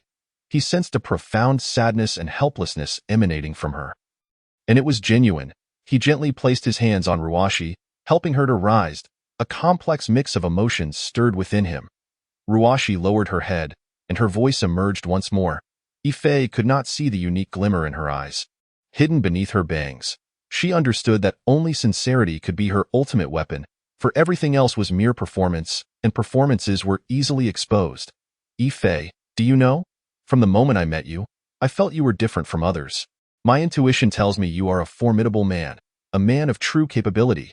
You saved millions in M-City, and you saved me as well. Do you know? At that moment, you became an indelible presence in my mind." She slowly lifted her head, continuing to lock her gaze with Ife's, the distance between them now merely 10 centimeters. Ruashi's eyes shimmered with a hint of intoxication, a glimmer reminiscent of autumn waters. "Ife, it is now December, the lunar winter month. I have 2 months left to live for myself. I wish to seize this final opportunity to act recklessly for my own sake. Is that permissible?" Ife remained silent, for he could not even fathom his own feelings at that moment. Meanwhile, Li Mingchong was already en route to the airport, eager to personally meet this man. His intuition told him that this man's abilities extended beyond mere predictions, and he sensed that soon this man would unleash another formidable weapon. Thus, he had issued Ruashi a strict order to secure Ife within 2 weeks and to extract his secrets. Following the incident in M-City, he had been dispatched by the First Authority to Sea City for direct contact with him, fully aware of the First Authority's intentions to probe this man's depths. for his abilities alone were sufficient to attract the interest of various factions. As the Nine Institute was directly under the First Authority's command, he understood that the power dynamics at play, especially among the hidden factions, were indeed intricate. He wondered whether Ruashi had succeeded in winning him over. If she had, extracting his secrets would be feasible. However, he could not shake the worry that she might end up sacrificing herself in the process, leaving him to explain to her father. Chapter 33. Deeply involved. I am merely an ordinary person. Ife sighed. Tio judged me as an exceptional individual solely based on my predictions seems rather hasty. Perhaps I may disappoint you in the future. I was born into an ordinary family. My father worked on a construction site, and my mother was a homemaker. We had neither money nor connections. Consequently, 6 years ago, upon graduating, I sought to change my destiny by venturing into entrepreneurship, nearly depleting my family's savings. However, the endeavor failed and I found myself burdened with debt. Thus, I chose to work as a security guard temporarily. Yet, we may never truly belong to the same circle. Do not mistake momentary impulses or fleeting thoughts for love. Ife opened his computer, performing a series of operations until he revealed the dense blueprints. I know you are curious about me. You can ask me many things directly. This blueprint came to me in a dream, and I simply drew it out. I majored in interior design at university, and the designs I dreamt of are related to nuclear technology. In truth, I have no understanding of nuclear technology. I merely transcribed what I saw in my dreams, and perhaps these are nothing more than fanciful imaginings. After all, they are merely dreams without scientific basis. In about a week, this will conclude, and if you wish, I can provide you with a copy. These are merely ways for me to pass the time. Ruashi continued to gaze at Ife intently, not bothering to glance at his computer. Are you suggesting that you suspect my intentions in approaching you? Ife did not respond directly but continued speaking. As I mentioned, the predictions I have made were also derived from my dreams. I cannot guarantee that such dreams will persist, nor can I control when I will dream. Although the predictions have been validated by reality, I remain uncertain about the veracity of all my dreams. They are unpredictable, lacking any scientific foundation. I would rather regard it all as coincidence. Therefore, following the incident in M-City, it is likely that my so-called usefulness will end here. You truly need not focus your thoughts on me. I am simply an utterly ordinary person. I empathize with your situation regarding marriage, but I cannot rescue you. If I were to intervene forcefully, I might genuinely cause you harm. I believe it is perfectly acceptable for us to remain ordinary friends. In truth, Ife was speaking from the heart. He had always treated others sincerely, provided they reciprocated with sincerity. Having sensed Ruashi's genuineness earlier, he decided to reveal his controlled nuclear fusion framework to her. However, he attributed this revelation to his dreams. In truth, within his heart, he was also engaged in a grand gamble, wagering on Ruashi's character and the formidable forces that stood behind her, hoping they could genuinely support his heavy reliance. Ruashi's eyes glimmered with a hint of redness, reminiscent of the melancholic gaze of Xixia Fairy as she looked upon Sun Wukong in a cinematic portrayal. Do you not feel even the slightest stir of affection for me? Ife, after a prolonged silence, finally uttered 2 words. No. As those words fell, Ruashi's tears gushed forth anew. She turned away and strode out. Ife sighed softly, quietly closing the door behind her, and sat alone at the foot of his bed. Meanwhile, Ruashi returned to her own room, locking the door tightly, lying on her bed, cocooned beneath the covers. Her tears continued to flow. After a considerable time, she slowly sat up, her eyes dimmed. I cannot allow myself to become too immersed in this. I have identified too closely with the role, as someone who had undergone rigorous professional training. She reminded herself to remain rational, above all. Taking deep breaths, she endeavored to calm her tumultuous thoughts. At that moment, a secured message from Li Mingqiang arrived. Princess, is everything proceeding smoothly? As Ruashi prepared to compose a lengthy text detailing the recent events, she hesitated. After a prolonged contemplation, she began to delete the message word by word. Subsequently, she crafted a brief response. Boss, I have yet to gain his trust and am still striving. Shortly after, another message from Li Mingqiang came through. I will arrive in City C in 2 hours. The incident in City M has passed, and all eyes are now on this individual. You must expedite the completion of your task. There are only 5 days left. Let us convene at my hotel at 8 this evening. The situation has escalated, and many plans may need to be revised. I will send you the address shortly. Received. Enough pondering. You should intensify your efforts to cultivate the next phase. Master Hao's voice interrupted Yifei's contemplation. This girl has indeed been a source of vexation for me lately. Humans possess 3 souls and 7 spirits. The 3 souls are the celestial soul, the earthly soul, and the human soul, while the 7 spirits govern 7 emotions: joy, anger, sorrow, fear, love, hatred, and desire. The primary consciousness of a person is not dominated by the 3 souls, but rather by the 7 spirits, which are managed by the 3 souls. When the powers of your 7 spirits become unbalanced, it becomes exceedingly difficult to control your own emotions. Just like now, your spirit of love has begun to overflow, a phenomenon colloquially referred to as being love-struck on Earth. Deep down, you have already developed feelings for this girl. Be cautious. Once your spirit becomes unbalanced, she may easily manipulate you. Yifei's face flushed with embarrassment as he vehemently denied being love-struck. Let us discuss the matter of training. The next step should involve obtaining medicine, correct? Master Hao chuckled. The composition of medicine is referred to as essence, qi, and spirit, known as the 3 treasures. It fundamentally pertains to the 3 essential elements of life. In our cultivation civilization, we first transform essence into qi, then unify essence and qi to cultivate spirit. From foundational to replenishing essence, the 3 elements gradually combine, and after obtaining the medicine, they merge with spirit. At this stage, qi is truly termed qi, which is the code for the combination of essence and qi. What you previously possessed was merely qi at best. Within the Ming Hall, at the center of the right chamber, there exists a void with 2 openings, one leading to the inner kidneys and the other to the tailbone. These are the vital pathways of the body. During cultivation, one must grasp their fingers tightly, close their eyes, and observe the qi points inwardly, calming the mind and regulating breath. Only after stabilizing their breathing can genuine intent arise, concentrating on imagining this true qi starting from the Yongquan point at the soles of the feet, ascending directly until it merges at the outer kidneys, combining into a singular flow of qi that then enters the tailbone, envisioning it slithering through the 9 orifices like a small serpent. Ultimately, all your essence, qi, and spirit shall return to the sea of qi, at which point you will sense the transformation of your qi, from qi to qi, and then from qi to medicine. The sea of qi will also become your future source for gathering medicine. Through Master Hao's patient instruction, Yifei gradually comprehended that obtaining medicine was, in essence, a phase of replenishing one's innate deficiencies by transforming qi into medicine. This internal cultivation step represents a qualitative enhancement of the body.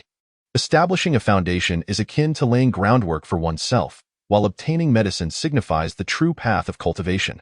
The Heart Seal Sutra of the Supreme Jade Emperor contains a description of medicine. The highest grade of medicine is the spirit, qi, and essence within the human body. Why is obtaining medicine regarded as the formal entry into cultivation? Because it can not only heal all hidden ailments of the body, but also fundamentally transform one's physique from that of a mortal into that of a cultivator. At 8 in the evening, Ruashi arrived at the hotel where Li Mingchong was staying. You realized that the earthquake in City M, while indeed a significant natural disaster, has elevated our prestige on a global scale to unprecedented heights. It has even created a formidable deterrent. Li Mingchong's voice brimmed with excitement. It is precisely because we prepared an evacuation plan 6 days in advance. No other nation has managed to predict an earthquake with such a long lead time. Since the first, they have been monitoring our exercises, relentlessly bombarding us with media scrutiny, creating immense pressure. However, following the earthquake, the Ministry of Foreign Affairs was inundated with calls this afternoon. Only then did they realize this was not a drill but an emergency response to a catastrophe. They are exceedingly curious about the methods we employed for prediction, suspecting we had invented some remarkable technology. Huh? Why do you look so distracted? Noticing Ruashi's demeanor, Li Mingchong halted his animated discourse. Ruashi, she finally returned to the present. Boss, I'm here. Li Mingchong scrutinized her with concern. You seem off today. Tell me what is wrong. Has Yifei been bothering you? Ruashi quickly shook her head. Boss, no, it's just that I have yet to win Yifei over. His guard is too formidable, and his counter-surveillance skills rival those of professionals. Thus, I feel rather disheartened. Li Mingchong nodded. All of this stems from this individual, a man even I cannot see through. I have a strong sense he will unveil another significant move, likely involving the contents of his computer. We have already glimpsed the data on his computer from the video you sent last time. It is very likely to be controllable nuclear fusion technology. If that is true, the entire global landscape will undergo a dramatic shift. However, what perplexes me is that, according to his personal spending records, big data investigations, and basic personal information inquiries, he has seemingly never engaged in this field. But do you know? Just the equations visible in the video you transmitted have already resolved a conundrum that has plagued our Ninth Institute for 5 years. Thus, the professionalism of his blueprints should be reliable. As his algorithms are unprecedented worldwide, you must understand, our Ninth Institute is responsible for the development of nuclear technology in our nation. Therefore, you must secure this mission. You must obtain his blueprints. This individual must also be brought under our control. We are currently exerting every effort to suppress any information regarding him, fearing he may attract attention from either the capital or foreign forces. Ruwashi, this task is truly monumental. Ruwashi nodded, her eyes flashing with surprise. Astonished that the video she had captured previously validated Ife's expertise in nuclear technology. This indicated that Ife's recent dream regarding nuclear technology might also hold veracity. Boss, I have a request. Li Mingchong gestured for her to continue. If I successfully complete this task, could you perhaps intervene to persuade my father to annul the engagement set for next January? I do not wish to marry that person. Li Mingchong was momentarily taken aback, looking at Ruwashi with confusion. Are you aware of the power that individual wields? Their family controls all the oil resources in the nation. Ruwashi, you are not a child anymore. You must approach this issue with realism and rationality. Do you know how much effort your father has invested in this union? Your family oversees the military-industrial sector, which has only flourished due to the nation's recent emphasis on military development. If your family were to ally with theirs, do you comprehend the implications? It would mean a significant portion of our nation's power. Do not be naive. After speaking, Li Mingchong retrieved a stack of documents from his desk. This is your next action plan. Take time to digest it tonight. Ruwashi remained silent, merely placing the documents into her bag before quietly departing the hotel. Li Mingchong's gaze lingered on Ruwashi as she exited the room.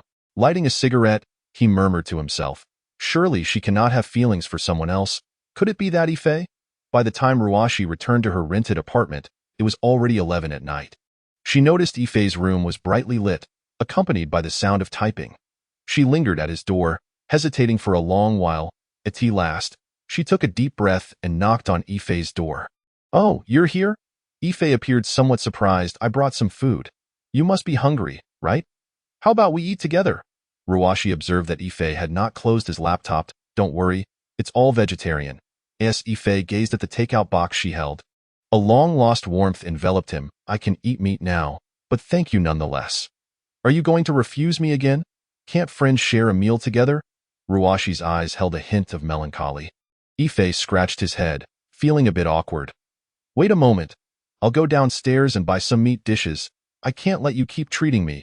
At that moment, he indeed felt a pang of hunger. I am not in the best mood today.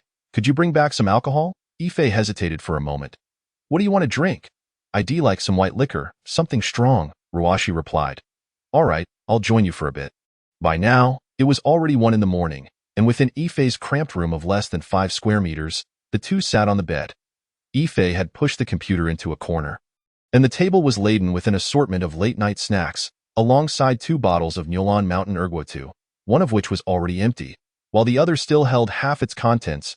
Ruwashi's face was flushed and warm as she gazed dreamily at the slightly tipsy Ife. She knew she had to employ some daring tactics. Gradually, she leaned closer, feeling Ruwashi's heated breath, which left Ife somewhat dazed.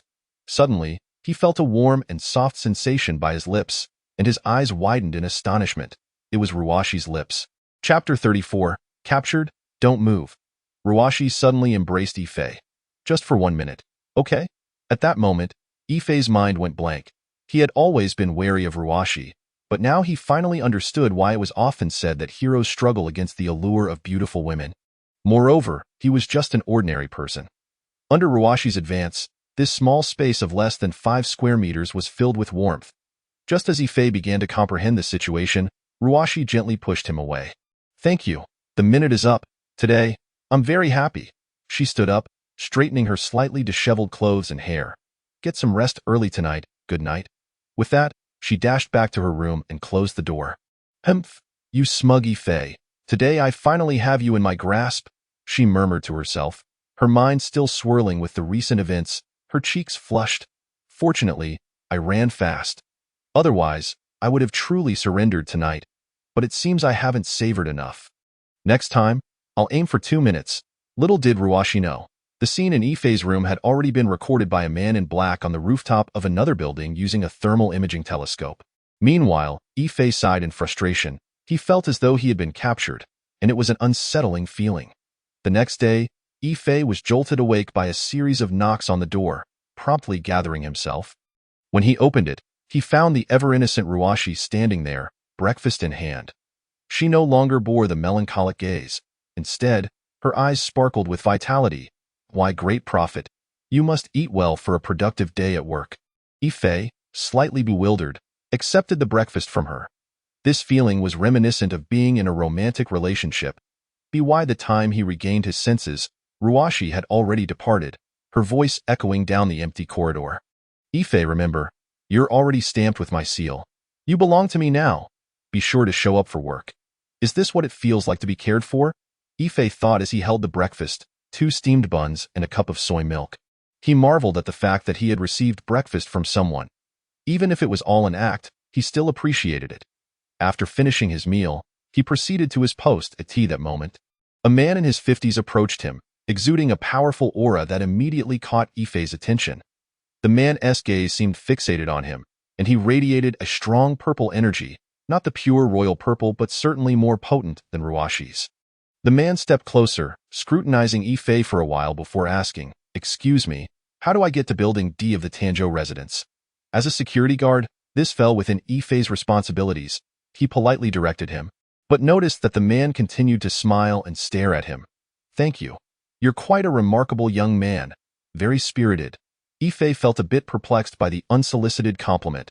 However, he noted the man's energy. Just then, Team Leader Lee walked by, having overheard their conversation. He was curious to see who dared to openly engage with his staff. He watched the man's retreating figure with a puzzled expression until suddenly, it dawned on him. Years ago, during a large-scale military exercise, he had seen this man standing next to a high-ranking official on the podium. Could it be? He dismissed the thought, uncertain if he had recognized the person correctly. Team Leader Lee chose not to pursue but continued to observe the man as he walked away. Suddenly, his phone rang. Is that the chairman's number? Hello, is this Li Yuza, the person in charge of the Tanjo residence's security? This is Chen Zhong.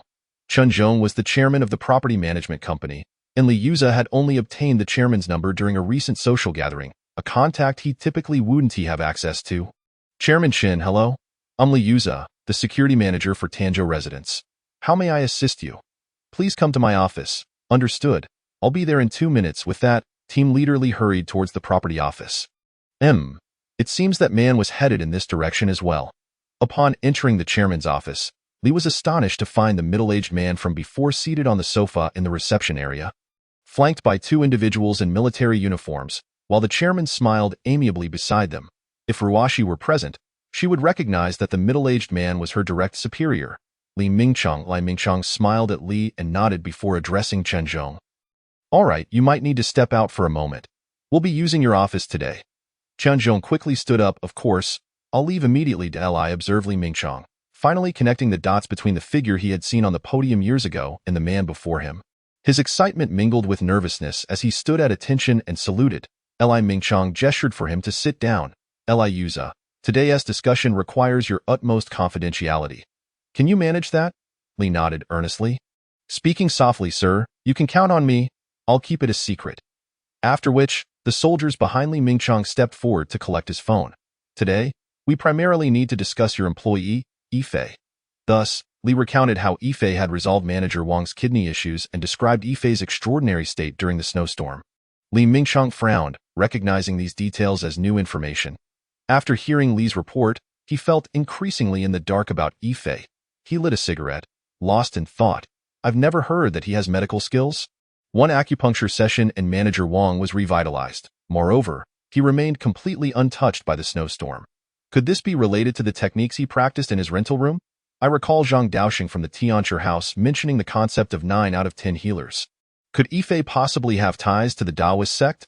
Yet, I've gathered information indicating he has never visited any such places. Li Mingchong was now engulfed in worry. Chapter 35.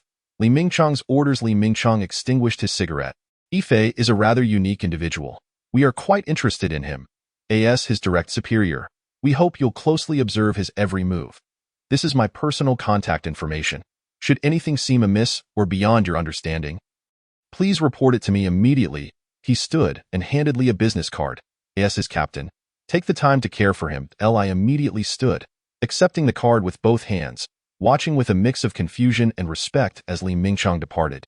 At this moment, Li had returned to the security booth, still reeling from the shock of the earlier meeting.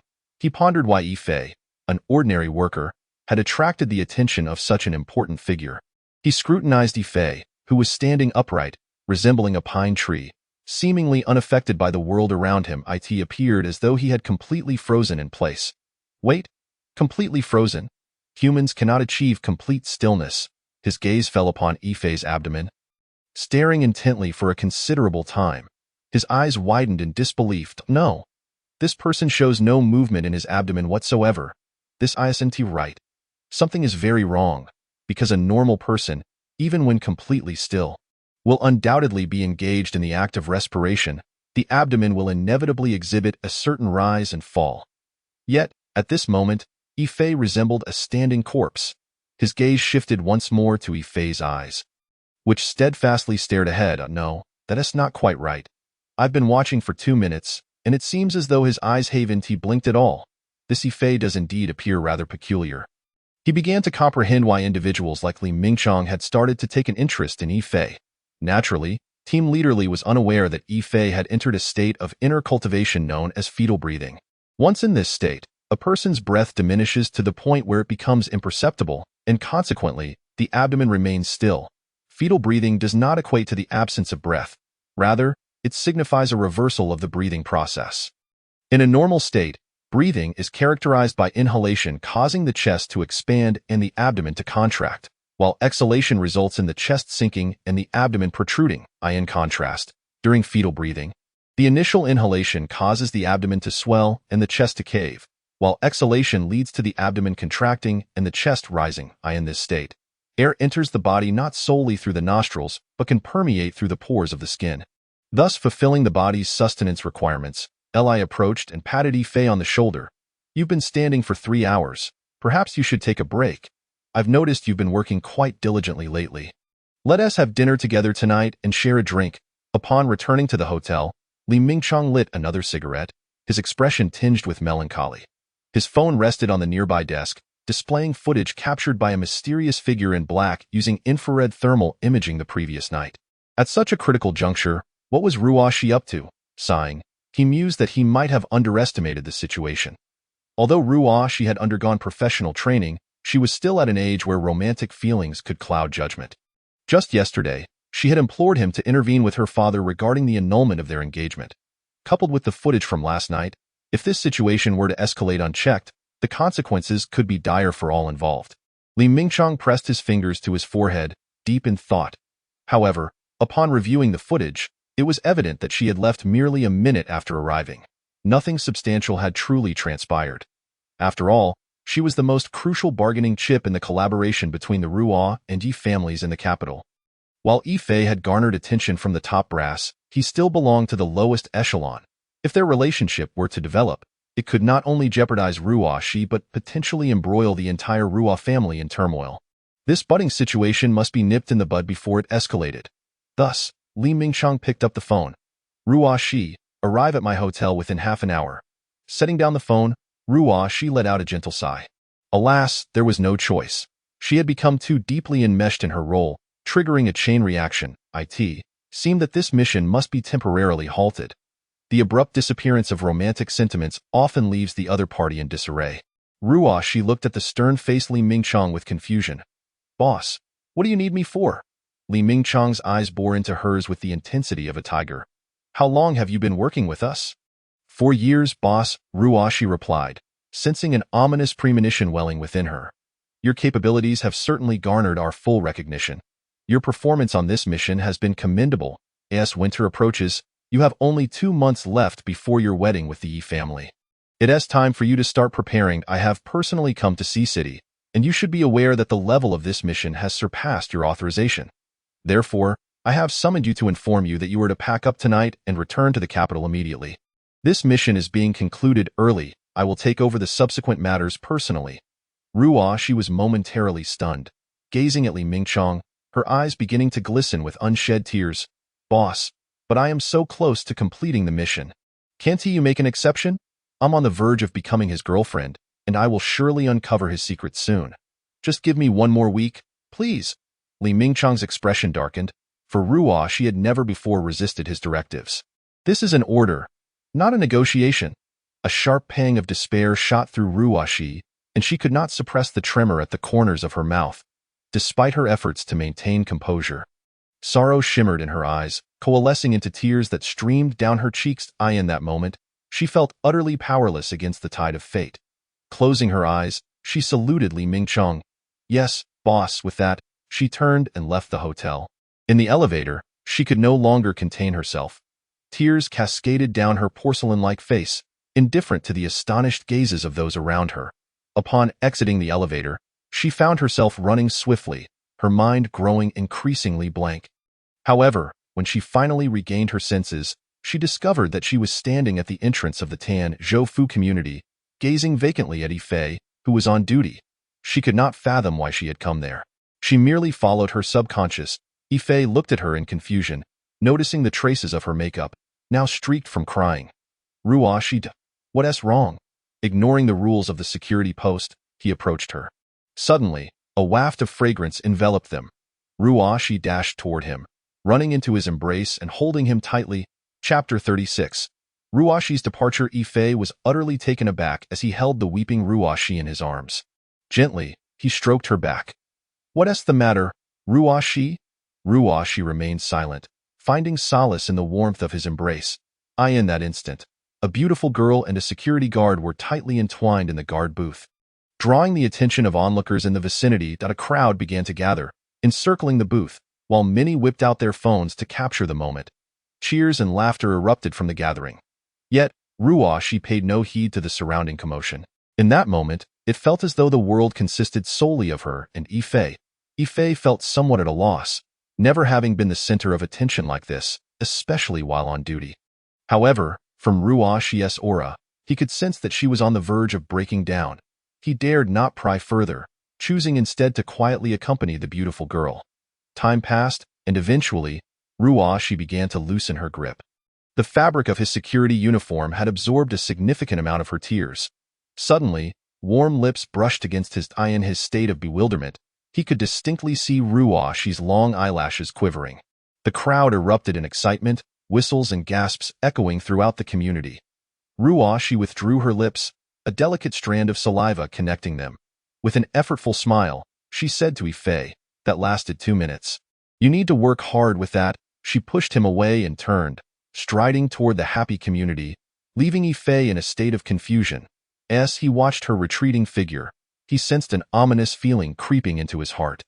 Yet, he was unaware that the lock within him had already been opened by this girl. In a modest lamb, hot pot restaurant, steam filled the air, infusing the once bustling street with a touch of warmth. Team leader Li observed Yifei, who seemed somewhat distracted, and asked, You seem a bit off tonight. What's the matter? At that moment, Yifei's thoughts were intermittently interrupted by images of Ruoshi. I am fine, he replied. Eli filled Yifei's cup, a mischievous smile playing at the corners of his mouth. You look like you're thinking about a woman. Yifei downed his drink. How could I be thinking about women? I am busy, however, for reasons unknown. He felt an overwhelming urge to leave the place. An inexplicable sense of anxiety gnawed at him. He recalled how Ruoshi had approached him earlier that day. She seemed like a completely different person. The Ruoshi he had known was a confident, proud, and sunny young lady, but today, she appeared sorrowful, like a weeping willow. No, this dinner cannot continue, Yifei suddenly resolved. Team leader Li, I think I need to leave. There is something at home. I can't drink with you today. Next time, it's on me. Feeling increasingly uneasy, he even recited the Tao Te Ching in his mind several times. But to no avail. Ali observed him thoughtfully. All right then, I saw that girl rush toward you this afternoon. Yifei nodded. standing to leave for home, while Li followed quietly behind him. Standing at the entrance of his apartment, Yifei held his keys, feeling a strange tension. After taking a few deep breaths, he inserted the key and opened the door. At the end of the corridor was Ruoshi's room, which stood ajar. He walked in slowly. The room was empty. It was devoid of any trace of life, utterly clean. Only a faint scent of perfume lingered in the air. Ruoshi's perfume. Upon witnessing this scene, his first instinct was that Ruoshi had left. Suddenly, his phone vibrated. He hurriedly opened it. This is the message from Ruoshi. Moreover, thank you for accompanying me during these days. Being with you has brought me immense joy. Yet I never anticipated that it would conclude with such regret. I hope you will be well and soon find a woman you truly love. Farewell. Yifei's pupils constricted as he hastily dialed a voice call to Ruoshi. However, the call did not go through, and a red exclamation mark appeared on his screen. The princess had enabled friend verification. You are not her friend. Yifei bit his teeth tightly, feeling a surge of genuine energy rise within him. Accompanied by an inexplicable impulse, she must be heading to the airport. He sprinted towards Ruoshi's window and leaped. At that moment, Team Leader Li, standing beneath the apartment building, was astonished to see a figure leap from the 8th floor. It was Yifei. He felt a chill run down his spine and rushed towards Yifei's direction. Goodness, that's the 8th floor. At this point, Yifei himself was oblivious to his own thoughts. His mind was a blank slate. And without understanding, he jumped as he fell from the 8th floor. Realization struck him. Instinctively, he grabbed the building's wall, leaving 2 streaks of blood, but his weight continued to pull him downwards uncontrollably. His energy was rapidly circulating, channeling genuine power into his bones, and at that moment, he was merely 3 to 4 meters above the ground. He performed a roll to dissipate the force of his fall, then forcefully kicked off the ground with his left leg, propelling himself like a cannonball towards the community's entrance. Team Leader Li's eyes were filled with disbelief. He watched Yifei's figure, which appeared to have multiple afterimages. Why would he jump off? This is the 8th floor. It is nearly impossible for a normal person to survive such a fall. Yet after landing, he could run so swiftly.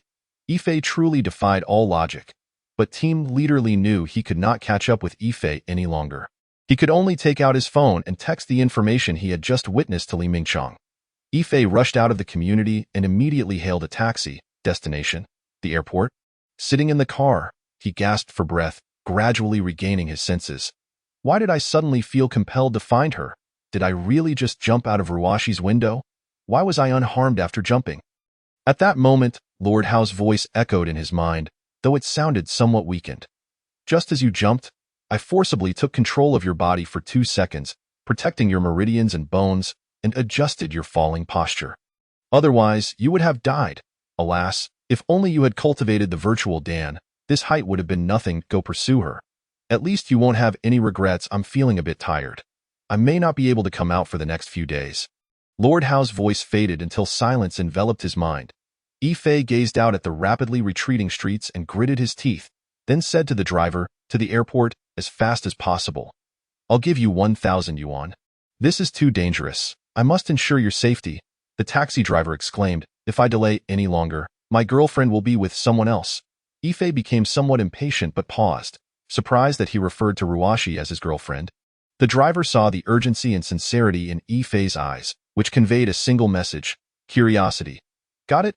Hold on. Let me show you what speed is in City City Airport. The driver was remarkably efficient.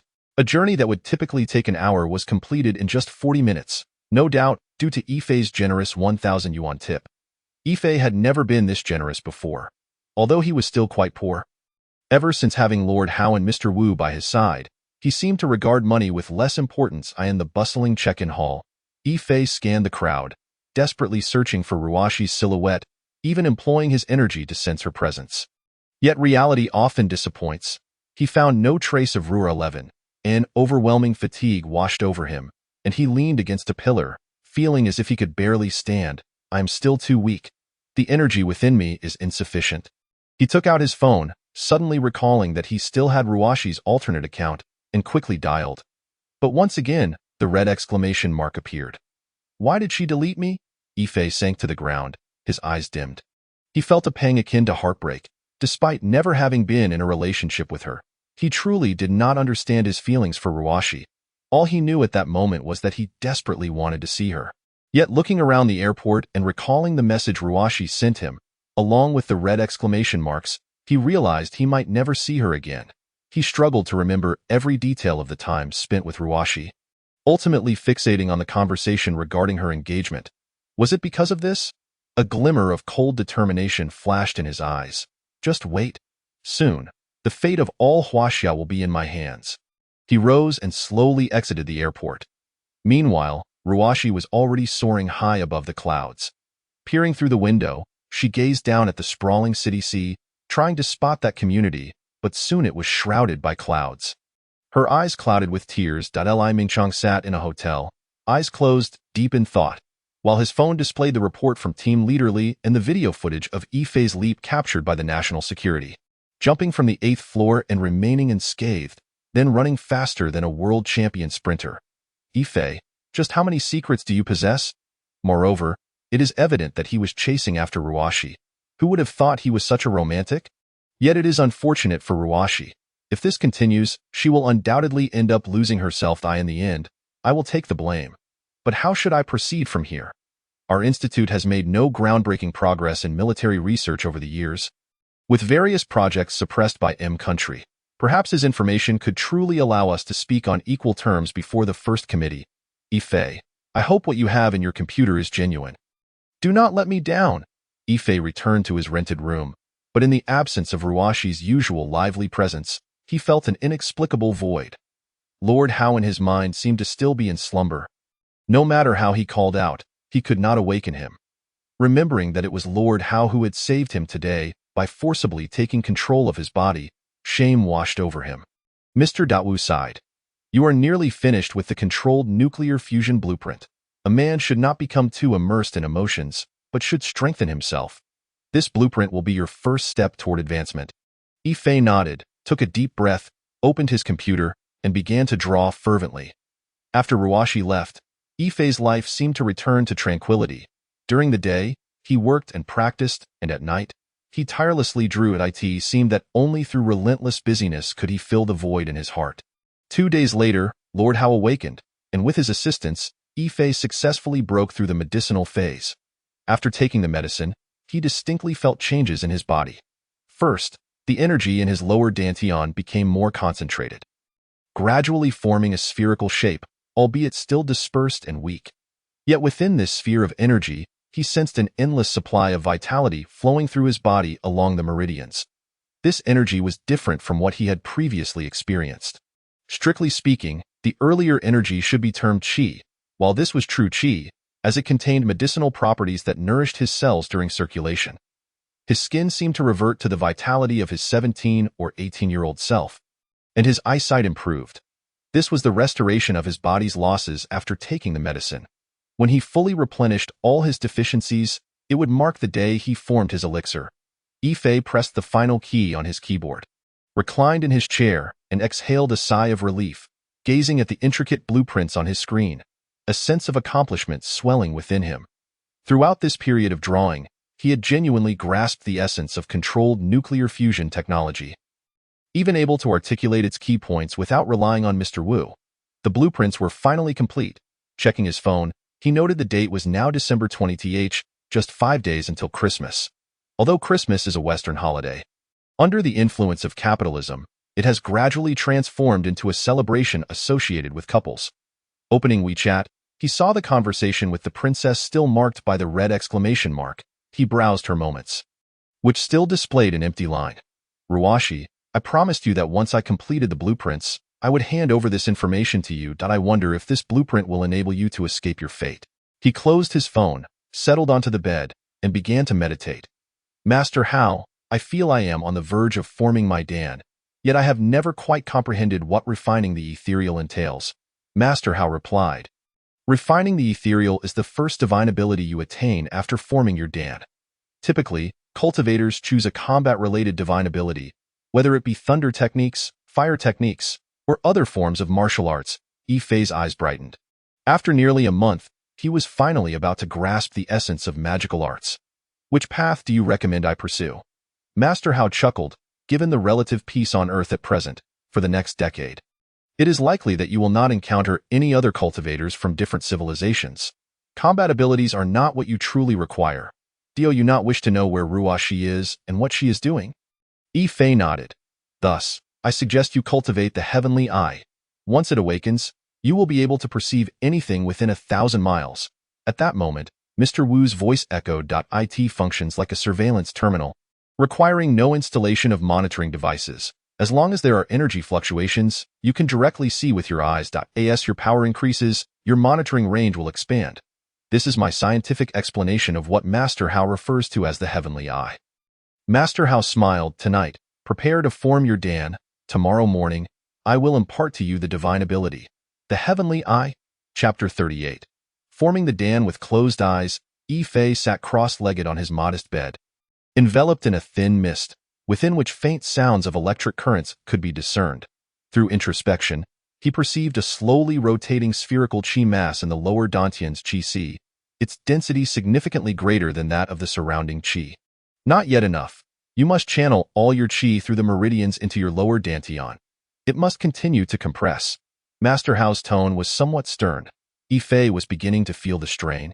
Open your Baihui and Huin. Only then can the qi of heaven and earth enter your body. Otherwise, relying solely on your own qi will make it difficult to form the Dan. Fei nodded gravely and attempted once more. In truth, after establishing a foundation, one can absorb the spiritual energy of heaven and earth.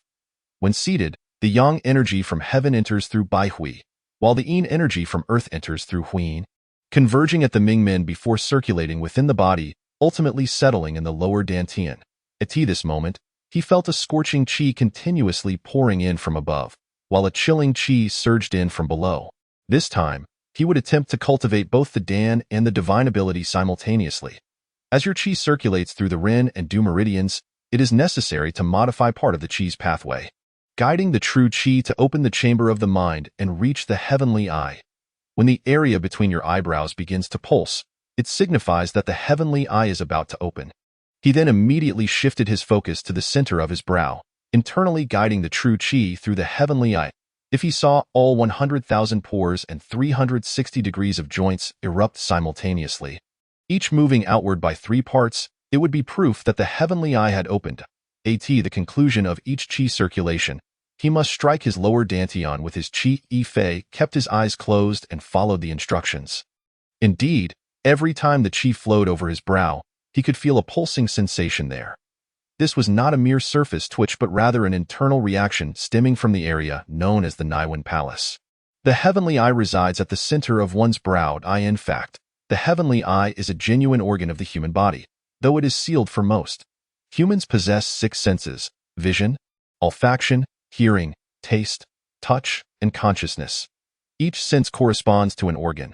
Vision to the eyes, olfaction to the nose, taste to the tongue, touch to the skin, and consciousness to the heavenly eye, with each pulse from his brow. Fei felt his senses stirring. Each stir seemed to expand his perceptual range. As his qi finally settled into the lower dantian, that qi sphere grew increasingly dense.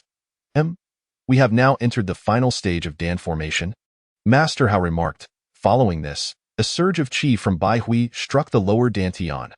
The entire lower dantian ignited, erupting into flames, with thunder crackling above. Concurrently, a cold qi surged from Huin into the lower dantian. The previously burning lower dantian immediately split into 2, one black and one white, forming a taiji symbol that spun and gradually spread apart, revealing a yellow qi sphere in the void between them. Old Yang and Old Yin? Mr. Wu chimed in. Indeed, this resembles the relationship between white holes and black holes. The center one remains somewhat enigmatic. This young man possesses remarkable talent. Initially, I thought he was merely a trivial cultivator. Fei did not cease his qi circulation. He continued to strike the lower dantian. The 2 qi masses of black and white within the lower dantian began to differentiate into a blue and a red sphere of light. These 4 spheres of light rotated around the central yellow sphere. The 4 symbols: Old Yin, Old Yang, Lesser Yin, and Lesser Yang. Look, our research appears to be yielding preliminary results. Master Hao observed Fei's lower dantian with surprise. This indeed aligns closely with our initial theoretical research. If we combine technological civilization with cultivation civilization, His Dan must exist in a planetary system format in its nascent stage. I never anticipated such marvels. Mr. Wu's voice also bore excitement. The evolution of his virtual Dan seems far from over. Yes, the grade of the virtual Dan directly influences the effectiveness of his future golden Dan. It appears this virtual Dan is evolving into a planetary system. The virtual Dan represents the planet, while the four spheres orbiting it represent satellites. The alternation of heat and cold gives rise to the four symbols, birthing time itself. Look, the yellow Dan is beginning to transform. Its outer layer is becoming increasingly clear, while within, an inner core seems to be condensing. This is the chi of yin and yang. The clear forms heaven, while the turbid forms earth. Suddenly, the dantian trembled, revealing some folds. That was the chi of the Jean hexagram, the origin of all things.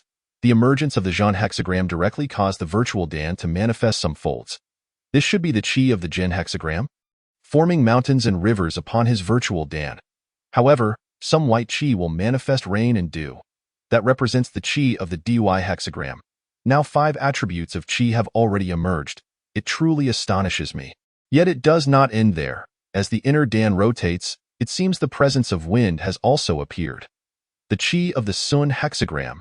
This represents propagation. This moment, Master Hao and Mr.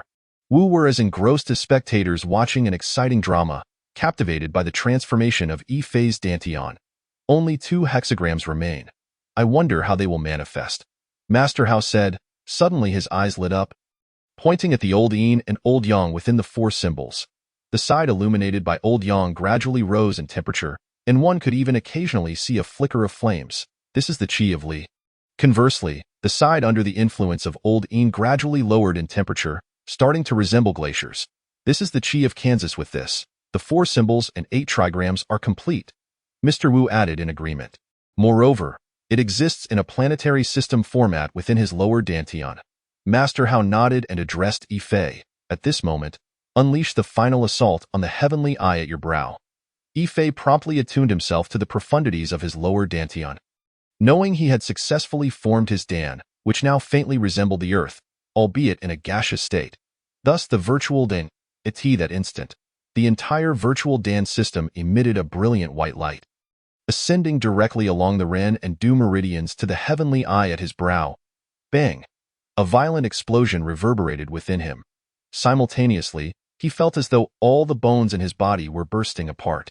At that moment, a fissure opened vertically between his brows, and he continued to strike the brow with the chi from his lower Dan. Finally, that fissure gradually widened, revealing a dazzling spectrum of colors within. Chapter 39. Divine Ability, Heavenly Eye? It was actually colorful. Master Hao's expression was filled with disbelief. Do not panic. I am calculating and seem to have discovered functions that differ from those of your typical cultivator's heavenly eye. Mr. Wu's voice followed closely. Yet at this moment, Yi-Fei experienced a peculiar sensation. Within a 10-kilometer radius, he could sense everything. He perceived a man and a woman on the 13th floor of the opposite building sharing a moment of affection, and sensed a mouse in the security booth of the adjacent Tanzhoufu, rustling about. This feels so miraculous. I can truly see everything within a 10-kilometer range, though it appears somewhat pixelated and blurry. Master Hao chuckled. Consider yourself fortunate. Do you realize that an ordinary cultivator, when first learning the heavenly eye, can only perceive a radius of 10 meters? You, however, start with 10 kilometers. Now, you urgently need to absorb the chi of heaven and earth to transform it into your innate chi. The more chi you gather, the clearer your vision becomes, and the larger your range will be. At this moment, Mr. Wu suddenly interjected. Quickly use your heavenly eye to examine the controllable nuclear fusion blueprint on the computer. Yi-Fei nodded and reopened the computer. As he gazed at the blueprint, streams of data and equations appeared before his eyes, with the figures continuously shifting as if being automatically analyzed. What is this? Not at all shocked, he quickly turned his head, as the data in his eyes gradually faded away. When he concentrated his celestial sight upon the wall again, a new stream of data emerged. It revealed the chemical molecular structure of all the materials constituting the wall. Mr. Wu was quite exhilarated. Your celestial sight now possesses not only the capabilities of a cultivator's spiritual awareness, but also functions akin to surveillance. You can perceive anything within a 10-kilometer radius that you wish to observe. Furthermore, Like a computer, it has activated an automatic calculation function within your brain. However, this computational speed is somewhat sluggish, comparable to the electronic computers on your planet. To put it succinctly, your brain has already acquired the functionalities of a computer, albeit currently at the level of an electronic device. I firmly believe that as you continue your cultivation in the future, this device will gradually upgrade to a quantum computer, a proton computer, and even a black hole computer. Now, let us experiment with a new approach, Ife nodded.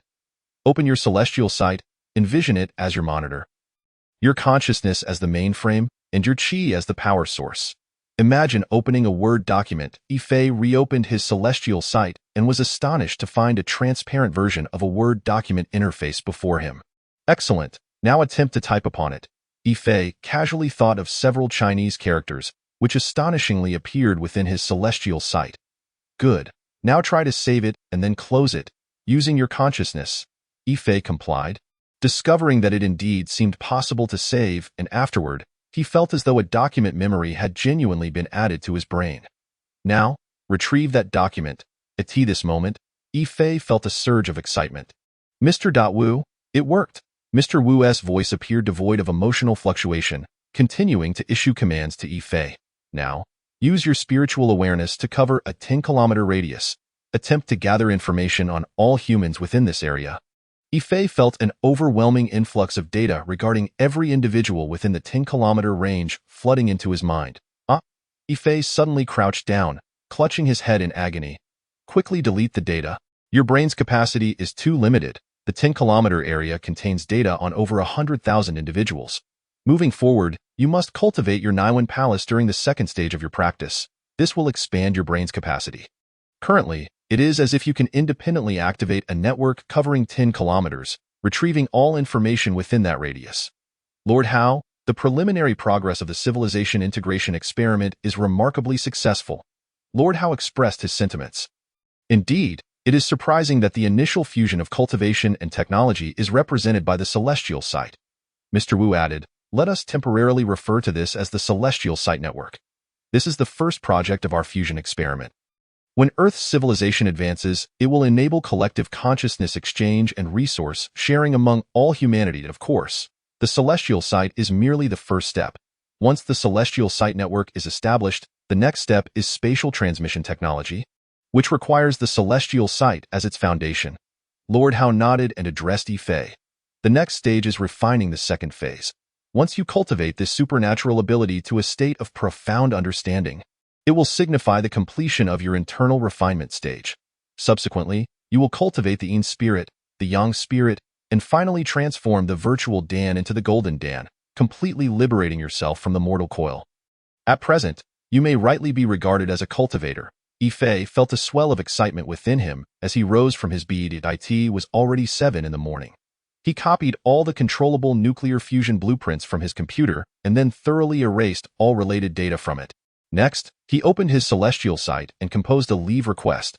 He then simulated the WeChat application with his celestial sight and directly sent it to Team Leader Li's phone with his thoughts.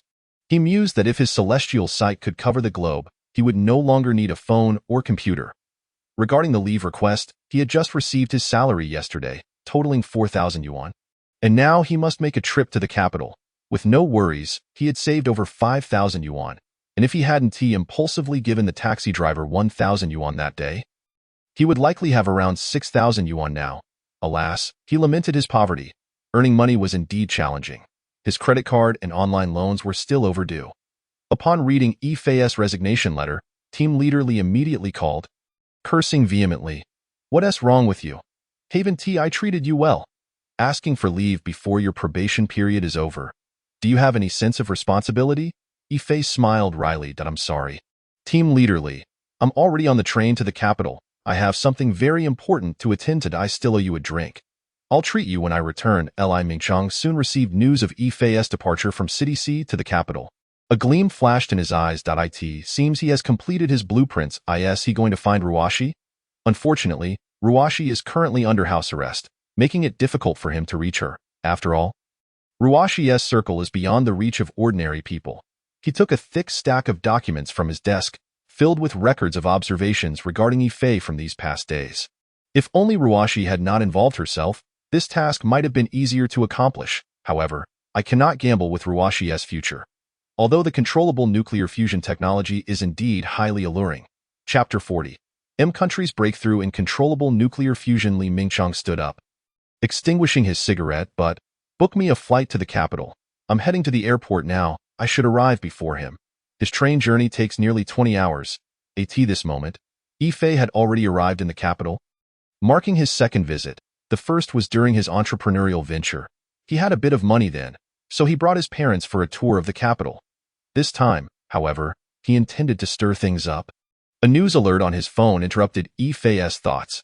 He opened the news, a smile curving his lips. M Country announces breakthrough in controllable nuclear fusion technology. According to reports, M Country has successfully maintained a plasma loop for 1 minute and 38 seconds, setting a world record and indicating a qualitative breakthrough in controllable nuclear fusion technology.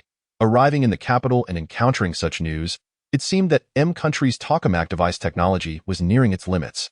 As they continued their research along this path, they would discover that all directions were erroneous, rendering their efforts futile. With a backpack slung over his shoulders, Yifei now stood directly beneath the a gate, gazing up at the enormous portrait overhead, feeling the waves of majestic, pure purple chi emanating outward, enveloping the entire capital. This was the true aura of an emperor, pure and vast. It directly represented the national fortune of the entire Huaxia. He closed his eyes, channeling the chi in his dantian through his celestial sight, instantly conjuring a 10-kilometer vista in his mind. He was searching for that girl who had once tugged at his heartstrings. Previously, in City C, he had sensed the undercurrents of various forces from the capital, and with the technology he held, he dared not casually entrust it to anyone he did not trust. He could not predict whether that person would leverage his technology for personal gain or for the nation's benefit. Is she not nearby? Yifei sighed. Yet my intuition tells me she is likely not in the suburbs. The capital is vast, and I may need to invest some time to locate her. He decided to use his celestial sight to perceive Ruwashi's location, thus making his first stop at the gate, as it was the heart of the capital. However, his sensing range was limited to a 10-kilometer radius, meaning she was not within a 5-kilometer radius of this location. Consequently, he planned to take a bus nearby, detecting every 5 kilometers. Huaxia's 9th Institute. Li Mingchong was seated in his office, scrutinizing M Country's report on controllable nuclear fusion technology. The materials in his hands provided far more detail than the news online. I recall that the previous record maintained by the Korean nation was 48 seconds. I never imagined M Country would achieve 1 minute and 38 seconds. He understood the significance of this data. This duration is crucial for maintaining high-temperature plasma long enough to facilitate fusion reactions, releasing sufficient energy to ensure that the energy produced by the fusion reaction exceeds the energy required to generate and heat the plasma itself, along with any energy losses during the process. Thus, utilizing the energy released from the fusion reaction to maintain the necessary extreme temperatures eliminates the need for external energy input, allowing the fusion reaction to sustain itself. Therefore, it represents clean energy, the ultimate solution to the energy crisis and climate change. It can provide nearly limitless energy supply and, compared to nuclear fission, it produces minimal radioactive waste, has a low environmental impact, and high safety. This data is already sufficient for M Country to genuinely advance the application of controllable nuclear fusion. Why do I still keep my stakes on Yifei? No matter how powerful he is, can he surpass the technological strength of a superpower? It is noteworthy that the nation of M began to woo the world's foremost scientists to serve its interests as early as the last century. Li Mingchong found himself in a state of distress, questioning whether he had indeed strayed from the right path by choosing to doubt the scientists within the Academy of Sciences, while instead directing his attention towards an individual from an artistic background. Lacking formal scientific training, nevertheless, he possessed an instinctual urge to delve deeper, for this person had accurately predicted the devastating earthquake in M City, saving countless lives and safeguarding their properties. Unbeknownst to Li Mingchong, there are no secrets that remain undisclosed in this world. Not only was his faction scrutinizing Yifei, but several other factions in the capital had also begun to take an interest, including the Yi family, who were contemplating a marriage alliance with Ruwashi's family. Upon Yifei's arrival in the capital, he was already under the watchful gaze of several individuals. That moment, as Yifei was about to make his way to the bus stop, he abruptly halted, sensing a presence that had locked onto him. Turning around, he noticed a group of men clad in black suits advancing directly towards him. "Excuse me, are you Mr. Ife?" One of them stepped forward, producing a black identification card from his coat pocket, his demeanor seemingly polite. Ife furrowed his brows slightly. The Huaxia 749 Bureau? Moreover, it bore an exclusive Huaxia steel seal. Which organization is this? As a person of humble origins, Ife was naturally unaware of such entities. "We are from the Huaxia 749 Bureau, a department dedicated to addressing non-natural incidents. Due to the earthquake in M-City, we have taken an interest in you. We hope you can visit our office, as our director wishes to have a thorough discussion with you." Ife shook his head, a look of confusion and fear crossing his face. "I'm just an honest, ordinary person. I haven't done anything wrong." "Are you sure you have the right person?" The man in black smiled faintly. "You haven't committed any wrongdoing. We merely wish to understand your situation better. Furthermore, we are aware of your significant debts, and perhaps we could assist you in resolving them." Ife's mind raced. They already knew my name and even my financial burdens. Moreover, they proposed to help me with my debts. Clearly, they had invested considerable effort into monitoring me. The man in black observed Ife's silence before continuing. "In truth, Mr. Ife, you need not worry. We are a legitimate agency within Huaxia, albeit our department operates at a high level of confidentiality, which is why most people are unaware of our existence. No. I have seen numerous legal education programs. Many pyramid schemes operate just like you, luring people in with claims of national confidential projects, leaving them bewildered. I will not fall for your tricks," Ife replied with an innocent expression. Chapter 41. The Yi family of the capital. The man in black sighed helplessly, suddenly seizing Ife's arms and locking them behind him. Ife's gaze sharpened as he sensed a powerful energy emanating from the individual. This person was no ordinary figure. He bore the aura of a cultivator. Ife pondered. This individual had indeed practiced the internal cultivation methods of Taoism. Yet it was unfortunate that he had deviated, remaining stuck at the foundational level, unable to achieve the alchemical transformation. Lord Hao commented with interest. However, at that moment, Ife channeled his energy into his arms, propelling the man away with surprising force. The man in black stared at Ife in astonishment, unable to believe he had lost control. "Isn't it a bit inappropriate to engage in a scuffle here?" Ife joked, then swiftly made his way into the crowd. The other men in black prepared to pursue, but were halted by their leader. "Don't chase. We can't keep up. That person is on a different level from us." "What about our mission?" The leader of the black-suited men held a specialized phone, capturing footage of Ife as he sprinted away. "Haven't you noticed? The target is running without his feet touching the ground, maintaining a distance of nearly 10 centimeters from the surface. Is he using footwind? No ordinary person can achieve that. We may need to enlist a specialized team from the 749 Bureau." Ife, however, had no desire to entangle himself with them. He was acutely aware of his own limitations and strength and understood that in this place, brute force did not equate to power. Unless one could decisively eliminate their adversaries, he clearly had not reached that stage yet, being merely a mortal, easily susceptible to conventional weaponry. The Huaxia 749 Bureau was a concealed underground facility located on the outskirts of the capital. Ife was indeed remarkable. It was no wonder that the Ninth Institute had invested so much energy into this individual. A 50-year-old man, his hair completely white, sat at a desk, scrutinizing the information transmitted to him via computer. "I hear he possesses controllable nuclear fusion technology. How could a cultivator have such technology?" Beside him stood a young woman. "Yibo, this is the intelligence we obtained from the Ninth Institute, and it is indeed accurate." Just a brief video of a few seconds allowed the researchers at the Ninth Institute to resolve a technical conundrum that had plagued them for 5 years. The Yi family in the capital controls the entire oil and new energy industries, as well as the 749 Bureau. The 749 Bureau also recruits extraordinary individuals, serving as our secret weapon. Once we enter the new year, the Ru family's military industry will also integrate into our operations. If this controllable nuclear fusion technology is verified, it could potentially reshape our energy sector. The Ninth Institute belongs to the Ru family. If they acquire this technology, it will bolster their leverage, making it difficult for us to restrain them. Thus, we must retain a firm grip on the technology in Ife's possession, ensuring it does not fall into the hands of the Ninth Institute. In the end, our energy and military industries could synergistically produce results far exceeding mere addition. The young woman nodded. The middle-aged man before her, with his white hair, was none other than the head of the Yi family, Yi Qinyu. She was responsible for operations within the 749 Bureau, known as EXIN. Observe him for 2 days. If there are no results, you are to forcibly bring him in. We must thoroughly uncover the secrets he harbors. I believe the 749 Bureau has the means to do so. Once we unravel the secrets within him, he will no longer be necessary. The young woman bowed respectfully before taking her leave. Meanwhile, Yifei was seated on a bus, employing his heightened perception to search for Ruashi's whereabouts. After 4 hours of searching, he had yet to uncover any trace of her. Each activation of his heightened perception consumed a significant amount of energy, leaving him quite fatigued. The capital was indeed vast. Yifei sighed, feeling a sense of helplessness.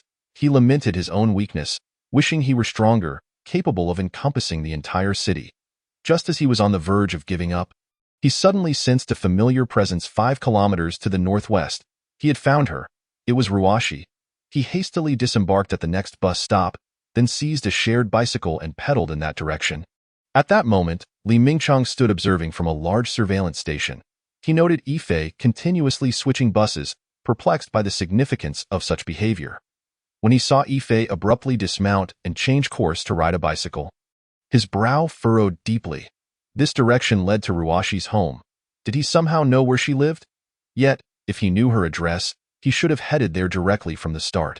For the past 4 hours, he had been aimlessly flailing about like a headless fly, but now it seemed he had locked onto a specific direction.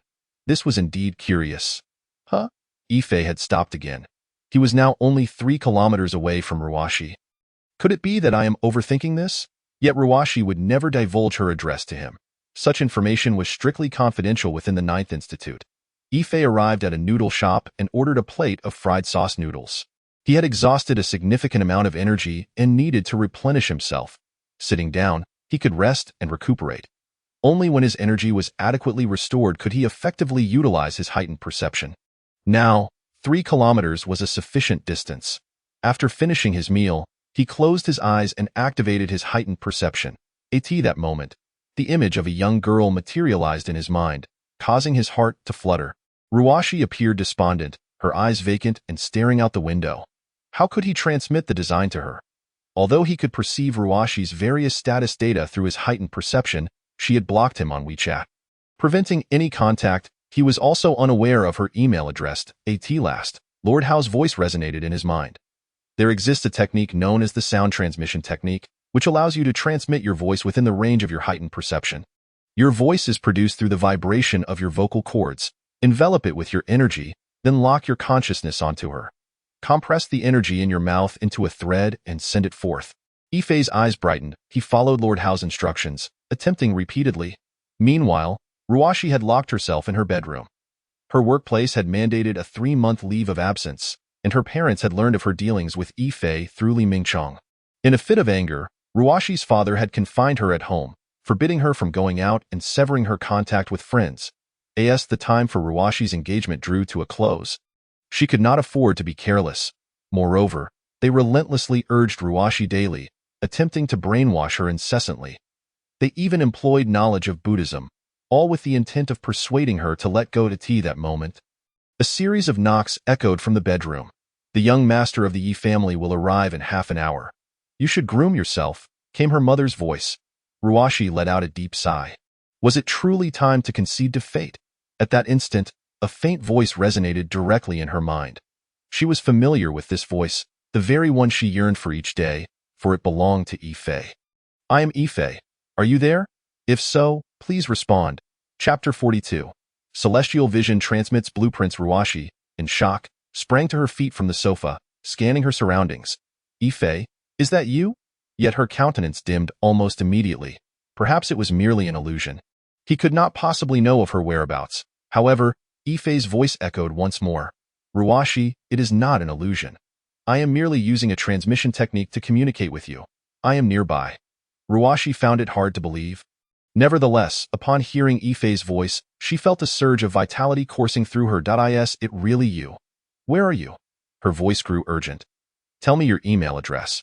I will send you the controlled nuclear fusion blueprints I have drawn over the past month. In this world, I have faith in you. I must also inform you that controlled nuclear fusion technology is merely an appetizer. I have even more groundbreaking technology to unveil. Perhaps it could liberate you from the shackles of fate. Ifei's voice resonated with conviction, instilling a sense of strength within Ruashi. Thank you, Ifei. But you must prioritize your safety. Several factions have already set their sights on you. Although I am aware you have had doubts about me, I assure you, I will not place you in harm's way. With that, Ruashi relayed her email address to Ifei.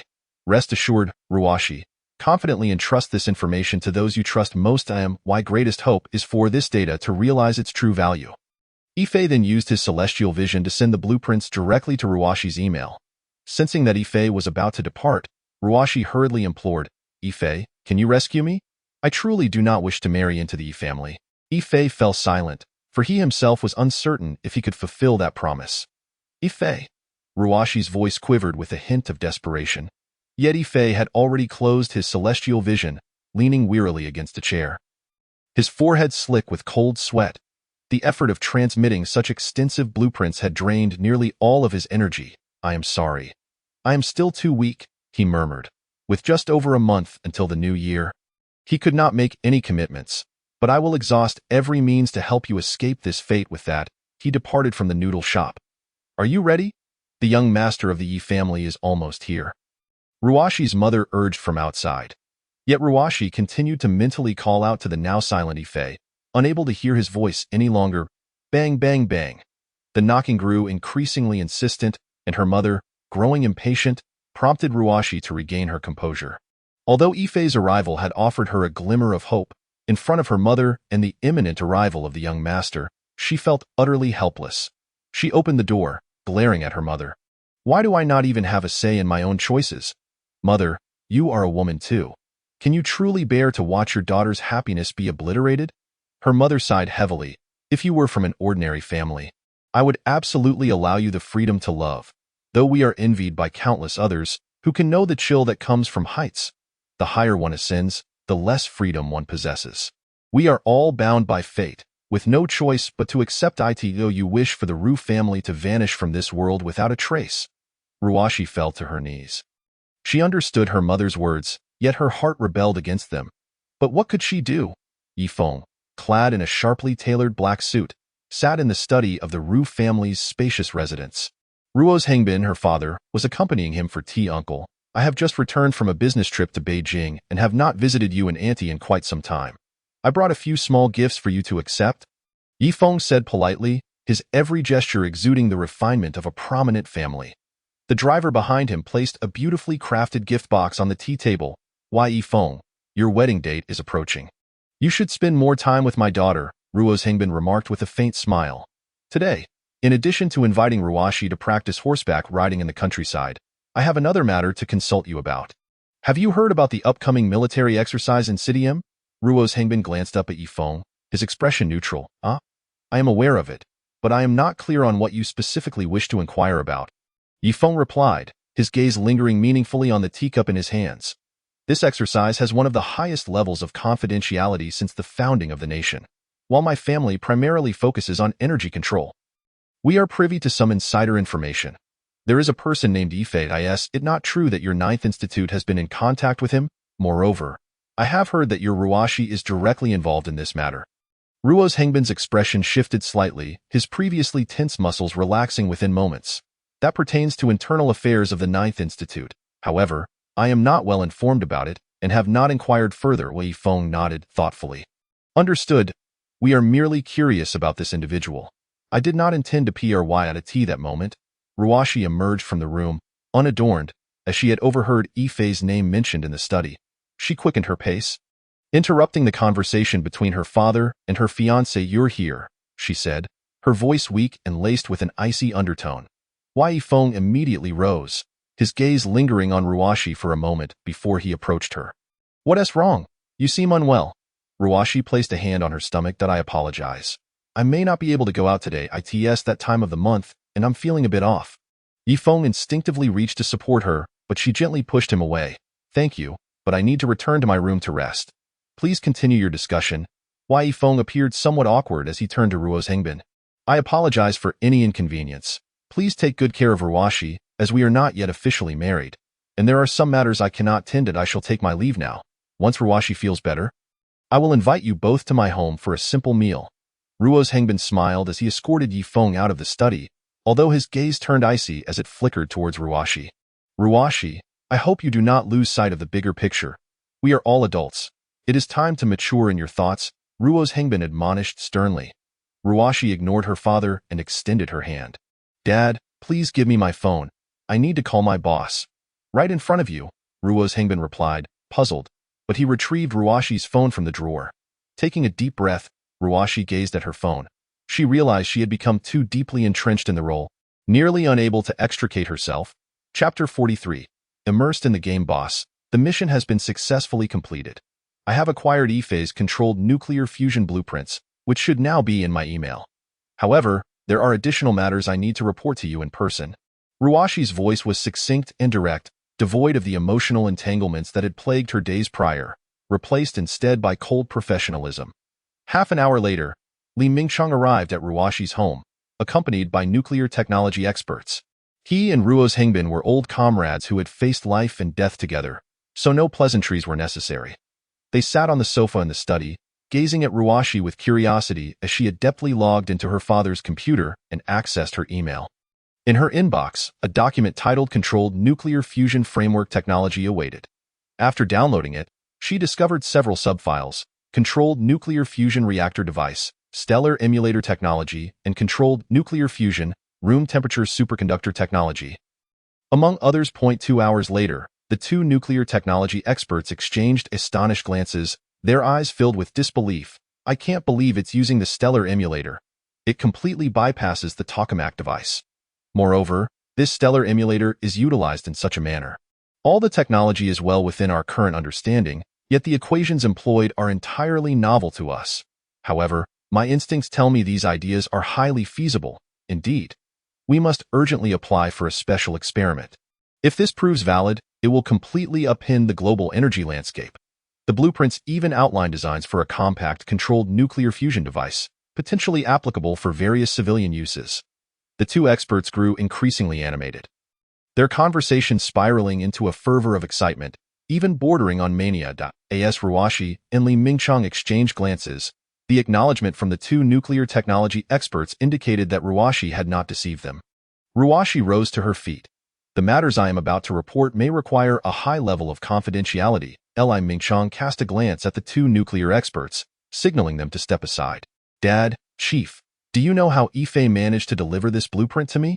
The two men shook their heads. "Through a method of telepathy." His voice resonated directly in my mind, and initially, I thought I was hallucinating. Later, he requested my email and transmitted the document to me.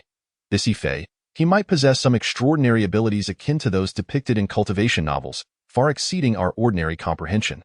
Thus, Ruwashi recounted every detail of Yifei's visit to Beijing to her father and Li Mingchang. Li Mingchang made a call and accessed the surveillance footage from the hotel where Yifei had been staying. He saw Yifei merely sitting with his eyes closed, lost in thought at the dining table, without any visible electronic devices, not even a phone. He then observed Yifei slumped in his chair, appearing utterly drained. Comparing the timestamps of the email sent, the two men exchanged puzzled looks. How did he manage to send the email? How did he communicate with you? Is telepathy truly possible? Ruo's Hengbin found himself perplexed. He had not previously encountered Yifei and was not well acquainted with this mission. Thus, the events of the day genuinely astonished him. It seemed to delve into the realm of metaphysics. It was unfortunate that the forces of metaphysics in our homeland have long been controlled by the Yi family, who possess many exceptional individuals in their 79th Bureau. Should the Yi family become aware of this, they would likely strive to recruit Yifei. Li Mingchang lit a cigarette, a habit of his whenever he faced perplexing matters, believing that each puff would untangle his thoughts. However, confronting Yifei only deepened his confusion, revealing even more questions. He turned his gaze back to Ruwashi. Haven't you already developed feelings for Yifei? You were quite protective of him before me. What changed today? Ruwashi smiled helplessly. Yifei is an exceptionally intelligent and cautious individual. He had sensed my ulterior motives long before. Therefore, in dealing with someone like him, I must immerse myself in the situation. That is to say, I must genuinely allow myself to fall for him. Only then will my actions appear authentic, devoid of any semblance of performance. Even when you called me in for a discussion, that too was part of my plan. And your cancellation of my task fell within my expectations. If I do not immerse myself, I doubt Ife would ever share the information with me. I can allow myself to grow fond of him, even love him. Yet, I can also sever those feelings from my heart. These are, in fact, the lessons you have imparted to me as a member of the Ninth Institute. Such is the essential quality of an intelligence officer. Ruashi's gaze remained resolute, devoid of any wavering. Yet, none detected the undercurrent of determination concealed within her. Ruo's Hengbin sighed, resting a hand on Ruashi's shoulder. You have matured. The moment I blacklisted and deleted him, I knew he would seek me out. Yet, I admit, I have indeed become involved, and I have developed feelings for him. Thus, during these past few days at home, I have been adjusting myself. Time is the best remedy, Li Mingchong, with a wry smile. Pointed at Ruashi. Princess, you've even turned me into your pawn, leaving me in the dark. Hey, not just me. I suspect even your parents are part of this game. Ruashi smiled faintly. This insight comes from my experiences with murder mystery games. When everyone plays a role within a specific environment, one can truly immerse oneself in the character. Ife is an emotionally invested person. I must genuinely invest my heart to earn his trust. However, I wish to avoid such experiences again. They are truly painful. If there are further tasks directed at him, I do not wish to participate. I may need a few more days to recuperate.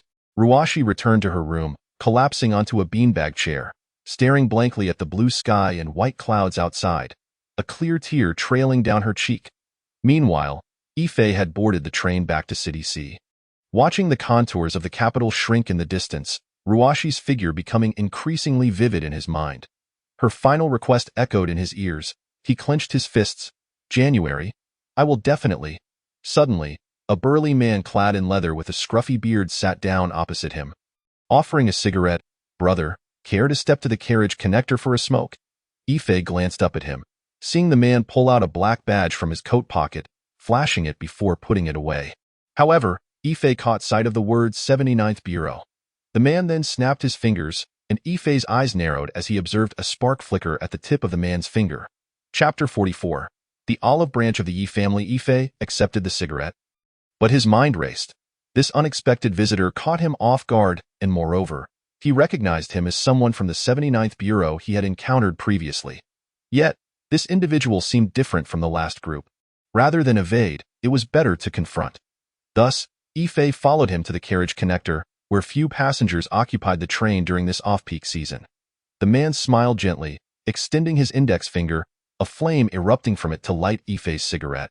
Since ancient times, there have been many extraordinary individuals in China, each possessing various supernatural abilities. Some can manipulate objects with their minds, others are impervious to weapons, and some can summon thunder and quell demons. In folklore, such individuals are known as practitioners of metaphysics, while in official circles, they are referred to as the 79th Bureau. I am Tao Yuan, the captain of the Sea City branch of the 79th Bureau. It is a pleasure to meet you, Ife. Tao Yuan's voice was soft yet clear to Ife's ears. He extended his hand, but Ife hesitated to respond. You are not an ordinary person. After your several prophecies were validated, we at the 79th Bureau began to take notice of you. We serve the nation and the people, so you need not worry. Your efforts to vocalize your prophecies indicate your commitment to this country and your desire to protect the populace from calamities like earthquakes. Thus, we believe you possess righteous intentions. We hope to maximize your abilities, which is why I have come to invite you to join us. We all maintain our own identities and jobs in the secular world and do not disturb the public unless on a mission. The world is not as simple as you may perceive, and we are the ones tasked with addressing abnormal events. We will not interfere excessively with your freedom as long as you do not engage in illegal activities. Moreover, our salary and benefits are quite attractive. A monthly salary of 50,000, task commissions, year-end bonuses, 6 insurances, and 2 funds. After a year, you can claim a 150 square meter apartment and a car valued at around 500,000 in your city. Furthermore, if you join us, we will help clear your previous debts, including credit cards and online loans. Tao Yuan grinned, his gaze fixed on Ife like a predator eyeing its prey. Had this been earlier, Ife would have undoubtedly been tempted by such conditions. However, his perspective had been broadened by Lord Hao and Mr. Wu. His sights were no longer confined to Earth but extended into the cosmos. He understood that the planet was already on a countdown, and while 10 years may seem lengthy, it could easily pass in the blink of an eye. Besides, in 3 years, the world would enter a period of tumultuous natural upheaval. Therefore, he no longer placed value on wealth. Moreover, he was acutely aware that the secrets he harbored must remain undisclosed. Joining any organization could plunge him into genuine peril. Apologies, but I must decline. Thank you for the cigarette, but I intend to quit. Upon saying this, Ife extinguished the cigarette and deposited the butt into the fixed ashtray at the carriage connector. With great power comes great responsibility. The state does not permit any hazardous elements to exist. Individuals like us are, in another sense, classified as potential threats to national security. Do you not see this as the utmost leniency extended to us by the higher-ups? This is not a negotiation. It is a notification. You must believe that no extraordinary individual can resist the might of a coercive institution. Though we may possess supernatural abilities, we are still merely flesh and blood. We will grant you 7 days to contemplate.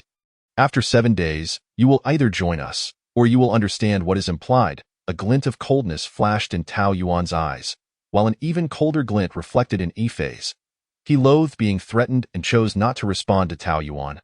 Instead, striding back to his seat, the Ninth Institute of China.at this moment, a series of experiments on controllable nuclear fusion have been vigorously initiated based on the blueprints provided by Ifei.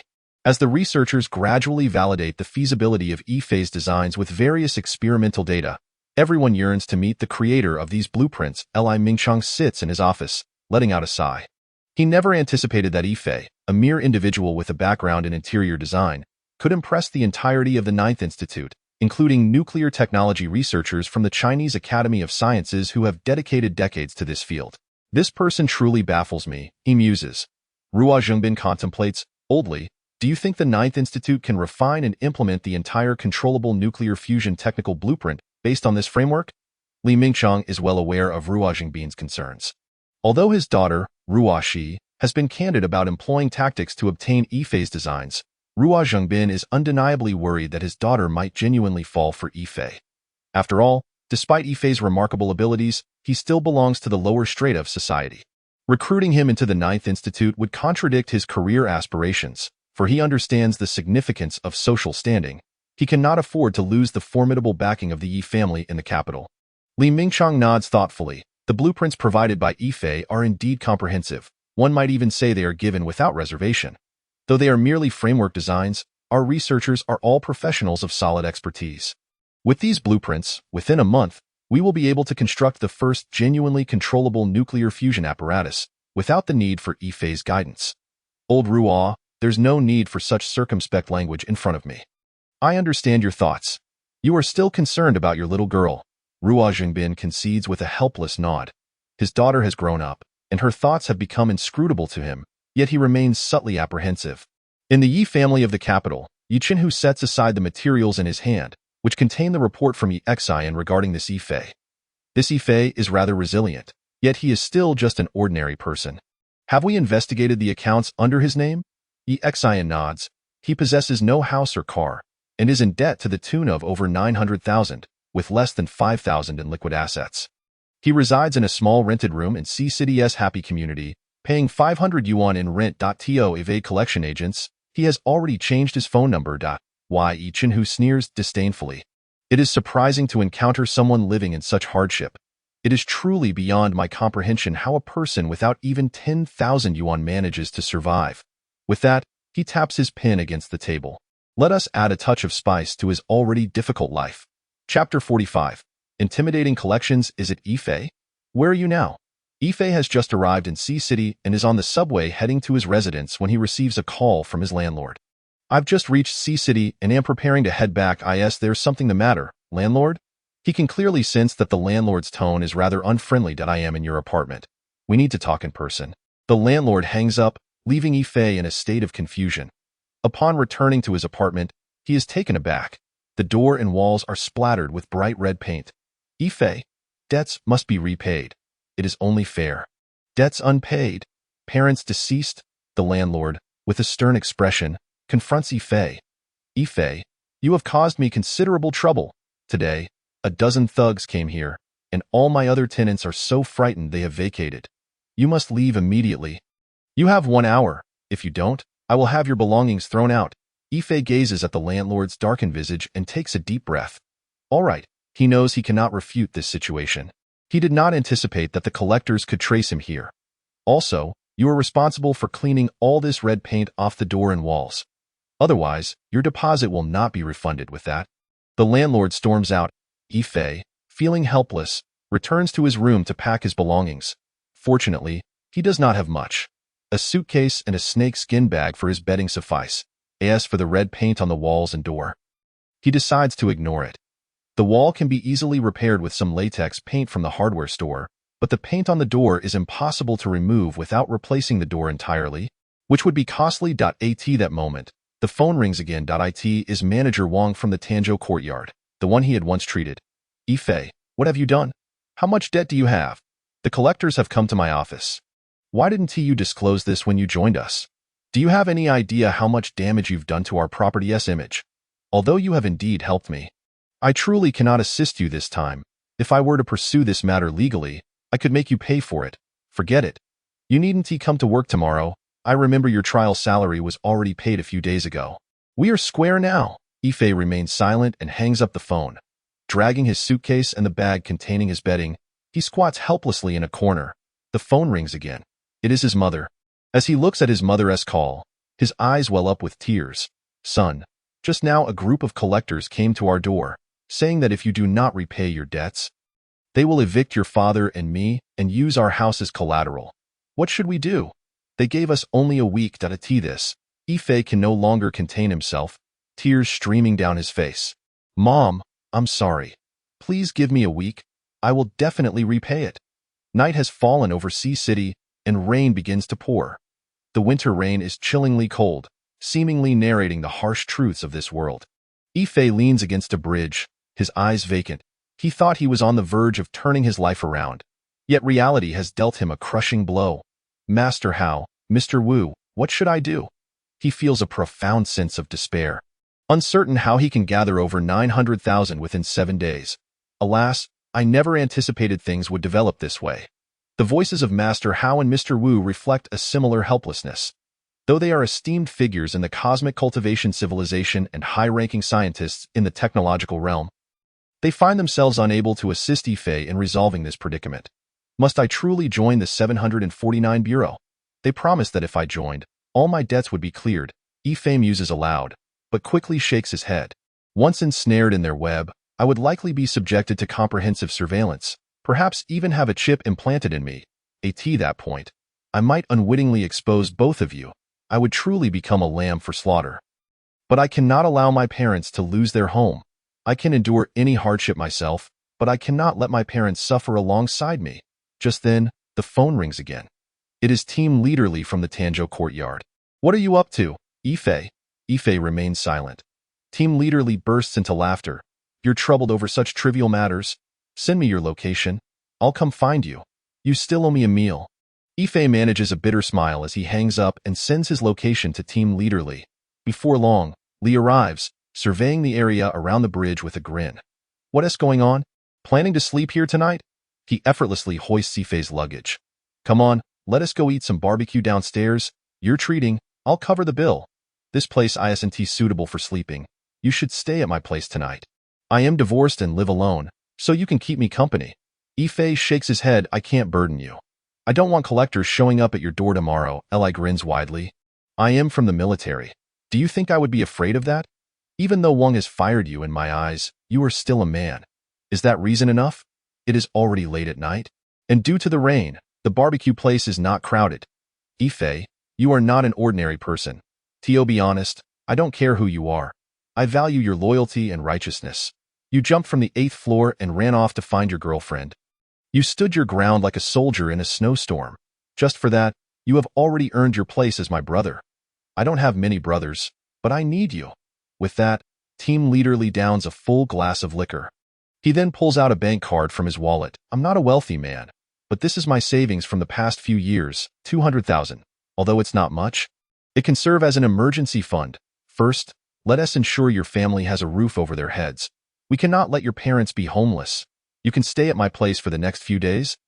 and I'll use my ID to rent another place for you. That way, the collectors won't be able to find you. In the meantime, I'll reach out to my other comrades to gather some funds. Aiming to help you settle this within the week, Ife quickly pushes the bank card away. We've only known each other for a month. I don't understand why you are being so kind to me. Team leader Lee stands up and shoves the card into Ife's pocket. The password is 676230. Don't ask why. If you must, I can only tell you it's my instinct. Let us go. Time to get home, take a shower, and rest early. At that moment, Lee Yuza squats in the bathroom, pulling out his phone to compose a text message. Task completed. Chapter 46. The Christmas Gift from Huaxia to the World, December 25th, 2024. The streets of City C are already suffused with the spirit of Christmas, with nearly every shop adorned with resplendently decorated Christmas trees. Alas, this Western holiday has been transformed into a spectacle by us Easterners. An elderly man, pondering over a chessboard, let out a faint sigh. Behind this lies capital. The foreign festival is merely a tool for them to exploit us. Another elderly gentleman, hesitating over his next move with a chess piece in hand, was suddenly interrupted by a news broadcast from the radio beside him. According to a report from Huaxia News, our nation has made a breakthrough in controllable nuclear fusion technology, marking the end of the era dominated by tokamak reactors. We have successfully achieved a temperature of 200 million degrees Celsius in a stellarator reactor, maintaining it for 26 minutes and 57 seconds. This technological breakthrough signifies that our country has fully mastered the pinnacle of controllable nuclear fusion technology and heralds the arrival of a truly mature version of this technology. Academician Feng from the Chinese Academy of Sciences has also proclaimed that by the Lantern Festival next year, we will produce a genuinely controllable nuclear fusion device. The situation over in M country has been utterly shaken. The Pentagon is currently convening an emergency meeting. An elderly man with white hair angrily slammed his hand on the table. Huaxia truly knows how to play the game, choosing this very day to deliver such a monumental Christmas gift to us. Do you not feel ashamed? Though this elderly man is nearing 80, he remains remarkably robust. He is none other than M country's President Biden. We never anticipated that they would approach this from the perspective of stellarators. Perhaps we have been misguided from the very beginning. One misstep leads to a cascade of errors. We had been utilizing tokamak devices to accelerate particles, but we were unable to maintain that for more than 2 minutes. We remain oblivious to where the issue lies. A physicist clad in white, the chief designer of M country's nuclear technology development, said, I believe we should impose a round of economic sanctions on Huaxia and simultaneously shift our strategic focus in Europe and the Middle East towards Asia. We must pressure them through CX and TW to compel them to share their controllable nuclear fusion technology. At the same time, Ife is in Li Dui's residence, where he too has witnessed the news on television. It seems that Ruoxi has successfully delivered this information to the right people. He let out a long sigh, as if a knot in his heart had finally been untied. However, surveying his unfamiliar surroundings, a space bestowed upon him out of pity by others, he felt a pang of sorrow. Had it not been for Li Dui, he might have indeed spent last night on the streets. Mr. Wu, Lord Hao, what should my next step be? Ife genuinely felt a sense of confusion. Despite possessing the so-called golden finger, he still found it difficult to confront the indifference of the world. The direction has already been conveyed to you. If you truly wish to grow stronger, you cannot overly rely on us. We can only serve as your support. The true impetus lies within you. Cultivation, this truth, refers to the true self, rather than others. You must discover your authentic self. Lord Hao's voice remained as solemn as ever. Ife sat cross-legged on the sofa, closing his eyes to reflect on Lord Hao's words. Indeed, ever since he acquired the consciousness of Mr. Wu and Lord Hao, they have been clearing the path for him. But how much has he truly accomplished on his own? He realized he had become overly dependent on them, even hoping they would resolve his practical predicaments. What a farce! Adversity breeds change. Change leads to understanding. Understanding paves the way. Ife opened his eyes and spoke slowly. Thank you both for your guidance. Today, I have finally come to a true understanding. I will strive to strengthen myself as swiftly as possible.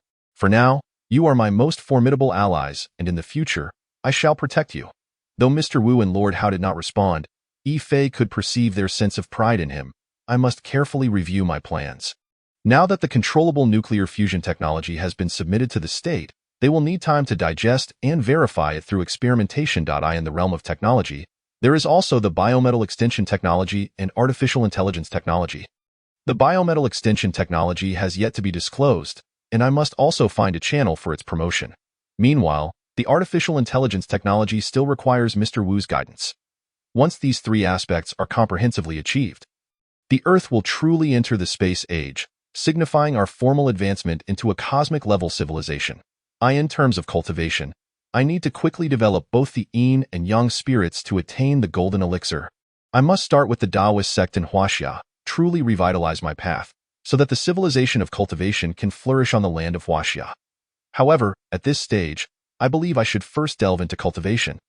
As I currently possess almost no knowledge about the Taoist sect in Huaxia, Yi Fei mentally calculated his plans. I am to assist Mr. Wu and Lord Hao in their civilization integration project. I must first cultivate aspects of both civilizations. Presently, Tianmu serves as the initial step for the integration of these two civilizations. However, the current coverage of Tianmu is too limited, merely 10 kilometers, and its intensity is insufficient, akin to a 10-kilometer 5G network. Yet, once it is properly cultivated, it will not only facilitate spiritual perception but also enable data retrieval, spatial transmission, and serve both offensive and defensive purposes. Yi Fei has now reached the stage of forming the golden elixir and is entering the phase of refining the Yi. At this juncture, it is essential to commence the cultivation of the Yin spirit. The stronger the Yin spirit, the more potent the powers of refining Yi will be. Cultivating the Yin spirit involves transforming the left eye into the sun and the right eye into the moon, absorbing the solar qi during the day and the essence of moonlight at night, converging these energies in the Naiwen Palace. Subsequently, the lower elixir field generates primordial qi that rushes towards the Naiwen Palace to merge the yin and yang energies, fostering growth and strength. Only when the Naiwen Palace is fortified can one's powers be established. However, this is the method of the cultivation civilization, whereas according to the experimental theories of Mr. Wu and Lord Hao, it is not merely about transforming the left eye into the sun and the right eye into the moon.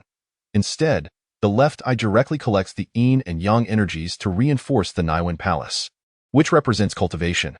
The right eye, meanwhile, employs continuous technological computations to enhance the brain's neural network, representing technology. Yi Fei stood up, his gaze fixed on the largest library in City C. This shall be my next training ground. I can use Tianmu to cover the entire library, extracting the data from the books within to strengthen the technological prowess of my right eye. Simultaneously, I can continue my e-refinement practice in the library to enhance the cultivation strength of my left eye. When my Yin spirit emerges, it shall mark my formal entry into the Taoist sect of Huaxia. Chapter 47. Resolving debt. The sound of the door unlocking was heard. Li Dui had returned from work, carrying a large bag of takeout and 2 bottles of Erguo. Yi Fei, come, have a drink. I have good news for you. He placed the food on the dining table and, pulling out his phone with an excited expression, said, my ability to get things done is quite commendable. Today, I managed to gather another 800,000 from my brother, and I'll transfer it to you now. You are in debt for a total of 960,000, right? Yesterday I gave you 200,000, and with today's transfer, you now have 1,000,000. The remaining 40,000 can serve as your startup capital for the next phase of your life. This is all I can help you with. To facilitate this transfer, I even went to the bank today to obtain permission for large transfers. Previously, I could only transfer a maximum of 20,000 each day. I've also secured a new apartment for you, a 40-square-meter studio not far from here. It's 1,800 a month, and I've paid half a year's rent in one go. After all, you're nearly 29 years old, and living in a shared space isn't ideal anymore. That girl seems nice, the one who looked for you at the security booth. Cherish her well. You're not getting any younger. Don't miss your chance. Yi Fei felt a wave of emotion. He found it hard to believe that anyone would treat him so kindly without any ulterior motive. Yet, the reality was laid bare before him. Looking into Li Dui's sincere eyes, he felt that any words of gratitude would be utterly inadequate. The two continued to drink together in Li Dui's home until the early hours of the morning, after which Li Dui stumbled back to his room to sleep. Having undergone inner cultivation, Yi Fei was not easily intoxicated, yet he spent the night in contemplation. During their drinking session, Li Dui shared many stories from his past. Coming from a humble background in the countryside, he had no access to quality educational resources. resulting in poor academic performance, which led him to join the military after graduating from vocational school. His physical condition and strong will allowed him to become a member of the Special Forces. He had initially believed that his status as a Special Forces soldier would earn him good treatment, but he had not anticipated the harsh realities of the world. Due to his educational qualifications, he was unable to ascend to an officer rank and could only return home after his service, ultimately transitioning to a sergeant with a mere 100,000 in settlement fees. He had a chance to secure a decent position within the system, but was unfortunately pushed aside by a local official's offspring. To make ends meet, he had to seek work, but lacking a university degree barred him from many opportunities, and his military demeanor led to frequent complaints from clients during his time in sales. It took him a full decade from leaving the military to enter the security industry. During those 10 years, he had experienced marriage, originally entered for love, but ultimately succumbed to the harshness of reality. Facing disdain from his in-laws due to his inadequate circumstances, as time has worn on, the love that once flourished has long since dissipated. Ultimately, his wife compelled him to sign the divorce agreement. Departing with their 2 young children in the aftermath, he no longer bore his former arrogance. He accepted a position as a security guard at this establishment, gradually ascending from a mere guard to the rank of security captain, earning a monthly income of 8,000 yuan. Although he lay in bed, reflecting deeply, he became acutely aware that every individual in this world endures their own unique sufferings. His own debts, which he once perceived as burdensome, perhaps paled in comparison to the trials faced by others, trials he himself might not have the fortitude to withstand. Now, at not yet 30, while team leader Li was approaching 50, the so-called age of knowing one's fate at 50 may also signify the time to accept it. He pondered how to repay the 1 million yuan given to him by team leader Li, realizing that repaying this sum entailed more than mere money. It was an act of gratitude. Meanwhile, in another room, team leader Li took several hearty gulps of cold water. Feeling slightly intoxicated, he picked up his phone and composed a text message to a certain number. The money has been received. Sigh. After a considerable pause, a reply finally came through. This is what I owe him. The following morning, after bidding farewell to team leader Li, he promptly relocated to a new apartment. Yet, he felt a twinge of embarrassment as the decor of the apartment leaned towards a more feminine style. But could he truly afford to be choosy? Once he had settled his debts, he headed straight to the library. At that moment, free from financial burdens, he finally felt a sense of lightness. He casually selected a book and seated himself in a secluded corner. This step marked the beginning of his cultivation of the Yin spirit. The Yin spirit, a part of the primordial spirit associated with the Yin aspect, bears resemblance to a ghost but is not one. In fact, while ghosts belong to the Yin spirit itself is not a ghost. Ghosts are entirely devoid of a living body, whereas the energy of the Yin spirit derives from the human body. The Yin spirit and the Yang spirit together constitute the primordial spirit. For ordinary individuals, both the Yin and Yang spirits are exceedingly weak, strictly regulated by the body, rendering them incapable of emerging independently. However, during dreams, the body relaxes completely, and most nerves temporarily shut down, allowing the Yin spirit to manifest. The presence of the Yin spirit in the mind produces a reaction known as a dream. Due to the frailty of the ordinary person's Yin spirit, the resulting manifestations are fragmented and cannot act in accordance with conscious intent, leading to the inability for most to control their dreams or the events that unfold within them. In other words, ordinary individuals cannot govern their own Yin spirits. After one cultivates the Yin spirit, it becomes more solidified, and the individual's consciousness connects to it. The Yin spirit, being an ethereal entity, resides alongside the Yang spirit in the Mud Pill Palace. Once the energies of the sun and moon within the Mud Pill Palace are revitalized and subsequently fused with the innate energy of the lower Dantian, it gradually strengthens and can burst forth from the Baihui point in accordance with one's intention. This phenomenon is referred to as the Yin spirit exiting the body. Once the Yin spirit has exited, it can traverse any desired location guided by one's consciousness. However, the act of the Yin spirit exiting also carries inherent dangers. As not every location on Earth possesses a tranquil aura, some are rife with malevolent energies, particularly ancient battlegrounds or sites steeped in sinister energies. The Yin spirit, being an ethereal entity, is particularly susceptible to the adverse influences of locations with poor feng shui. It may even be attacked or ensnared by the energies of certain places, or worse, be dispersed entirely. Should the Yin spirit sustain injuries, the repercussions manifest in the individual's psyche, leading to weakness or even mental derangement. This essence explains the nature of many individuals suffering from mental illnesses. Their Yin spirits are damaged. If the Yin spirit becomes trapped for an extended period or is directly obliterated while outside, the individual may become what is termed a vegetative state. These theories were previously imparted to him by Master Hao as he was about to embark on the cultivation of the Yin spirit. Thus, he needed to comprehend the essence of the Yin spirit. With a gentle closing of his eyes, he began to draw up the innate energy from his lower dantian, surging towards his mud pill palace like a colossal wave. Chapter 48. The Mutated Yin Spirit, Part 1, Open, Celestial Eye. As Yi Fei uttered the command, he instantly sensed the commotion within the entire library, including the structural components of the air ducts in the ceiling, the lightweight steel framework within the gypsum board partitions, as well as the states of all individuals present and the information contained within every book, all falling under the purview of his celestial eye. It was the hour of Chun, a time when the yang energy of heaven and earth ascends. Although not as distinctly as during the hour of Mao, this venue opened its doors only during the hour of Chun. A surge of pure yang energy gradually coalesced at Yi Fei's left eye, directly entering his mud pill palace and merging with his innate energy. At that moment, all books related to science within the library were locked in his focus, and various textual information began to rise from the pages, converging at his right eye. How painful! Yi Fei felt an overwhelming force filling his eyes, a sensation of pressure causing them to throb. Endure! The voice of Master Wu resonated. This is a critical moment. With the celestial eye, you can automatically absorb the information from the books and store it in your brain. Coupled with Master Hao's cultivation method, use your energy to transfer all the knowledge you absorb into your neural cells.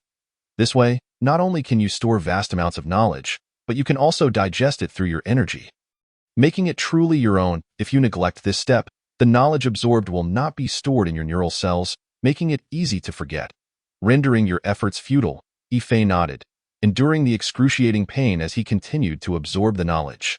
He felt an influx of diverse information within his memory, ranging from astrophysics to chemistry and biology. There's an excess of pure yang energy.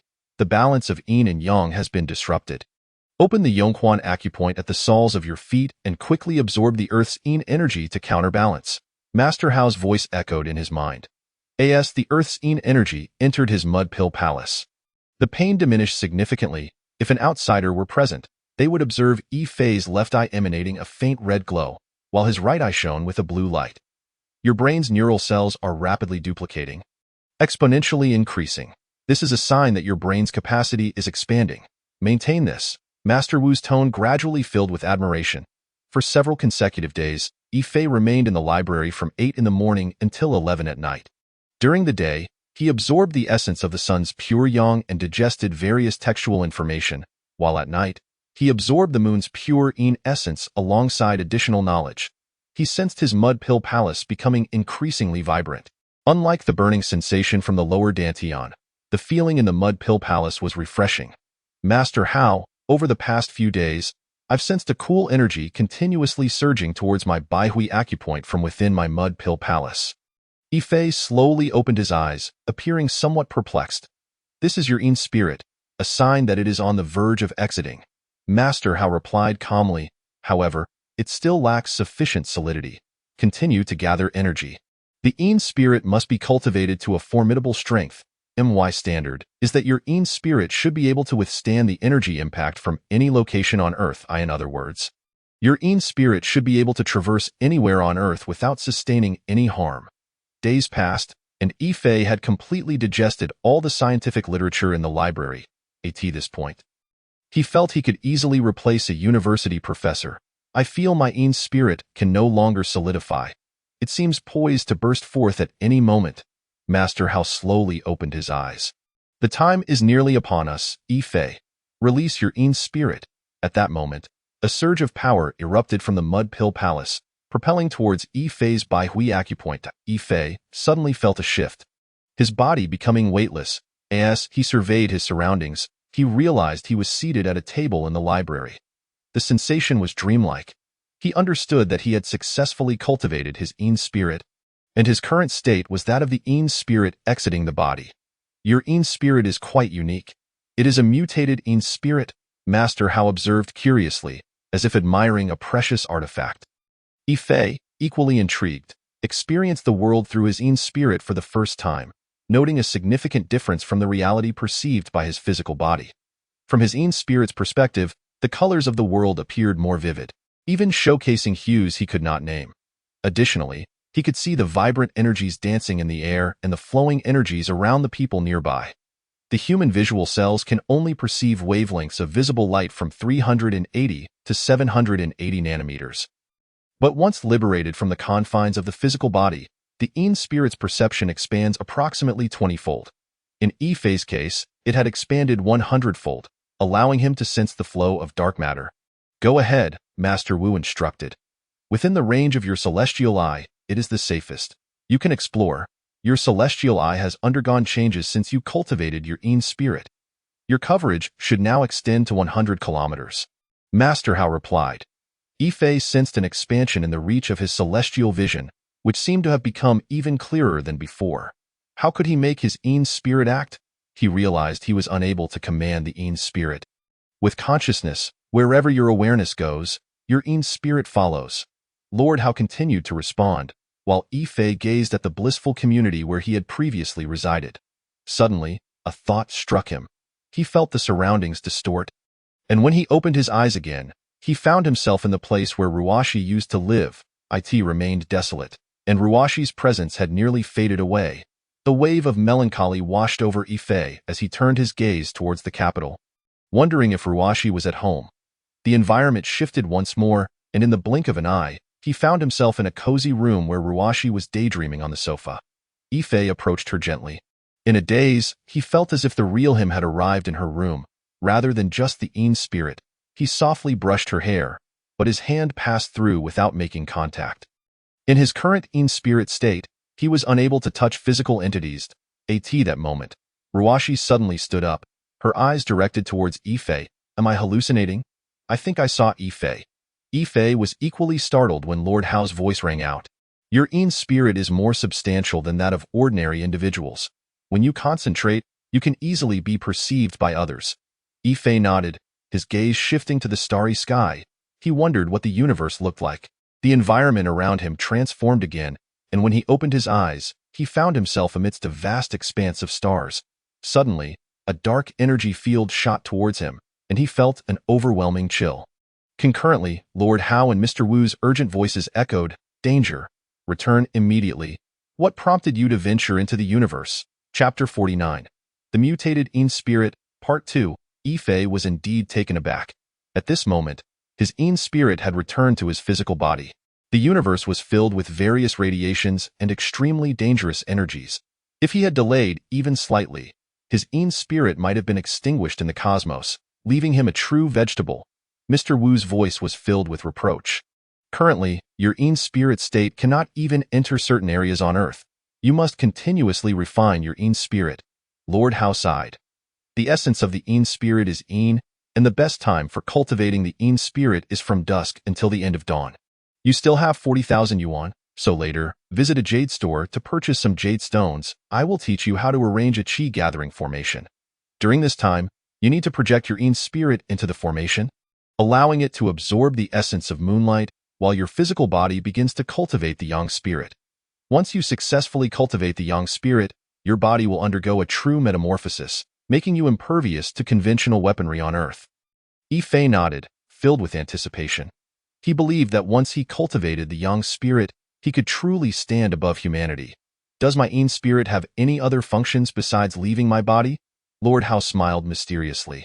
You can practice certain Yin spirit techniques, but I must first take you to see the world. It is currently the hour of the dog. 10 kilometers southeast of here lies a cemetery. Project your Yin spirit and head there directly to a cemetery? What purpose does that serve? Yifei was somewhat perplexed, yet he complied. Upon arriving at the cemetery, he felt a chilling aura envelop him, as he saw many figures wandering before the graves. No, those are not people. They lack physical form. Yifei looked around, observing them drifting about, and weakly inquired, Lord Hao, are these? Lord Hao burst into laughter. Indeed, these are what you humans refer to as ghosts. But why do they appear to have no awareness? Lord Hao explained, "Do you understand what awareness is? A person comprises 3 souls and 7 spirits. The physical body serves as the vessel for these souls and spirits. What humans refer to as consciousness is primarily governed by the 7 spirits, which encompass the 7 emotions. Upon death, the heavenly soul, being Yang, ascends to the heavens, merging back into the cosmic Yang energy, while the earthly soul, being Yin, returns to the earth, replenishing its Yin energy. As for the 7 spirits, they naturally disperse. The human soul, one of the 3 souls, is a product of the fusion of the heavenly and earthly souls, known as the fetal light. After death, when the body can no longer harbor it, the human soul emerges, devoid of consciousness due to the dispersal of the 7 spirits, yet retaining memories. This time, the human soul is referred to as a ghost. Mr. Wu added, ordinary people cannot see ghosts. But under certain weather conditions or unique geographical environments, they may be visible. Since ghosts are also composed of energy, those who lived with malevolent intent will have their souls filled with resentment upon death. Although they lack independent awareness, an encounter with a living person can trigger a series of reactions. The most direct effect is that the ghost's energy can disrupt the balance of that person's 7 spirits. For instance, the resentful energy may resonate with the spirit representing malice, amplifying its influence. Consequently, that person may find themselves compelled to commit wrongful acts. Alternatively, an individual might be influenced by the ghost's energy, leading to hallucinations such as seeing deceased loved ones. This is the truth behind ghost sightings. Because of this so-called ghost encounter, a person's consciousness becomes disturbed, resulting in various illusions and actions. For example, what appears to be a cliff in front of them may seem like a flat path. Or they might receive an impulse to hang themselves due to the confusion caused by encountering a ghost. Thus, there is no such thing as ghosts killing people. It is merely individuals harming others or themselves. At this moment, Ife finally grasped the reality of ghosts. What is the purpose of bringing me to meet these ghosts? Ghosts are Yin entities, and so too is the Yin spirit. They can serve as sustenance for the Yin spirit, and additionally, they can be commanded by it. Therefore, the most fundamental technique of the Yin spirit is to control ghosts. Since ghosts lack awareness, once you subdue them, you become their consciousness, and they can be commanded by you. This is the core principle often referenced in the Taoist practices of your culture. They are your soldiers. You can direct them to perform various tasks, such as weakening your enemy's fortunes, or even extracting their souls. You could send them to perilous places to gather intelligence, utilizing them as scouts. Moreover, you can continuously train them to assist you in combat, among other things. Lord Hao smiled subtly, and at that moment, Mr. Dao spoke mysteriously again. Your current Yin spirit is a mutated Yin spirit, and I have just conducted some research. You might try accessing the computer system of this library. Perhaps you will discover something even more intriguing. Ifei's eyes lit up, and he immediately returned to the library, quickly locating the mainframe. However, when he accessed the system, he was astonished. He felt as if he could control the machine at will. It was entirely governed by his consciousness. With a mere thought, the machine complied with his commands. You could even combine the ghost control technique to operate multiple computers simultaneously, though this would require substantial mental fortitude. Your brain has now developed to 31. While this level corresponds to that of a cosmic-class civilization, you would likely need to reach 40 to independently complete a large-scale project. Currently, you are akin to an artificial intelligence life form. Yet you surpass artificial intelligence in sophistication. Their essence is merely programming, while yours is life. On one hand, you need to enhance your own knowledge base, mastering the existing knowledge system on Earth comprehensively, as only through continual learning can your neural cells grow stronger and multiply. On the other hand, you must start acquiring various resources, beginning with funding, so that you can purchase resources. With resources, you can truly implement many technological initiatives. Ifei solemnly nodded. I will certainly not neglect technology, but perhaps the more pressing matter is that I must begin to actualize the practices of the Taoist tradition. To fully activate the cultivation civilization on Earth, we must start with the Taoist teachings. Chapter 50. The Taoist tradition. Ifei opened his celestial vision and directly utilized the computer here to research and absorb information regarding the Taoist tradition.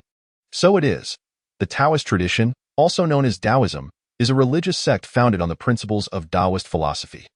The seeds of Taoist thought began to sprout with Fuxi, who established the pre-heavenly 8 trigrams, followed by King Wen of Zhou, who created the post-heavenly 8 trigrams. Later, With Laozi's timeless work, the Tao Te Ching, Taoist philosophy was systematized. Then, during the Eastern Han Dynasty, Zhang Daoling established the Zhengyi sect after inheriting the teachings of Zhang Jiao's Five Pecks of Rice sect, signifying the formal establishment of Taoism. The entirety of the Taoist sect was subsequently divided into two major schools, Zhengyi and Quanzhi. Zhengyi, led by the Zhang lineage of the Heavenly Master, presides over the talismans of the Three Mountains. With a legacy spanning 63 generations, Quanzhi, spearheaded by the Longmin school, is now the most influential Taoist sect across the nation. Zhengyi primarily focuses on talismans, whereas Quanzhi emphasizes the alchemical path. Master Hao, do you truly believe that the talismans and various rituals of these Taoist sects are effective? This question represents the greatest doubt of Yifei regarding the Taoist tradition. He had previously witnessed Taoists performing rituals during funerary rites, and every year, many would seek the Tai Sui talisman at the year's end, leaving him with a lingering sense of skepticism. Oh, you know the distinction between the Taoist traditions of Huaxia and our cultivation civilization? Yifei shook his head. Master Hao continued, stating that in the ancient times of your Earth, our cultivation civilization had already made contact with the ancient humans of your planet, imparting Taoist teachings, including various artifacts and talismans. They revered us as deities and commenced their rituals of worship, from which we drew their faith's power. All the techniques of Huaxia's Taoist traditions rely on the power of these so-called immortals, effectively borrowing the strength of our cultivators. For instance, many of their talismans are designed to summon celestial soldiers to command them in their tasks. In contrast, our cultivators rely on the continuous enhancement of their own power. In ancient times, Huaxia did possess true practitioners. Many achieved supernatural abilities, and some even cultivated to the golden elixir stage, subsequently absorbed into our cultivation civilization, a process you refer to as ascension. However, prior to their ascension, they could not truly be called cultivators. At best, they were merely practitioners, as their so-called supernatural powers were not their own but rather drawn from our strength. As for your inquiry about whether the current Taoist sects of Huaxia still possess supernatural powers, I observed this place before my arrival. Alas, the intentions are misguided, the Taoist arts are ineffective, and the talismans lack potency. Some individuals are single-mindedly pursuing techniques, even deceiving themselves into believing their own fabrications. Moreover, with modern Earth technology taking precedence and faith diminishing, it is only natural that they cannot draw strength from us, leading to the decline of the Taoist sects, which have even been branded as feudal superstitions. Nevertheless, in Huaxia, there remain a few practitioners who have reached high realms. The highest among them has likely achieved the golden elixir, having lived in seclusion for many years. They have reached ages of several centuries, with one individual even exceeding 1,000 years, maintaining a relatively complete lineage of teachings. They simply reside in the mountains or among the common folk, detached from worldly affairs. As for others, due to the distortion of their lineage, they can at most reach the golden elixir stage, but those I have observed at this level are few and far between, and their lifespans are nearly exhausted. After listening to Master Hao's insights, Yifei felt a profound sense of reflection.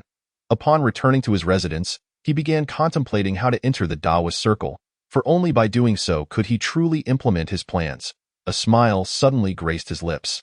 We live in a digital age, and the Taoist sect must surely be a small community within the internet. Thus, he decided to seek out a Taoist group online to explore. He opened Douyin with his celestial vision and began searching for Taoist videos. One title particularly captured his attention. I, Dao Yu, shall dispatch troops to Longhu Mountain tonight.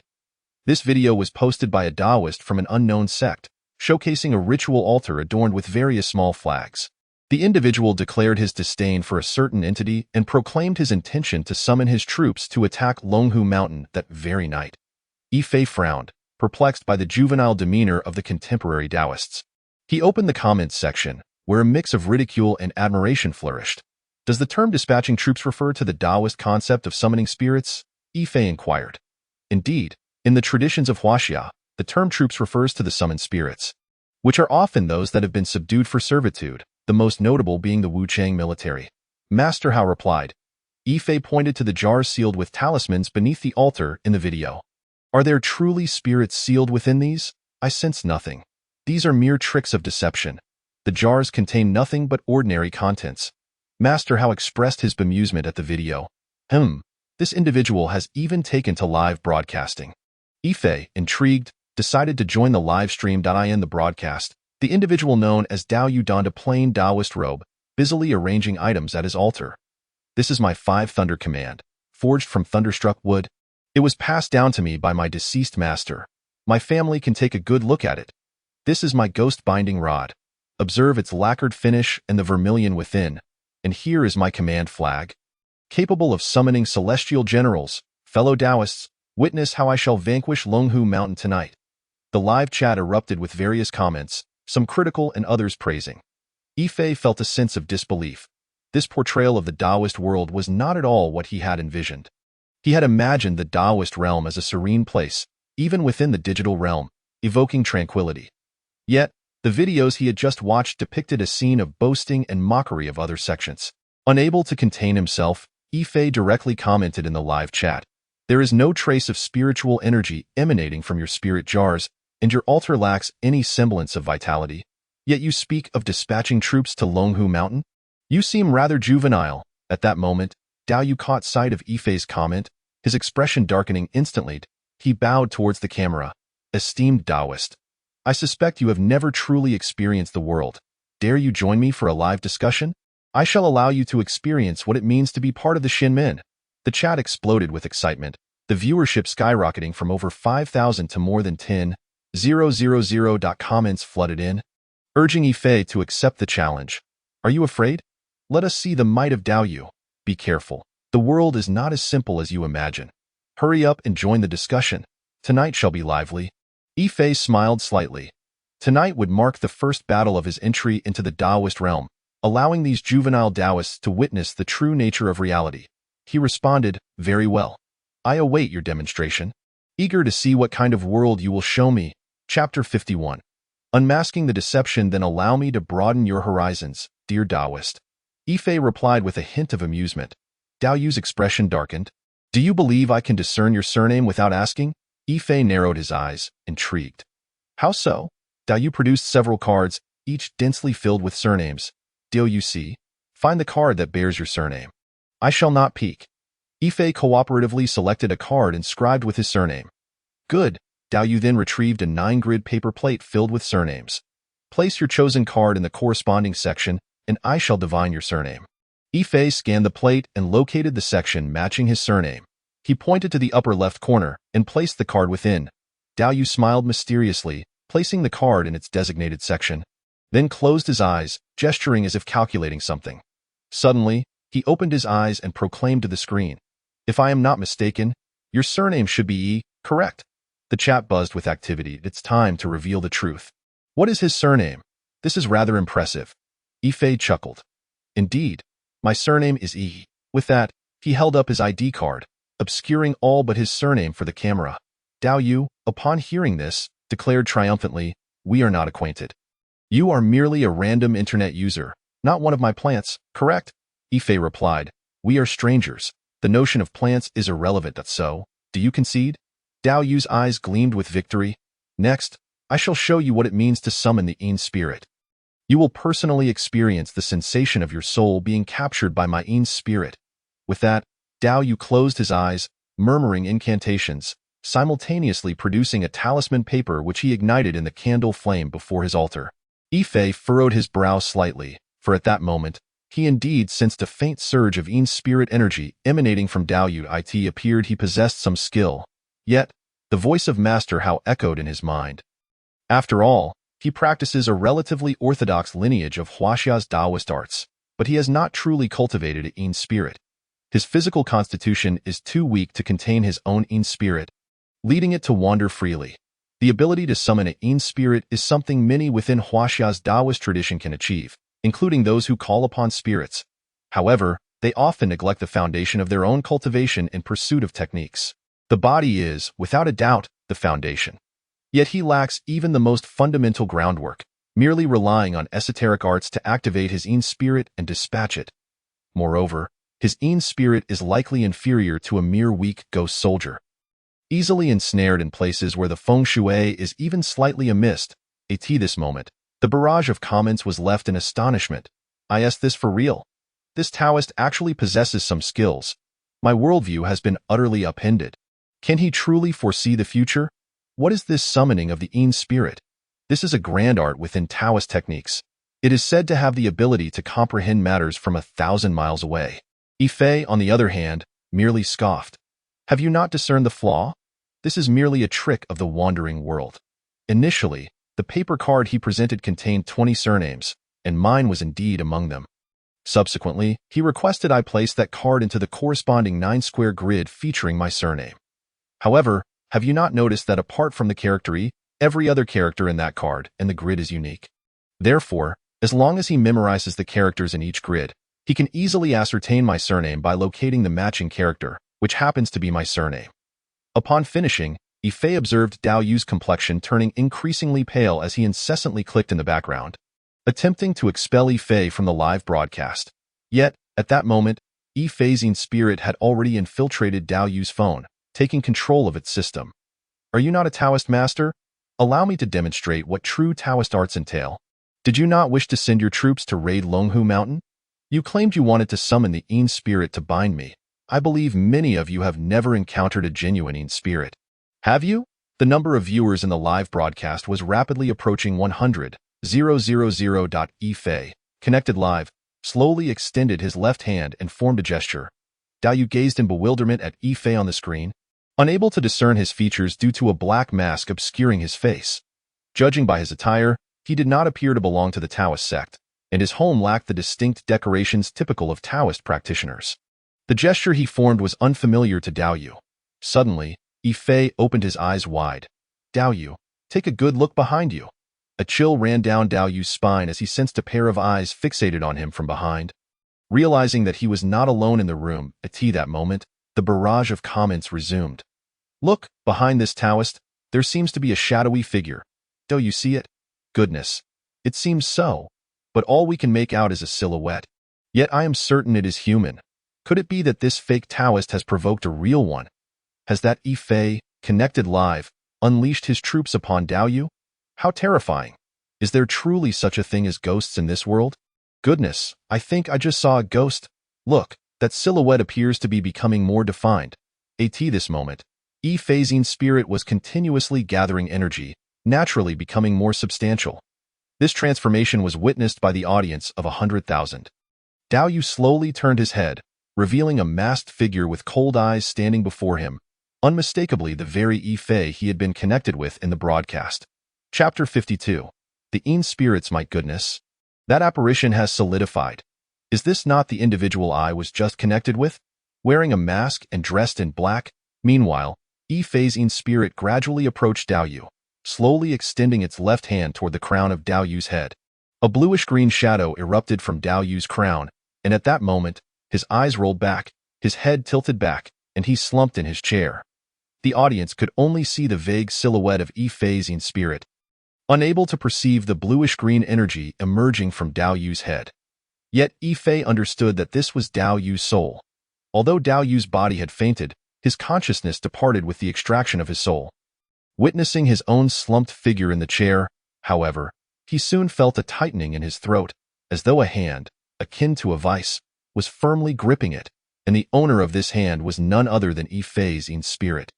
Did you not wish for me to experience your Yin spirit? Did you not intend to bind my soul? So now, I shall personally experience your Yin spirit. It is rather weak. The viewers in the broadcast may not yet see your soul, but I will reveal to them what your soul truly resembles. At this point, the entire live broadcast fell silent, as they heard the voice of Yifei's Yin spirit speaking. Yifei chuckled sinisterly, continuously infusing his energy into Dao Yu's soul, causing the essence of Dao Yu's soul to grow increasingly substantial. Goodness. Look, it appears he is grasping a person. Indeed, that person is none other than Dao Yu. I nearly called the police just now. Am I truly entering a fantastical realm? My worldview has shattered into a million pieces. Is this Yifei truly binding Dao Yu's soul? I have already dialed 120 and contacted the authorities, but I wonder if they will believe me. I hardly believe it myself. Dao Yu was engulfed in terror. Having learned a few tricks from folk methods, he had believed he could navigate the world with ease. Yet now, he was genuinely afraid, witnessing himself being forcefully extracted from his body and gripped tightly by this individual, Dao Master. I was blind to your greatness. Please spare my life. Yifei let out a cold snicker. Pressing Dao Yu's soul back toward his physical form, we live in a society governed by law. I merely impose a minor warning. Your practice of the Tao is not to be undertaken in such a manner. The Tao and its laws. One must possess the Tao to have the law. Deceptive tricks must no longer be employed. I shall keep a watchful eye on you. With that, Yifei's spirit gradually dissipated, and the lights in Dao Yu's room flickered back to life with Yifei's departure. Dao Yu awoke from his chair, drenched in cold sweat, momentarily dazed, as if struggling to comprehend what had just transpired. When he once again turned his gaze to the phone screen, Yifei had already logged off. He immediately dropped to his knees, bowing with both hands, offering incessant thanks to the void. Thank you, Dao Master, for sparing my life. He promptly shut down the live broadcast. Yet, this scene had been witnessed by 100,000 viewers, comprising not only ordinary individuals but also numerous practitioners of the Tao. In a Taoist temple in City C, a priest adorned in a Zhuangzi cap set down his phone, his eyes reflecting excitement. Is this the legendary Yin spirit? How powerful it is! After 14 years of cultivation, I have achieved nothing, even doubting the existence of metaphysics. I never expected to see it with my own eyes today. That individual appears to share the same ID as someone from City C. I wonder if there will be an opportunity to pay a visit. In the Tianshi mansion on Longhu Mountain, an elderly Taoist clad in a red robe murmured to the night sky. The myriad energies are vast, and our Tao flourishes. The hand gesture of that Taoist friend reminded me of the long-lost lineage spoken of by the 63rd Tianshi point. One day, I must personally visit City C. Meanwhile, more online Taoists began to propagate this topic across the internet. Look, our Tao possesses genuine arts. What he employed is the technique of our Qingming Maoshan sect. I once witnessed my master utilize it. It's merely the summoning of a Yin spirit. What is there to be astonished about? One day, I shall let you all witness what a Yang spirit truly is. Alas, alas, his technique is flawed, and his internal cultivation method is also erroneous.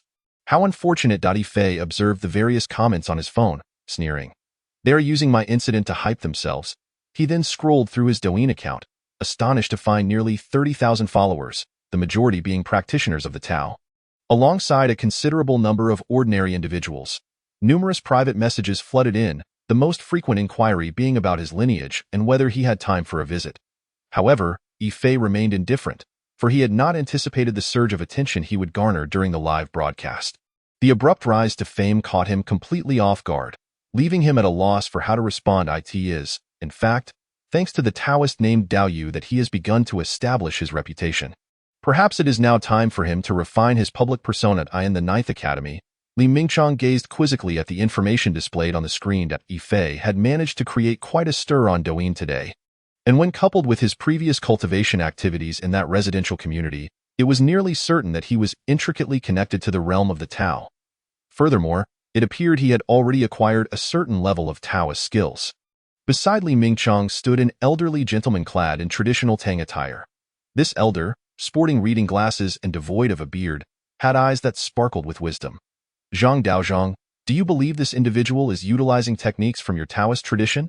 The elderly man, indeed Zhang Daozhang of the Longhu Mountain Tianshi Mansion, nodded thoughtfully after reviewing the livestream replay. It is confirmed. He is employing our Taoist methods.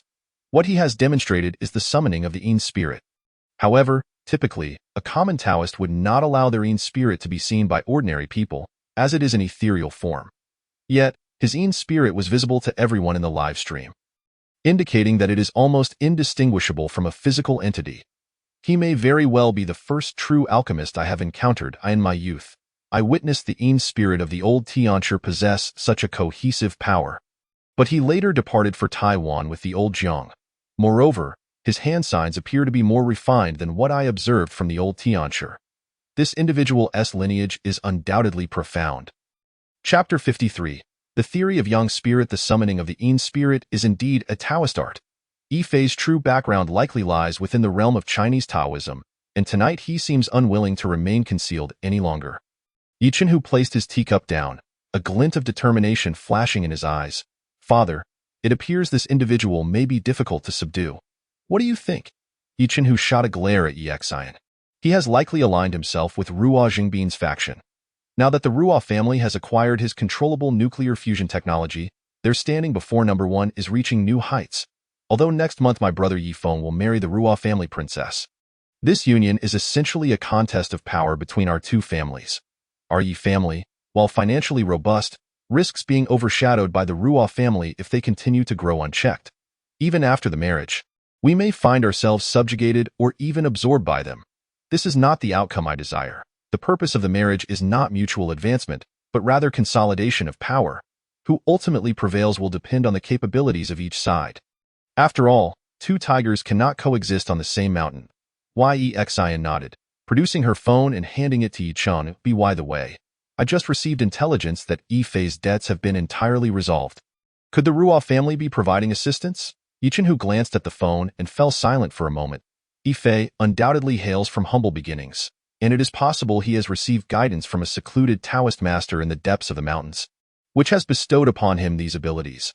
This would align all the information. However, I currently cannot discern any logical connection regarding his technological prowess. His debts likely stemmed from experiences prior to his fortuitous encounter, after which he met the Ruoff family princess and won her favor. Yet, given Ruo Jingbin's nature, he will exploit Yifei to the fullest and will not allow him to develop a relationship with the princess. As he understands the balance of interests and knows precisely what he must do, discerning whom he can offend and whom he cannot. I trust he will navigate these waters wisely. Present. We must approach this from two angles. You should leverage the unique abilities of the individuals within your 749 Bureau to covertly gather evidence to undermine the Ruoff family's influence. The Ruoff family cannot be allowed to continue expanding. Otherwise, post-marriage, we will undoubtedly find ourselves at a disadvantage. After all, number one possesses considerable authority in the anti-corruption and anti-crime campaign. On the other hand, we must take action against Yifei if we cannot acquire him. We must eliminate him. He cannot be allowed to become a boon for the Ruoff family. After speaking, he fixed his gaze on Xian. Contact the technical department. Have they traced Yifei's IP address during the live broadcast? Xian shook her head. I contacted our technical department while he was live, but they were unable to pinpoint Yifei's IP address. His IP seemed to bounce globally over 80 times within a minute. Yicheng frowned. Could he have some knowledge of network technology? Xian, reach out to our branch in City C and conduct a citywide search. My intuition tells me he has not left City C. If we have no results in 2 days, we will take action against Yifei's parents to flush him out. Remember, all actions must be lawful. We live in a society governed by law. Furthermore, our primary focus must be on diminishing the Ruoff family's power. At this moment, Yifei had begun to cultivate the Yang spirit. Unlike the Yin spirit, which is cultivated independently, the Yang spirit must be developed upon the foundation of the Yin spirit. Lord Hao once stated, a cultivator, unwilling to settle for minor achievements, may refine the Yang spirit after summoning the Yin spirit, obliterating its original form. When the Yin is exhausted, the Yang is pure.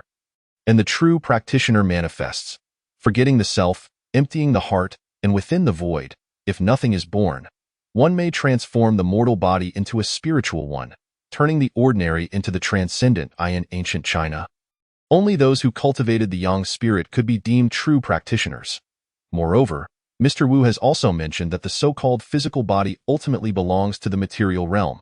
Since it is material, it must adhere to the law of entropy, deteriorating over time. While the Yang spirit is indeed corporeal, it transcends materiality. Only the non-material can defy the law of entropy, remaining imperishable. When matter can no longer inflict harm upon oneself, this state is referred to as beyond the realm. And the Yang spirit truly represents a being that has transcended the ordinary. To cultivate the Yang spirit and become a true practitioner is to genuinely embark on the path of cultivation. Everything prior is merely the threshold. Mr. Wu's theory regarding the Yang spirit posits that only by cultivating the Yang spirit can one unlock dimensional space, allowing entry into higher realms. Thus, the Yang spirit serves as the key to dimensional access.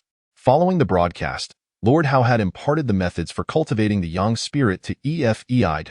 To master this technique, one must first draw the Yang spirit back into the ancestral orifice, refining and refining again, returning the spirit to the void.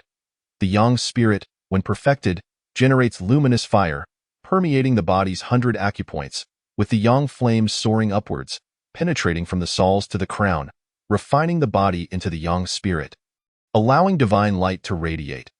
Ultimately, through the cultivation of the divine fire throughout the body, the physical form disintegrates, shattering into something that appears both existent and non-existent, formless and traceless primordial breath, returning to the great void, achieving unity with the cosmos. Thus, it may condense into form or disperse into energy, surviving even the most cataclysmic trials. The ancestral orifice lies within the central dantian, also known as the ancestral chi point, which is said to be the legendary Shinpin orifice. During the cultivation of the yang spirit, this orifice serves as the ascension point for the yang spirit, also referred to as fire urging metal to flow. Using spirit to manipulate vital energy, extracting essence from the minds, refining the yang qi within the Naiwan palace, Yifei opened his eyes, and dawn had arrived. At this moment, he felt invigorated, having begun to perceive the operating principles of various energies in the natural world without the need for his celestial eye. He could discern which locations possessed good feng shui, which were detrimental, which individuals were endowed with great fortune, and which were beset by misfortune. Upon activating his celestial eye, he found that his range had expanded once more, now encompassing a radius of 150 kilometers, within which every blade of grass and every movement was within his grasp. Lord, how, according to your teachings, does the emergence of the yang spirit imply that my original physical form ceases to exist? Lord Hao chuckled. The yang spirit signifies the complete refinement of your physical body. Tell me, does your physical form still exist? Yifei nodded in confusion, a mixture of understanding and uncertainty. Then does it exist or not? It exists and yet does not exist. What exists is your original physical form, which will be thoroughly transcended, elevating your life to a new dimension. What does not exist is your original mortal body, which will no longer remain. The yang spirit shall entirely replace your physical form. You must understand that true cultivation occurs upon the foundation of the yang spirit. Chapter 54. Provocation. Yifei unlocked his phone. He was somewhat surprised to discover that his live connection with Dao Yu had trended overnight. Douyin appeared to be almost entirely inundated with videos related to the Taoist tradition, showcasing various Taoists recounting their experiences of summoning the Yin spirit from the previous night. Naturally, the vast majority of viewers expressed skepticism regarding the authenticity of the broadcast, believing it to be a contrived performance enhanced with special effects. Some even sought to report Yifei's account for promoting superstitious practices. However, what pleased Yifei was the overwhelming support he received from many within the Taoist community. Although many were somewhat naive, his actions had ignited within them a glimmer of hope for the path of cultivation. As he scrolled through his phone, his attention was captured by a user known as Senlin, whose profile declared expertise in debunking superstitions. The user's videos were exclusively dedicated to the destruction of Taoist idols. Upon viewing his latest video, Yifei found himself directly challenged. Dear family, yesterday I stumbled upon a live broadcast where I witnessed the collaboration of two practitioners of feudal superstition, even going so far as to summon a spirit horse and invoke the Yin spirit. This is nothing but pure superstition. We must believe in science. If that person, Yifei, could see my video from last night, I shall await his call on my microphone at 7 o'clock tonight. I intend to show him what supreme materialism truly means. Yifei smiled faintly, noting that this video's likes had already approached over 800,000, and this individual boasted a following of over 2.6 million. Upon perusing the comments, he found them predominantly in support of him, with only a handful of practitioners attempting to defend themselves, while the rest were merely here to watch the spectacle. Very well, let us entertain him, Yifei commented with intent. I shall accompany him. Mere minutes after Yifei made his comment, a surge of netizens flooded his comment section. Wow, we've caught the real deal. This is indeed the Yifei from yesterday. Tonight promises a grand spectacle. Let us see this clash between feudal superstition and science. Could it be that Sanlin and Yifei are in cahoots to stage this? I doubt it. Sanlin has been professionally debunking feudal superstition for several years now, harboring a deep-seated animosity towards such individuals. Yifei rose and set his phone aside. Master Hao, is there a method to more vividly demonstrate the power of cultivation to everyone? Master Hao remained silent for a moment. Now that your Yin spirit has emerged, there is a technique you can learn called the Thunder Summoning Technique. It requires your Yin spirit as the medium to activate. Of course, this does not mean you summon lightning yourself, but rather channel the lightning from the heavens to strike your target.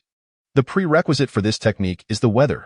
If there are no thunderclouds above, you will be unable to summon thunder. However, I have observed that tonight, the location of that netizen named Senlin is coincidentally under overcast skies, with thunderclouds present, making it feasible to execute. The fundamental principle of this technique is quite simple. After you manifest your Yin spirit, you must travel to his location and channel your energy into the thunderclouds, allowing your energy to merge with them. Thus, you will create a conduit between yourself and the thunderclouds above, enabling you to lock onto his position. As your energy moves, the thunder above will follow suit. Wherever your energy directs, there the lightning shall strike. However, this technique requires a substantial amount of energy as support. Otherwise, relying solely on yourself may result in a single bolt of lightning depleting all your energy, putting your Yin spirit in jeopardy, making it susceptible to being consumed by the natural forces. Therefore, during the day, you should visit a jade store. I will inform you which jades to purchase, and upon your return, you will set up an energy-concentrating array around your physical body. This way, when you perform the technique, you will have a continuous source of energy from heaven and earth to support you, ensuring your Yin spirit does not dissipate. Yifei nodded in agreement and immediately set off to the largest jade wholesale market in City Siat. However, he felt disheartened. Each piece of jade was priced in the thousands, and he only had 40,000 yet. According to Master Hao's instructions, a small energy-concentrating array required 16 pieces of jade. Moreover, the vast majority of the jades here were either artificially synthesized or counterfeit. Just as Yifei began to feel despair, he suddenly sensed a jade stall in a remote corner radiating a potent spiritual energy. Master Hao, within him, also sensed it. This stall is selling raw stones. Yifei approached the stall. He had heard of raw stones, which were popularly gambled on in the southwestern border areas. One would select a raw stone, cut it open, and if fortune favored them, a single raw stone could change their fate. 3 stones here were already imbued with spiritual energy. Master Hao's voice resonated. Dio, you know the spiritual stones used in our cultivation civilization. The so-called spiritual stones are essentially these jades. After absorbing the essence of heaven and earth, these jades gradually transform into spiritual stones. These 3 can be termed semi-spiritual stones, as they have not yet fully matured. However, they are still far superior to ordinary jades. As for the others, they contain nothing. Yifei approached the stall, touching the 3 stones. They appeared rather ordinary, with one stone being quite large, approximately 50 centimeters in diameter, weighing at least 600 to 700 pounds. The remaining 2 were about the size of a soccer ball. How many spiritual stones could these 3 stones yield? Yifei inquired. Based on their size, they could potentially yield nearly 200. Alas, they are still inferior to low-grade spiritual stones, but they are certainly better than those jades. Master Hao replied. Yifei pointed to the 3 stones and asked the vendor for a price. These were sourced from Myanmar. If you're interested, I can let them go for 20,000, and perhaps you might even strike ice grade. At this moment, Yifei had returned to his residence. The 3 raw stones he had just purchased now cut into egg-sized pieces, approximately 200 in total. They did not conform to the conventional standards of good jade, presenting a mottled white and green appearance, which would be deemed rather poor quality by worldly standards.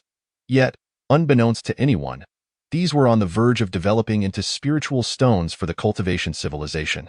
He ultimately purchased these stones for 10,000. Following Master Hao's guidance, Yifei arranged 16 pieces of jade in a special formation around himself. Upon activating his energy, he immediately felt the energy of heaven and earth continuously flowing into his body through his Baihui and Yongquan points, converging into his ancestral orifice. This sensation was exponentially more powerful than his own cultivation efforts. Refreshing, Yifei's eyes gleamed with brilliance as he checked the time. It was exactly 7 o'clock in the evening.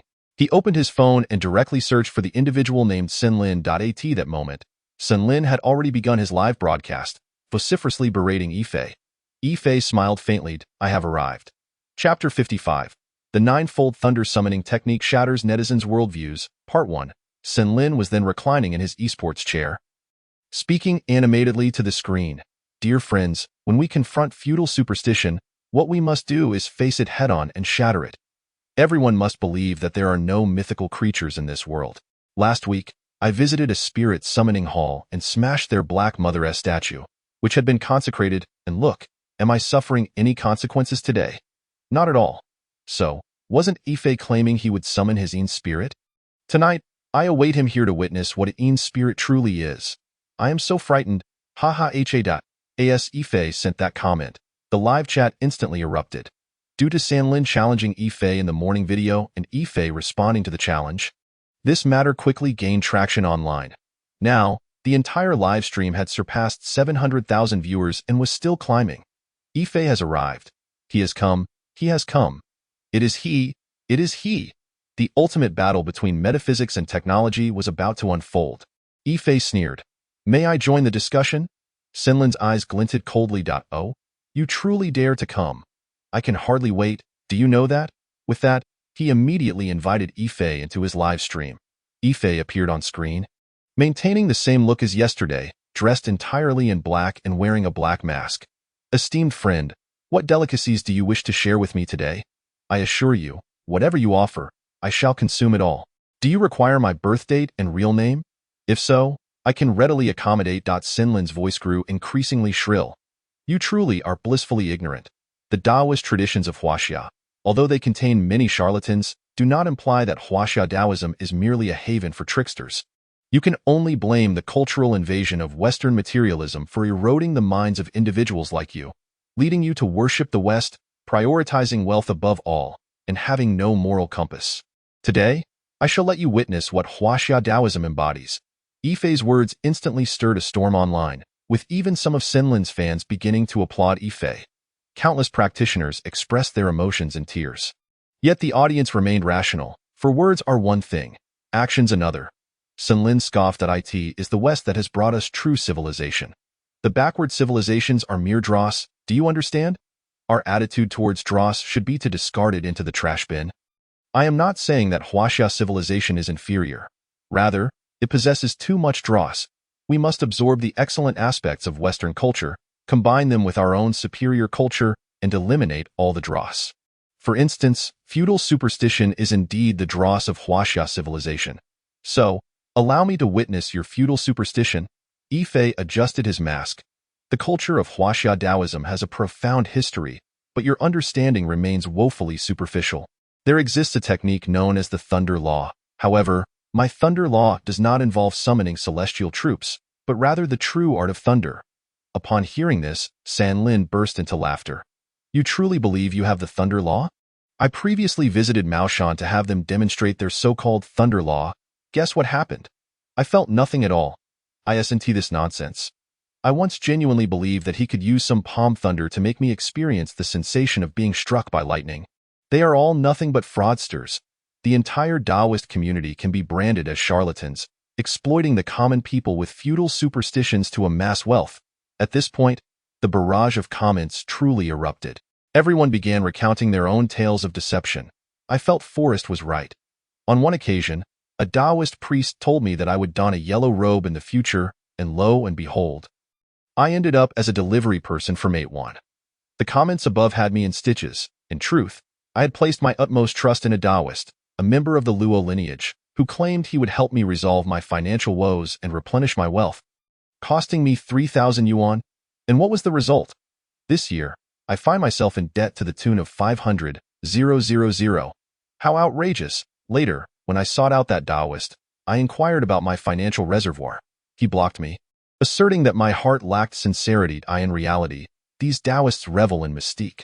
Some have even fallen prey to their own psychological manipulation. Perhaps only by believing fervently can one deceive others. Meanwhile, there were also numerous Taoists retaliating. We are in an era of depleted spiritual energy, and faith is waning. Yet my senior brother can truly summon wind with his sword, able to move a tissue from 10 centimeters away. This world is not as you envision it.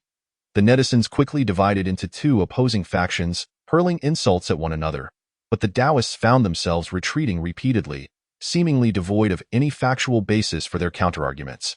Forrest scoffed disdainfully. Everyone, let us cease the bickering and first observe how this Taoist employs his thunderous arts. I am genuinely eager to witness it. That moment, Ife had already commenced the intricate hand gestures for summoning thunder. A spirit from 1,000 miles away mirrored his physical movements, executing the same thunderous gestures. Forrest resided in a luxurious community in Chang'an City, having accumulated considerable wealth by opposing feudal superstitions. Now, it was already 8 in the evening, and the sky above Chang'an was shrouded in dark clouds pressed down by low pressure. Suddenly, Yifei's spirit opened its eyes, gazing skyward, as a bolt of lightning shot forth from his fingers. Piercing the heavens, should any cultivators be present, they would witness a golden sheet emanating from Yifei's fingertips, rapidly merging with the lightning within the storm clouds. All right, that should suffice. Locking in, Yifei directed his gaze toward the floor where Forrest resided. Slowly extending his finger towards him, the wind has picked up. I should close the window. The heating at home is too intense. I intended to open the window for fresh air. Forrest set down his headphones, stood up, and prepared to close the window before returning to the live stream. However, just as he shifted his foot, the pitch-black sky outside the balcony suddenly illuminated. Before he could fully comprehend the situation, a deafening sound struck him, leaving him slightly dazed. What was happening? He vigorously shook his head, and upon regaining his senses, he discovered that the floor of his balcony was now charred black, with a gaping hole at its center. The edges singed. At that moment, the entire live stream fell silent. After a while, a comment appeared. I just saw lightning. Subsequently, the barrage of comments erupted. Indeed, I saw it too. A bolt of lightning shot straight in from the balcony. Goodness, is this genuine thunder magic? It just appears out of nowhere, and it's so precise. I doubt it. It must be a coincidence. We should still believe in science. Yifei let out a cold laugh. This isn't over yet. He continued to shift through the hand gestures for thunder. Bang, bang. By this time, the live stream audience had surpassed 1 million, bearing witness to the spectacle. 9 bolts of lightning formed a straight line, advancing directly toward Forrest's live stream platform. At this moment, Forrest was already charred black, his hair standing on end. Chapter 56. The 9 Lightning Summoning Technique Shatters Netizens' Worldviews. Part 2. The live stream seemed to fall into a moment of absolute silence. Inside, Forrest sat trembling in his gaming chair, still reeling from the recent lightning strike. Before him lay 9 distinct traces of lightning, and the entire room was in disarray. At this juncture, comments began to pour in one after another. So there truly is thunder magic. If 1 bolt struck his home, I might consider it a coincidence. If 2 bolts struck, I might still hold on to that notion. But 9 bolts, all converging in a straight line? Even if the King of Heaven himself appeared, I would no longer regard it as mere coincidence. I feel like my worldview has shattered. Upstairs, my worldview has shattered too. Could it be that true cultivators exist in this world? Is the magic of the Taoist tradition genuine? Yifei rose and slowly spoke. Forrest, I believe you have witnessed what true thunder magic entails, and you have already pledged to take full responsibility for the damages incurred to your home, which is entirely your burden, not mine. Furthermore, I reveal to you that I am a hidden cultivator of the Taoist tradition in China, and I assure you that the Taoist arts are indeed real. In fact, the individual I connected with last night, known as Dao Yu, was someone who genuinely possessed authentic magic. He simply lacked skill, and his lineage was flawed, hindering his cultivation. Our civilization has been excessively infiltrated by the West. The education we have received since childhood originates from Western sources, leading us to adopt a Western mode of thinking. This has resulted in the perception that our own civilization is mere dross, a manifestation of feudal superstition. Technological civilization is not problematic. It elucidates the world and the universe from a material perspective. Our Eastern civilization also holds merit. It interprets the world and the universe through the lens of yin and yang and the 5 elements. Technological material civilization represents the yang, while Eastern yin-yang and 5-element civilization embodies the yin. Neither can thrive in isolation. Only through achieving a true balance of yin and yang can our China stand tall at the pinnacle of the world. Upon finishing, he exited the live stream, leaving behind a stunned Forrest and over 1 million viewers. Forrest finally regained his composure, but his voice trembled significantly. He seemed unable to fully accept the reality of what had just transpired. Glancing around once more at the charred remnants of his home, and he had no choice but to acknowledge the undeniable truth of the events. Yifei's final speech had plunged him into deep contemplation. He dejectedly approached his phone, letting out a sigh. Tonight, I shall deactivate my account. I have truly encountered something beyond my comprehension. Perhaps the world is indeed not as simple as I once believed. Dao Yu was also watching the live stream, and when he witnessed Yifei wielding thunder magic, he was utterly astonished. As a practitioner of the Dao, he had certainly heard of thunder magic, but he had to concede that prior to meeting Yifei, he had only heard of it but never witnessed it. Now, he was completely convinced. Upon hearing Yifei affirm that his magic was not a mere trick, Dao Yu felt a profound sense of relief. Realizing he had finally encountered someone who understood him, he acknowledged his own lack of skill. When he heard Yifei's concluding remarks, the path before him, once shrouded in darkness, suddenly illuminated. He had finally discovered his direction. He bowed deeply toward Yifei's avatar. At this moment, not only were the onlookers in an uproar, but the 9 institutes of China, the Ruo family in Beijing, and the Yi family were all astounded. Li Mingchang hurriedly arrived at Ruo Zhengbin's office. "Brother, did you catch today's live stream?" Ruo Zhengbin nodded, his expression somewhat grim. "You mean Yifei? I watched it, but I lack the inclination to ponder it. My greatest concern is that he might connect with my daughter in the future." Li Mingchang nodded. "Should we have the online office manage all reports concerning him? I have a nagging feeling that allowing him to develop freely online could pose a disadvantage to us." Li Mingchang understood Ruo Zhengbin's underlying thoughts. Although Yifei had astounded the world, he remained a grassroots figure without a backing. In contrast, Ruo Zhengbin was the head of the entire Ruo family, and he had to consider the family's future. Ruo Zhengbin did not respond directly. "Do you know? Today, the Discipline Inspection Commission inexplicably began investigating my subordinates. 2 of them have already been taken away for questioning, and they were both significant individuals." Li Mingchang lit a cigarette, his brow furrowed. "I've heard as much, which is why I rushed over. I suspect the Yi family is exerting pressure on us. Now that we have acquired controllable nuclear fusion technology, they will undoubtedly seek to suppress us. Otherwise, after the marriage alliance, they would feel constrained by us." Ruo Zhengbin nodded. "Oldly, your analysis is spot on. As the marriage alliance approaches, they are making moves from the shadows. Yet we lack substantial evidence to retaliate. If it weren't for my feeling that Yifei harbors affection for my daughter, I would have sought to recruit him as a valuable ally, thus instilling confidence in our ability to absorb the Yi family within 5 years following the marriage. However, should we recklessly include Yifei into our family, it could very well jeopardize the marriage alliance, or even pit the 2 families against each other. While our Ruo family controls the military-industrial sector, the Yi family dominates energy and possesses a significant portion of wealth. If the 2 families were to truly become adversaries, we would likely struggle to contend with them. Even the entire Ruo family may cease to exist. Thus, this is a matter of weighing the pros and cons. Li Mingchang also deeply sighed. "Unfortunately, we are powerless in this situation. Indeed, what was said is not the final word, yet it resonates profoundly within me." On the other side, Yi Chenhu wore a troubled expression. "I was unaware that Yifei could manipulate thunderous magic.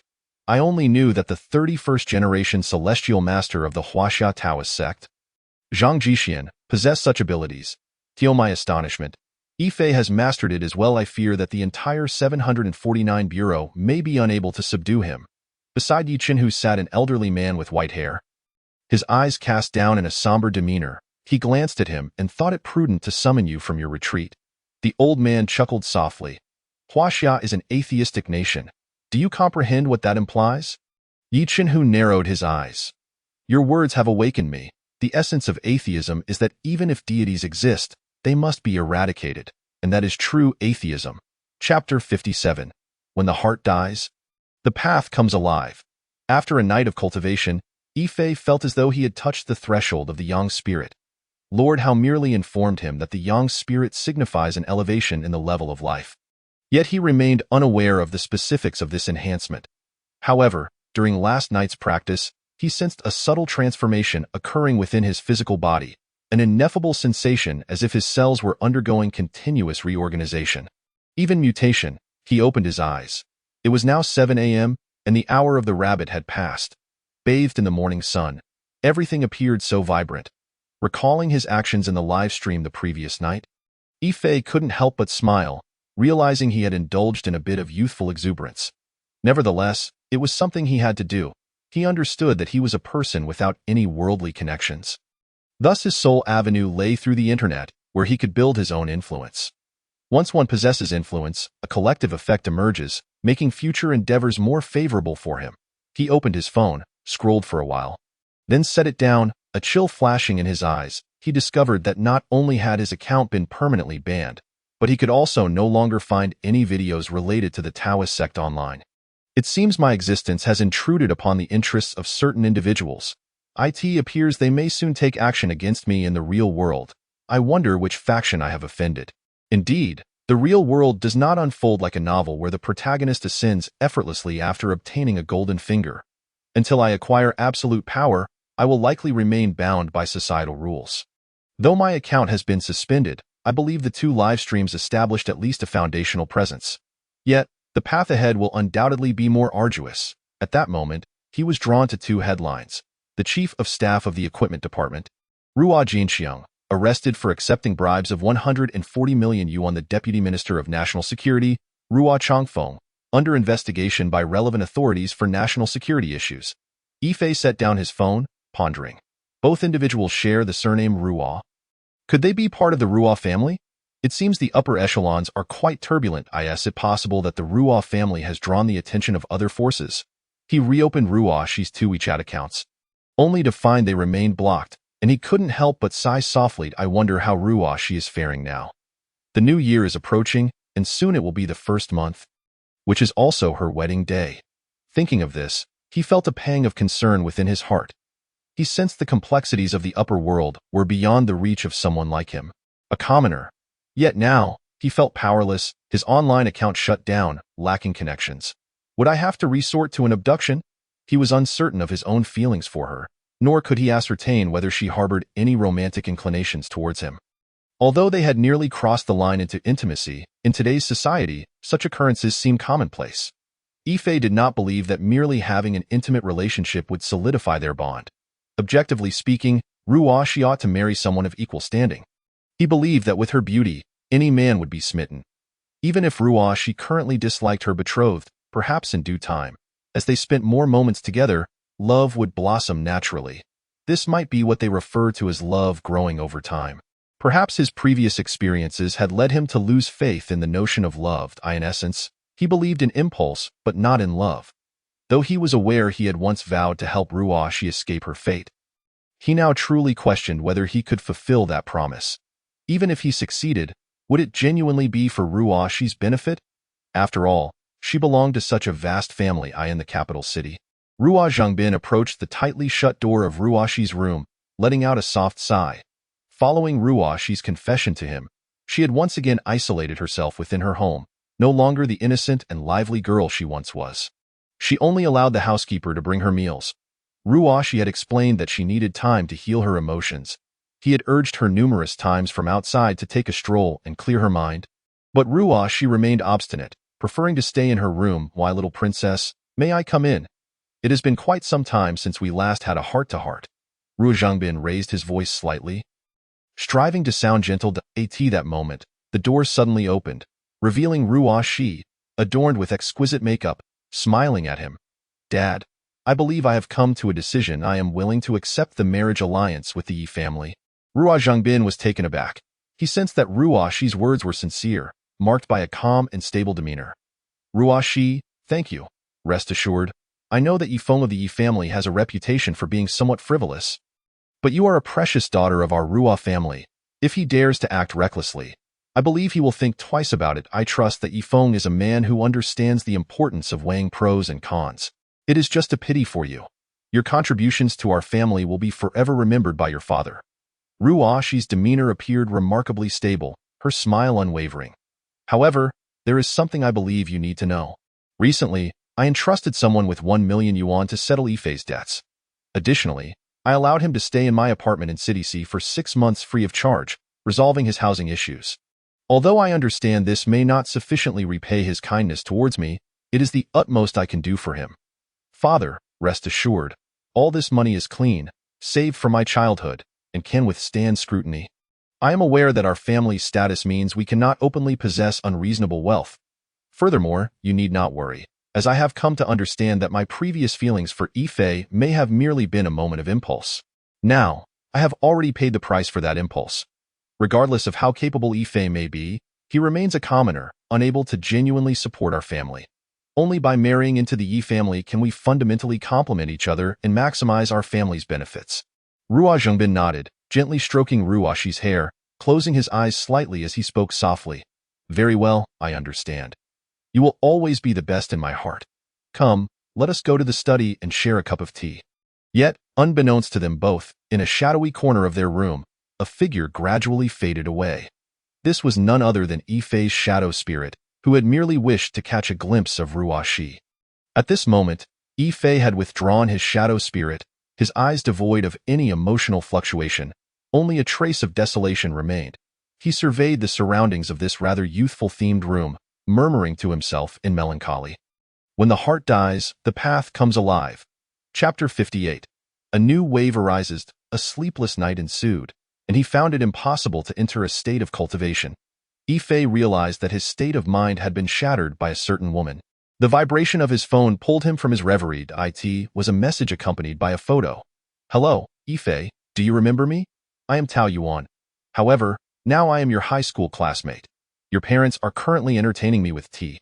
Previously, I mentioned that my deadline was a week, and now 2 weeks have passed. Since I cannot locate you, I must come to your home to pay my respects for the new year. Your parents are quite hospitable. Following this was a selfie of him with Yifei's parents. Yifei's gaze tightened. A threat? He quickly sat cross-legged on his bed, summoning his shadow spirit. However, when his shadow spirit returned home, he discovered his parents were having breakfast, with no sign of Tao Yuan. It seems the photo was taken earlier. Surely, if I do not agree to join them, they will take action against my family. The 749 Bureau comprises extraordinary individuals. If they intervene, perhaps the laws of this world would struggle to hold them accountable. Yet, should I take action, I fear I cannot escape the law. Nevertheless, since you have shown no mercy, do not blame me for my ruthlessness. After all, the law only applies in a materialistic society. Tao Yuan. The eyes were not like lightning, yet after a single gesture, the Yin spirit surged directly towards the location of Tao Yuan. To summon the Yin spirit, one only needed to be aware of a person's aura, or even catch but a glimpse of them, to lock onto their presence regardless of their whereabouts. At that moment, Tao Yuan was seated in an office in City C, sipping tea. Suddenly, the lights in the room flickered. With his extensive combat experience, he immediately rose, scanning his surroundings with heightened vigilance. A sense of extreme danger washed over him. Strangely, Tao Yuan cautiously shifted his stance, his left hand concealed behind him as sparks began to crackle from his fingertips, while his right hand swiftly grasped his phone, dialing a number with urgency. Hurry to my office, he commanded. Just then, the phone was met with a sudden burst of electromagnetic interference. Tao Yuan cursed under his breath, setting the phone down as he fixed his gaze intently in one direction. Is it you, Yifei? Relying on his combat experience, he sensed something was amiss in that particular area, having witnessed Yifei using the Yin spirit during a live stream. The moment he attempted to call for assistance, the interference made it clear to him that something malevolent had infiltrated his office. Within the 749 Bureau, they had conducted some research on spirits, as they often dealt with supernatural occurrences, and their team included true masters of Taoist practices. However, Tao Yuan himself did not belong to the Taoist sect. He was a product of genetic mutation, having been able to conjure fire with his mind since childhood, later recruited by the 749 Bureau. It seemed likely that Yifei's Yin spirit had arrived, especially after he had just sent a text message to him, not expecting him to arrive so swiftly, disrupting the electromagnetic waves in his space. Meanwhile, Yifei remained silent, directly beginning to perform the ghost summoning technique, calling forth all spirits within a 10-mile radius into the room. The thermometer hanging on the wall of the office began to plummet. Regrettably, the spirits summoned were too weak, and there were too few in that vicinity, resulting in only 10 appearing. This would only lower the temperature slightly, but it should suffice to disorient the aura of that person. Tao Yuan remained on high alert, fixated on the spot where Yifei's Yin spirit stood, knowing that his own attacks might not harm him, leaving him to rely on his teammates. Yet Yifei would not grant Tao Yuan any time. He swiftly changed positions, simultaneously using the ghost summoning technique to disturb his mind. Seizing the moment Tao Yuan was distracted, he swiftly approached him and placed his left hand atop his crown. Soul binding. This was a combat technique taught to him by Lord Hao, which he had also employed during a live stream with Daoyu.as long as he could extract Tao Yuan's soul. He would be able to overpower him effortlessly. At that instant, Yifei felt a powerful force thrust him back, sensing instability in his Yin spirit's aura. When he looked back at Tao Yuan, he noticed the tattoo on his back emitting a faint golden glow. This tattoo appeared to be in the form of a talisman. "Lord Hao, what is happening?" Yifei inquired. "That is the Lingguan talisman, used for protection and exorcising evil. It seems a master from the Taoist sect had inscribed this talisman on his body. However, its aura is quite weak. You need not fear it," Lord Hao responded. Meanwhile, Tao Yuan felt a sudden dizziness in his head, as if he were on the verge of fainting, while simultaneously feeling warmth radiating from his back. He realized that his talisman tattoo was activating. Yet at that moment, he sensed the chilling aura closing in again, accompanied by a burning sensation on his back. Yifei's spirit approached Tao Yuan once more, gathering energy. As his own energy accumulated, his previously ethereal form began to solidify. Tao Yuan watched in astonishment, a flicker of fear in his eyes, for he felt the burning sensation on his back intensifying with Yifei's proximity.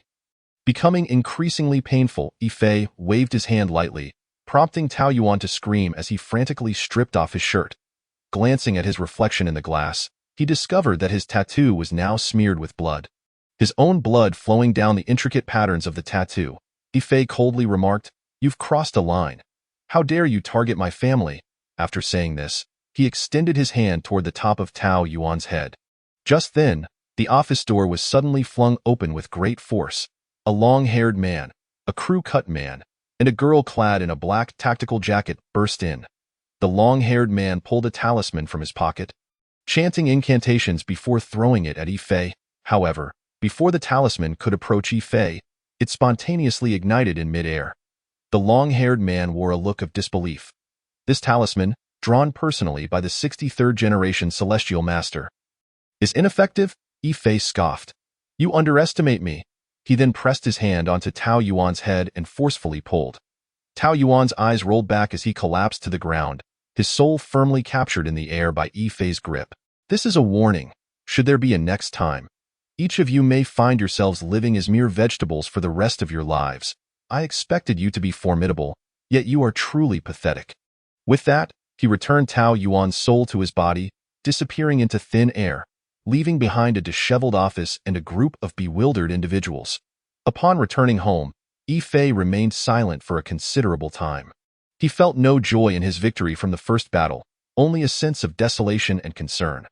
The desolation stemmed from his unintended summoning of the Yin spirit, witnessing the scene with Ruo Shi and her father. Feeling as though he was perpetually ensnared in a web of fate, believing he had encountered someone genuinely caring for him. The concern lay in the fact that his loved ones were also under the scrutiny of higher powers. He opened his phone, realizing he still had nearly 20,000 yuan remaining. He promptly booked a flight to the southwestern border for that night. He recognized that he needed to strengthen himself not only in the realm of cultivation and technology, but also in the secular world. The first step towards secular strength was undoubtedly wealth. Chapter 59. New Year's Eve. On the 26th day of the 12th lunar month in the year of Jiachun, 3 days before New Year's Eve.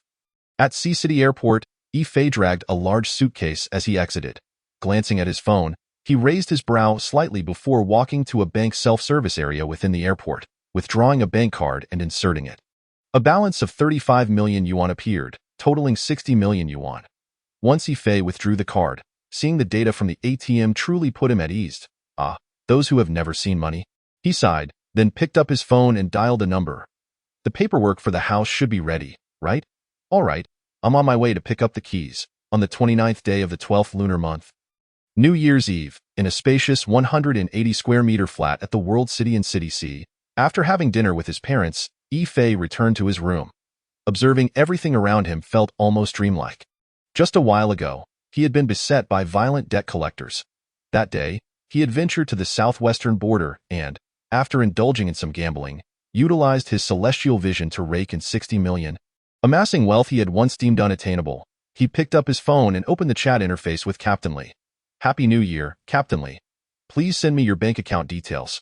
I'll transfer 1.3 million to you shortly. 1 million is to repay that woman, and please extend my gratitude to the one who secretly assisted me. The remaining 300,000 is a token of my appreciation for your help during my darkest times.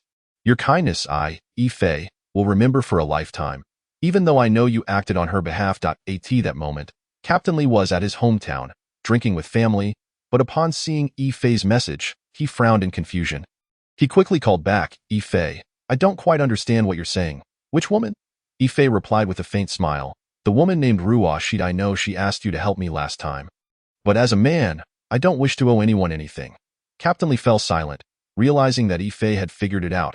"I'll send it to you right away. Just transfer 1 million. And consider the remaining 300,000 as me treating you to a drink." "I knew it would be like this," Captain Li said, hanging up the phone after sending his bank account to Yifei and pulling out another number.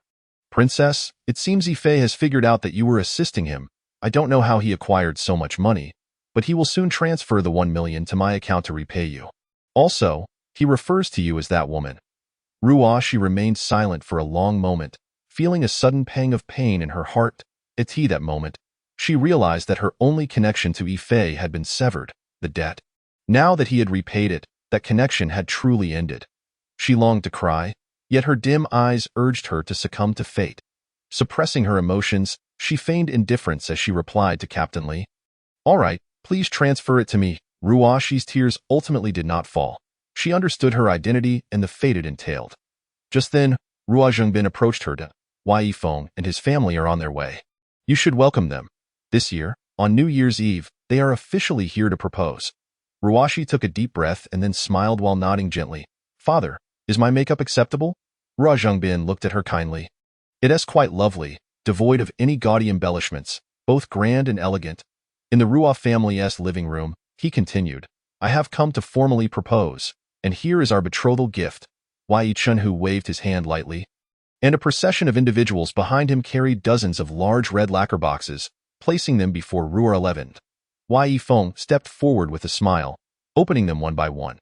"This represents 2 million as the bridal price. And beneath, there are 99 gold bars, symbolizing that Ruoshi and I shall share good fortune and endure for eternity. This is 10 boxes of 100-year-old wild ginseng from Changbai Mountain, representing perfection, and may it bless us all with good health. Here is a custom-made Su embroidery crafted by an inheritor of intangible cultural heritage, symbolizing the priceless union of our two families. Of course, all these are mere worldly possessions. The true essence lies further within." Upon finishing, he proceeded to unveil the remaining boxes. "This is a contract for the transfer of 2% of the original shares of oil in our XJ region. This contract pertains to our 20-year agreement with the ELS nation concerning natural gas transportation. Encompassing 1% of the original shares, Ruoshi, from this day forth, you shall be my fiancé." Wai Yifeng gazed at Ruoshi with deep affection, though a glimmer of greed flickered in his eyes. According to local customs, following the formal proposal, he could indeed engage in intimate relations with Ruoshi. Within his circle, Ruoshi's beauty ranked at the pinnacle, and he had grown weary of the ordinary allure of other women. The pure, ethereal, and aloof Ruoshi presented a unique challenge. Furthermore, her previous indifference towards him had irked him greatly, yet he found himself irresistibly drawn to her beauty, relishing the thought of obtaining and subsequently destroying such a woman. He had extended numerous invitations to Ruoshi for various gatherings, only to be met with repeated refusals, which only fueled his annoyance. Now, after the proposal, he regarded Ruoshi with an appetite akin to that of a gourmet eyeing a delectable dish. Contemplating how best to savor his prize, he envisioned shattering her proud dignity, compelling her to grovel before him, and then molding her to his whim. The thought was intoxicating. Ruoshi remained silent, merely nodding gently. Though a flicker of disdain crossed her eyes, overshadowed by a greater sense of resignation to her fate, Yifei felt an unsettling heaviness in his heart, as though something ominous loomed. His gaze drifted to the window. Facing due north, where, 1,000 miles away, lay Ruoshi's home. Today was New Year's Eve, and once it passed, the Lunar New Year would commence, the very time of Ruoshi's impending marriage. Yet, he was uncertain of the exact date. Alas, he understood this was his personal dilemma, for he had once vowed to free her from such a fate. He longed to send his spirit to glimpse her, yet ultimately restrained himself. Thus, he sat cross-legged. Gradually closing his eyes, a profound aura emanated from him, causing his body to become increasingly translucent. Perhaps tonight, he would break through to the Yang spirit. Yifei continuously altered his hand seals, feeling a blaze ignite from within his ancestral aperture. The flames radiating a soft golden light that gradually enveloped his entire being. He understood that this was the process of refining his physical form. Only by thoroughly refining his body could he achieve a spiritual entity. Known as the Yang Spirit, Chapter 60. The golden elixir emerges. The Yang Spirit is born. On the first morning of the Lunar New Year, Yifei's father sat on the sofa, engrossed in the news. Originally a day meant for family reunions, their household had been distanced from relatives due to Yifei's prior deaths. Consequently, this year, they had no intention of interacting with any relatives, content to celebrate the new year as a family of 3. Although Yifei's parents were unaware of how he had procured such wealth to purchase 2 apartments in the same complex, they trusted him. After all, if he claimed the money was clean, then it was indeed clean. Yifei would not deceive them. Meanwhile, the news broadcast reported on international affairs. According to Huaxia News, following the inauguration of President Tulipu of M Nation on January 19, a series of legislative measures were enacted yesterday. Tulipu announced an increase in export tariffs on our country to 500%, continuing to suppress our enterprises in M Nation. M Nation has allied with over 30 countries worldwide to impose a comprehensive ban on chip exports to Huaxia. Suddenly, the news anchor's expression turned grave. Just in, our station has received word. M Nation claims to have successfully developed controllable nuclear fusion technology, employing the particle accelerator technology we developed last month and maintaining it for 42 minutes. Our nation suspects that our core technology has been stolen by M Nation and has filed a complaint with the International Court. This morning, M Nation announced the successful test flight of its 7th-generation fighter jet. Tulipu stated that the performance of this aircraft will far surpass our latest 6th-generation fighter. Yifei's father struck his thigh in frustration. I recall we just announced our success in developing controllable nuclear fusion technology last month. How is it possible that within a month, M Nation claims they have achieved the same, using identical technology? This is clearly a case of our core technology being pilfered. It must be the work of some traitor. I sincerely hope the country conducts a thorough investigation. M Nation is nothing but a bandit. Keep your voice down. Yifei is still asleep. Yifei's mother muttered as she tidied the room. Yet Yifei was not asleep. Ever since embarking on his cultivation journey, he had nearly replaced sleep with rigorous training. At this moment, he found himself in a critical phase of refining the Yang Spirit. The bedroom door was securely locked, for he did not wish for his parents to witness this side of him. Inside his chamber, a white mist swirled, interspersed with faint, colorful luminescence. Yifei sat cross-legged on his bed, his form shifting between transparency and solidity. Oscillating between the two states, it was a pivotal moment. He reminded himself to keep his ancestral aperture guarded. Simultaneously, use the light from the Naiwan Palace to illuminate the ancestral aperture. Employ the innate essence of the Qi Si to continuously replenish the Naiwan Palace. Continue utilizing the Great Elixir to cleanse all your meridians. The voice of Master Hao was tinged with urgency. Yifei closed his eyes, feeling his physical state shift at an increasing pace. Suddenly, a crimson mist enveloped his body. And within the radiant light emanating from his ancestral aperture, that blood mist rapidly dissipated, drawn into the aperture. Good. Your physical form is on the verge of disintegration. This is the most arduous moment. Hold on. Yifei indeed felt an overwhelming sensation of tearing pain coursing through him, a visceral feeling akin to thousands of blades slicing through flesh. It hurt. Yet, he realized he could no longer vocalize his agony. A tremendous pulling force resonated from within his ancestral aperture, akin to the gravitational pull of a black hole, and under this influence, his cells, bones, and blood vessels began to detach from his body. Though they separated, he could still sense their presence, as if they remained connected to him as the pulling force intensified. A blood mist began to envelop his body, and beneath the colorful luminescence, Yifei appeared both eerily strange and sacred. He attempted to move his limbs but found himself immobilized, yet he could still perceive motion. Your physical form is rapidly disintegrating, rendering you incapable of movement. What you feel is your spiritual entity. Your Yang Spirit, though it has yet to manifest. Master Hao elucidated. At this moment, Yifei's physical form was nearly invisible. Only a silhouette of blood mist remained, interspersed with the radiant light from his ancestral aperture. Suddenly, the intensity of that radiant light surged dramatically. Had Yifei's parents been outside the door, they would have seen the glow seeping through the crack. Yet, after a violent escalation, the light swiftly collapsed. The blood mist vanished entirely. And so did Yifei. leaving behind an empty bed and a faintly glowing golden elixir. This golden elixir hovered above the bed, displaying 5 flowing colors. Point 1 was a golden hue, situated at the innermost layer, moving at the slowest pace, nearly enveloping the entire elixir. Additionally, there were 4 other colors, red, white, black, and green, trickling slowly around the outer layer, with white and black predominantly at the 2 poles, while red and green circulated on the surface. The elixir was adorned with intricate patterns, resembling mountains and valleys, creating a topography embedded within. Surrounding the outermost layer were 4 smaller elixirs, 1 white, 1 black, 1 red, and 1 green, revolving around it. Master Hao's voice resonated softly. The ethereal elixir has finally transformed into the golden elixir. The physical form has completely disintegrated, and the yang spirit is in the process of being born. I eagerly anticipate what kind of existence Yifei's yang spirit will embody. At that moment, countless radiant particles began to be projected from the 2 poles of the golden core, gradually coalescing in the air into a 3-dimensional diagram of meridians. As the diagram became increasingly intricate, the rough outline of a person began to emerge. However, the transformation continued. In areas where the particles were densely concentrated, skeletal structures gradually took form. These bones appeared to be entirely different from ordinary human bones, existing in a state that was both real and ethereal.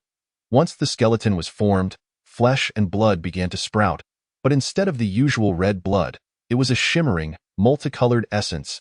An hour later, a pair of eyes slowly opened. The instant they did, a dazzling crimson light burst forth from the left eye, while the right emitted a brilliant azure glow. Between them lay a celestial eye that radiated iridescence. Gradually, the brilliance faded, revealing eyes that sparkled like the vast cosmos. He extended his hand, his skin resembling flawless jade, devoid of any blemish. Rising to his feet, he donned his garments. With a faint smile, his body suddenly vanished, only to reappear in his main chamber an instant later.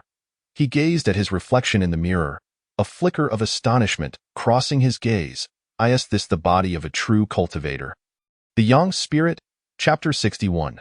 The essence of talismans. As he closed his eyes, his celestial eye opened, its range astonishingly covering an area of 800 kilometers. At that moment, the voice of Lord Hao resonated. Moreover, 800 kilometers is merely your maximum coverage. Have you not noticed that your celestial eye has begun to stratify? The most concentrated area should be within a radius of 100 meters, where you can achieve instantaneous movement. Yifei nodded. Just now, with a mere thought, I transported myself from beside the bed to the main chamber. I had not anticipated being able to teleport freely within 100 meters. Mr. Wu explained further, your body no longer belongs to the material realm. It is now a highly condensed form of energy. When our technological civilization waged war against the cultivation civilization, conventional weapons proved ineffective against cultivators. This is because they cultivate based on the yang spirit. Only nuclear-grade weapons can inflict harm upon a cultivator's physical form, or the spells from the cultivation civilization can also pose a threat to you. The key is that nuclear weapons release substantial radiation, which can interact destructively with your current form. Ordinary firearms are incapable of causing you harm. Do not assume you are exceptionally powerful. In interstellar warfare, you would likely find yourself in the role of a mere foot soldier or cannon fodder within the cultivation civilization. Lord Hao chuckled. Mr. Wu is correct. In our cultivation civilization, your current golden core stage is roughly equivalent to that of a mere servant disciple in a cultivation sect. Yifei's lips twitched slightly. After all the effort it took to achieve the golden core, in the past, he would have been considered a land deity level. There seemed to be no need for Mr. Wu to belittle him so. However, he had never truly witnessed the world outside the well. And perhaps Mr. Wu and Lord Hao were indeed correct. Do not fret. You can now engage in true cultivation of cultivation techniques. Before imparting knowledge, you must first understand the fundamental principles of cultivation spells. Remember, the core of all spells lies in the talisman. Yifei pondered, somewhat grasping the concept. Is it akin to the talismans in the Huaxia Daoist tradition? Lord Hao smiled. Do you know the origin of talismans? I believe Mr. Wu can elucidate the principles of talismans. You may find it enlightening. Mr. Wu replied with a gentle smile. In the universe, there exist countless stars, such as the so-called suns. When a star reaches the end of its life, it undergoes a supernova explosion. Each supernova possesses distinct properties. Some may have a predominance of thunder attributes, while others may lean towards wood or metal attributes. The various forms of explosion from supernovae can be captured, and this form serves as the prototype of a talisman. However, a true talisman exists in at least a four-dimensional state, containing the initiation, mid-state, and conclusion of the explosion. It records the energy changes at the final moments of each supernova, embodying a four-dimensional essence. Once we have accurately recorded the complete state of a supernova explosion, we have effectively completed at least a four-dimensional engraving of that talisman. Yet, the most stable state in the universe is the three-dimensional state. Thus, we project the most crucial parts of the talisman's four-dimensional phase into three dimensions to create a true talisman. Therefore, a genuine talisman is not merely the flat symbols drawn in Huaxia Taoism. Those are merely the two-dimensional aspects of a talisman, rendering them largely ineffective. A true talisman must exceed the three-dimensional state. For instance, the thunder talismans that have been somewhat preserved in Huaxia Taoism consist of 36 symbols, also known as the 36 Thunder Generals. It is, in essence, a single talisman. At that time, it merely recorded the 36 two-dimensional facets of that talisman. The complete thunder talisman exists in a four-dimensional state, comprising 72 three-dimensional states. The higher the dimension, the higher the talisman's ranked. A complete talisman embodies all the attributes and powers of the supernova explosion.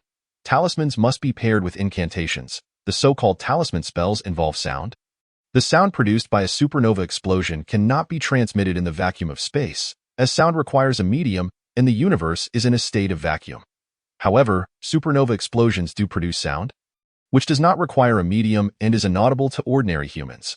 This sound is, in fact, the incantation. Typically, this incantation has an initial syllable, the first sound generated by the supernova explosion. OM. This syllable is referred to as the primordial sound in Lord Howe's cultivation civilization. At this point, Yifei felt utterly bewildered, having never encountered such theories before. Lord Howe continued, "Let me explain from the perspective of cultivation. This syllable OM holds great significance in our cultivation civilization. OM, the primordial gives birth to heaven. OM, the primordial gives birth to earth. OM, the primordial gives birth to humanity. The three talents are in place, myriad things arise. If a person does not safeguard their life, they transform into a yin spirit. If the spirit energy is incomplete, they flow into the realm of the lower spirits. OM, lower spirits, heed my celestial sound. The form of the spirits vanishes, casting aside their forms to create my celestial dwelling. OM, the path of humanity, heed my celestial sound. Abandon human affairs, attain longevity, and become an immortal, sharing life with heaven and earth, synchronizing with the sun and moon's brilliance." Talismans are the essence, embodying myriad forms, while incantations serve the purpose. Being singular in nature, today, I shall impart to you the Hao Tian Thunder technique, which is my signature skill. First, you must inscribe the Hao Tian Thunder Talisman into your golden core to cultivate this technique. The Hao Tian Thunder Talisman, according to Mr. Wu's scientific theories, belongs to the nine-dimensional form. In our cultivation civilization, it comprises 9 levels, each divided into 6 segments. The first level is linear thunder, projected from the fingertips, capable of attacking a single target. The second level is planar thunder, emitted from the palm, capable of affecting multiple targets. The third level is bodily thunder, released from the body, commanding the thunder of the world to strike simultaneously, bringing calamity to all living beings. The fourth level undergoes a fundamental transformation. Once unleashed, it can directly traverse time, moving to the past and future to eliminate targets. The fifth level can surpass space, eliminating targets in parallel dimensions. The sixth level directly crosses dimensional space to strike down higher dimensional life forms. The seventh to ninth levels are realms I have yet to reach, but I hope you can attain them. Now, I shall inscribe the Hao Tian Thunder Talisman into your golden core. The profound techniques contained within will also be revealed to you as the talisman is inscribed. At that moment, Yifei felt a tingling sensation in his golden core. When he regained his focus, he discovered a mysterious talisman inscribed upon it, a three-dimensional symbol that was not flat and was continuously shifting. Simultaneously, he felt an influx of information into his mind, all pertaining to the cultivation techniques of this thunder method. He extended his left hand, forming a sword-like gesture, gradually channeling the power of the thunder talisman to his fingertips. Suddenly, a tingling sensation surged, and he observed electricity dancing about 3 centimeters at his fingertip. As he infused more power from the talisman and incantation, the electricity accumulated, and he distinctly felt the pressure of the thunder intensifying. He approached the window, opened it, and pointed his finger towards the sky. "All right, let the incantation commence." As Ife recited the incantation swiftly, he felt the pressure of the thunder at his fingertip release in an instant, sending a slender bolt of lightning soaring into the sky, ultimately vanishing. Chapter 62.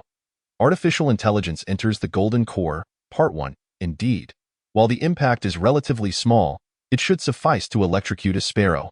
Lord Howe jested. Ife sheepishly rubbed the back of his head. By the way, Lord Howe, I've noticed that this thunder technique differs from the lightning summoning technique you taught me previously. It seems I can invoke it without needing to observe the weather. While the lightning summoning technique requires the presence of thunderclouds. Lord Howe nodded in acknowledgement. The lightning summoning technique relies on the accumulated thunder within the clouds. The stronger the thunderclouds, the more powerful the lightning. My heavenly thunder technique relies upon the thunder symbols within your body. It is essential to understand that a truly complete thunder symbol harbors a power equivalent to that of a supernova explosion, which typically reaches a maximum of 5-dimensional levels. However, this thunder symbol possesses a power of 9 dimensions. One can only imagine the magnitude of the supernova that preceded this thunder symbol, for Earth, and indeed for your entire solar system. A standard supernova explosion is already a terrifying phenomenon. Thus, how could a mere thundercloud on Earth possibly compare to a thunder symbol? Ife nodded, finally grasping the concept. At that moment, Mr. Wu's voice resonated. Just now, Lord Howe merely elucidated the aspect of your yang spirit's cultivation power. You have yet to experience the capabilities of your yang spirit's technological dimension. Ife's eyes brightened. First and foremost, your body is no longer an ordinary one. Typically, from a technological standpoint, the most suitable form is a silicon-based body.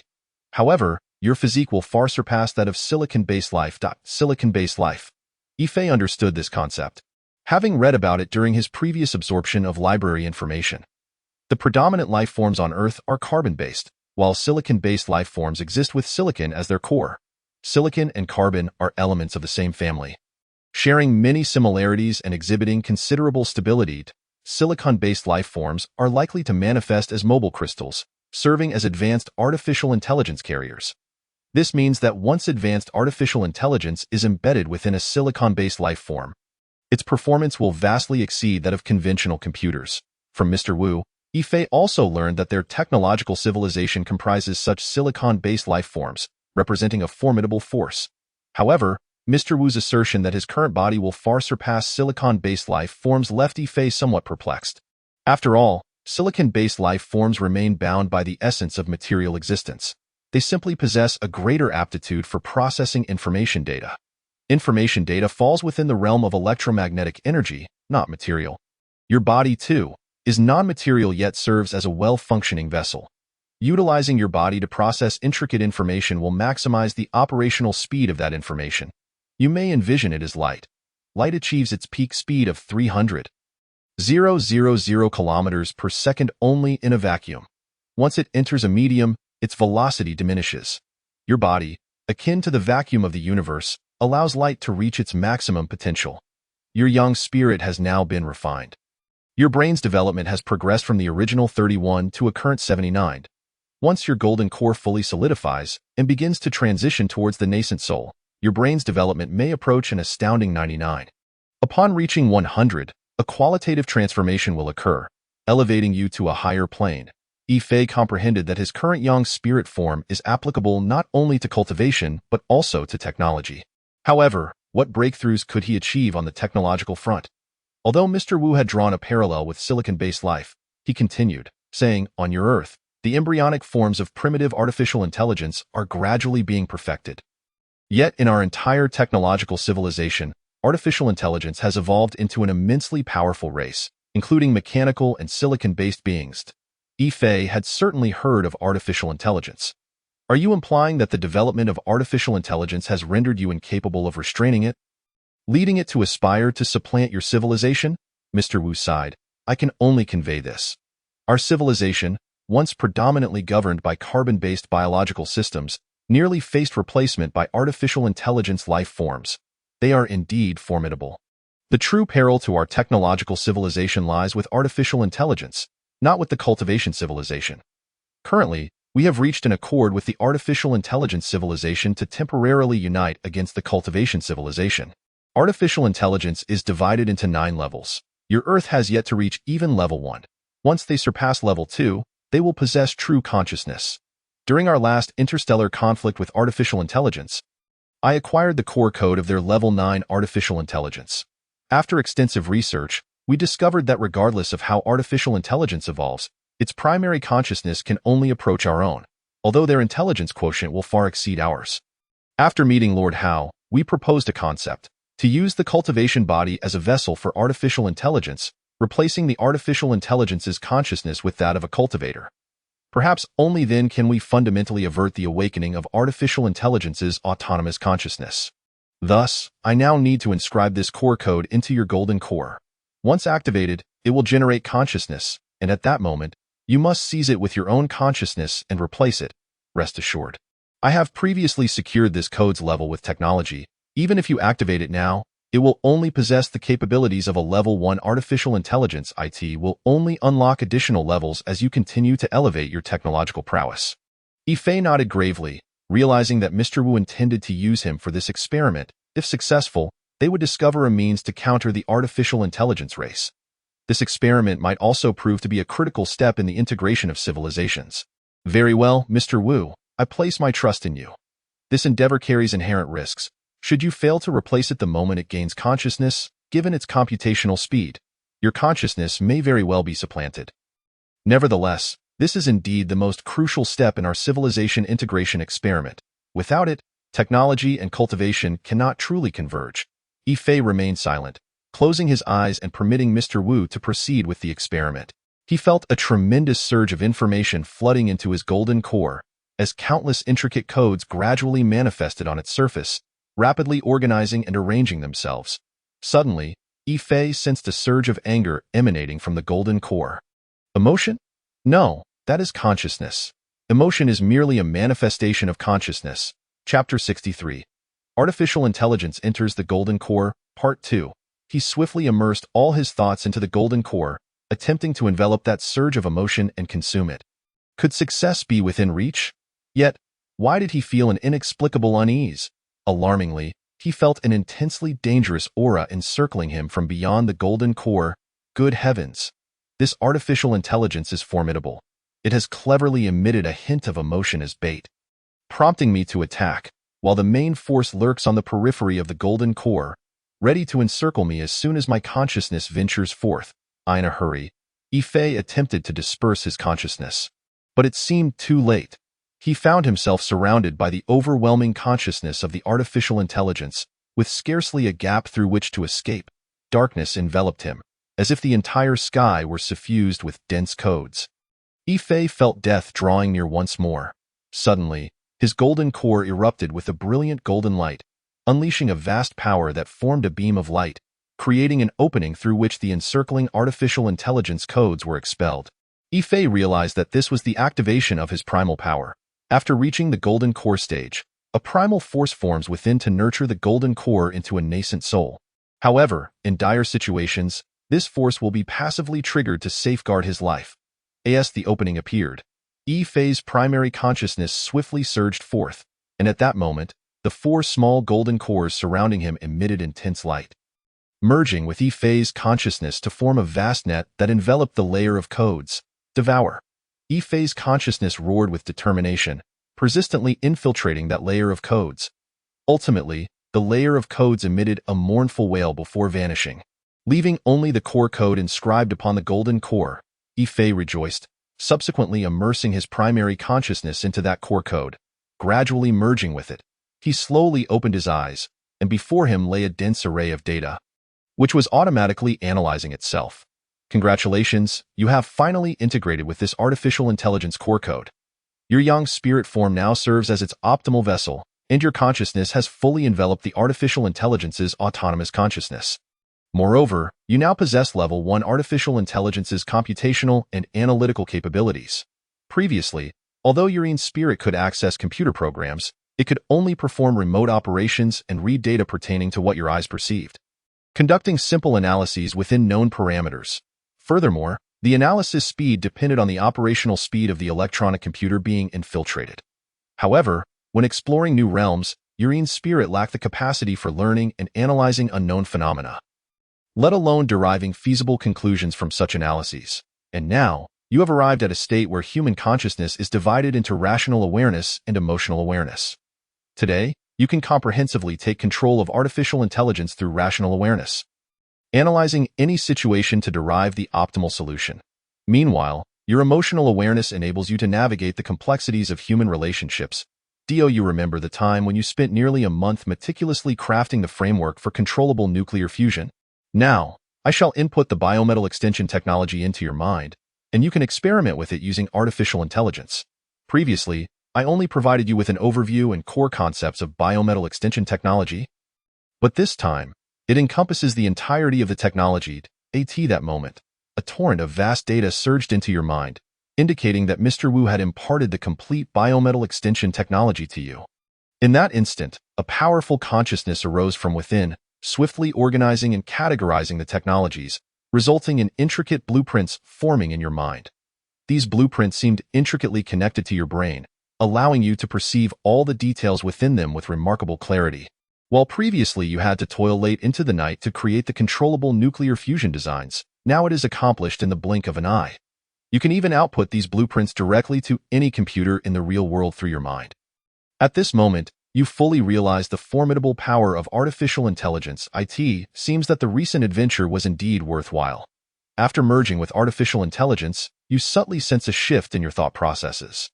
Whereas you once approached a problem from a singular perspective, you can now engage in efficient, multidimensional analysis and swiftly arrive at conclusions. Furthermore, you can utilize artificial intelligence to simulate the development of events. For instance, when faced with a multiple-choice question, if you hypothesize selecting option A, the AI will extrapolate the entire sequence of events leading to the conclusion based on that choice. In the process, you will experience a sensation akin to personal involvement. If option A leads to an inevitable demise, it signifies that A is not a viable choice. This essentially grants you a simulator for life. Noticing the time, it was nearly 9 o'clock, and it was time for you to rise. As you opened the bedroom door, you caught sight of your father, who was angrily berating the news. You're awake? Son, Happy New Year. Look at this. The news reports that M-Country has just announced its successful development of controllable nuclear fusion technology, also utilizing a star simulator. You are aware that your father has always been a technology enthusiast. Despite having only a middle school education, his passion for technology remains undiminished. However, as you scrutinize the news report, a frown creases your brow.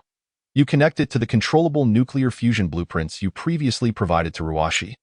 Realizing that M-Country has successfully developed a controllable nuclear fusion device using a star simulator, the report explicitly states that M-Country has stolen technology from Huaxia. In that moment, a multitude of images flash through your mind. From your trip to the capital to deliver the blueprints to Ruwashi, to Huaxia's announcement of mastering controllable nuclear fusion technology, and then to Ruwashi's reactions to your actions, as well as the movements of the 749 Bureau concerning you. You understand that your artificial intelligence is analyzing these matters. There is a 92% probability that the Ru family will face upheaval. The controllable nuclear fusion blueprints play a crucial role in solidifying the Ru family's standing within the upper echelons of Huaxia. And given the intricate relationships at play, there is a 98% likelihood that the Ru family is being schemed against by other families. In the capital, at the Ru family residence, Ruo's Hengbin and Li Mingchang sit in the study, both wearing troubled expressions. Have you uncovered the truth? Ruo's Hengbin, who has abstained from smoking for many years, now finds the ashtray before him overflowing with butts. Li Mingchang lets out a sigh. Last night, our Ninth Institute worked overnight to investigate and discover traces of tampering. I fear they have been plotting for quite some time. M-Country's controllable nuclear fusion technology is merely a matter of perspective. Once they possess the star simulator technology, their scientific foundation will allow them to quickly catch up to our advancements. Suddenly, a knock resounds at the door. Ruo's Hengbin gestures for the housekeeper to open it. A group of men in black suits strides in confidently. They show their identification and surround Li Mingchang, Li Mingchang of the Ninth Institute. We suspect your involvement in a significant case. Please accompany us for an investigation. Neither Li Mingchong nor Ruo's Hengbin responds, as they recognize the identity of their visitors, the National Security Bureau. In ancient times, they would have been akin to the Jinui, Chapter 64. The Ru family in peril. Ruo's Hengbin reclines helplessly in his chair, feeling an overwhelming sense of impotence as a high-ranking official. Previously, his most capable aides had been taken away, and now he watches helplessly as his old comrade, Li Mingchong, is also led away. He feels like a stranded and isolated troop, gradually being encircled by enemies. He lights one cigarette after another, his gaze growing colder. Despite all calculations, he never anticipated that the Yi family would pull such a move, casting a shadow over the Ru family. Ruoshi quietly enters, having witnessed the recent events with Li Mingchong. Dad. Her voice falters. Ruo's Hengbin looks at her, letting out a deep sigh. I once believed that your union with the Yi family would strengthen our clan, but it appears I was mistaken. Not only has it jeopardized the Ru family, but it has also cost you your happiness.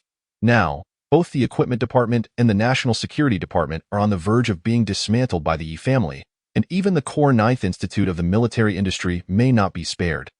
Ruoshi approaches her father, gently embracing him. Dad, perhaps this is fate. After all, the Yi family's foundation is far too solid, while we have risen from humble beginnings, fundamentally different from them. Ruo's Hengbin gently pushes Ruoshi away, a glint of coldness flashing in his eyes. Ruoshi, I cannot continue to make mistakes. I cannot keep sacrificing your happiness. Please, step outside while I make a call. With that, he picks up the red phone on his desk. Yi Chenhu, you have truly gone too far. On the other end, laughter rings out.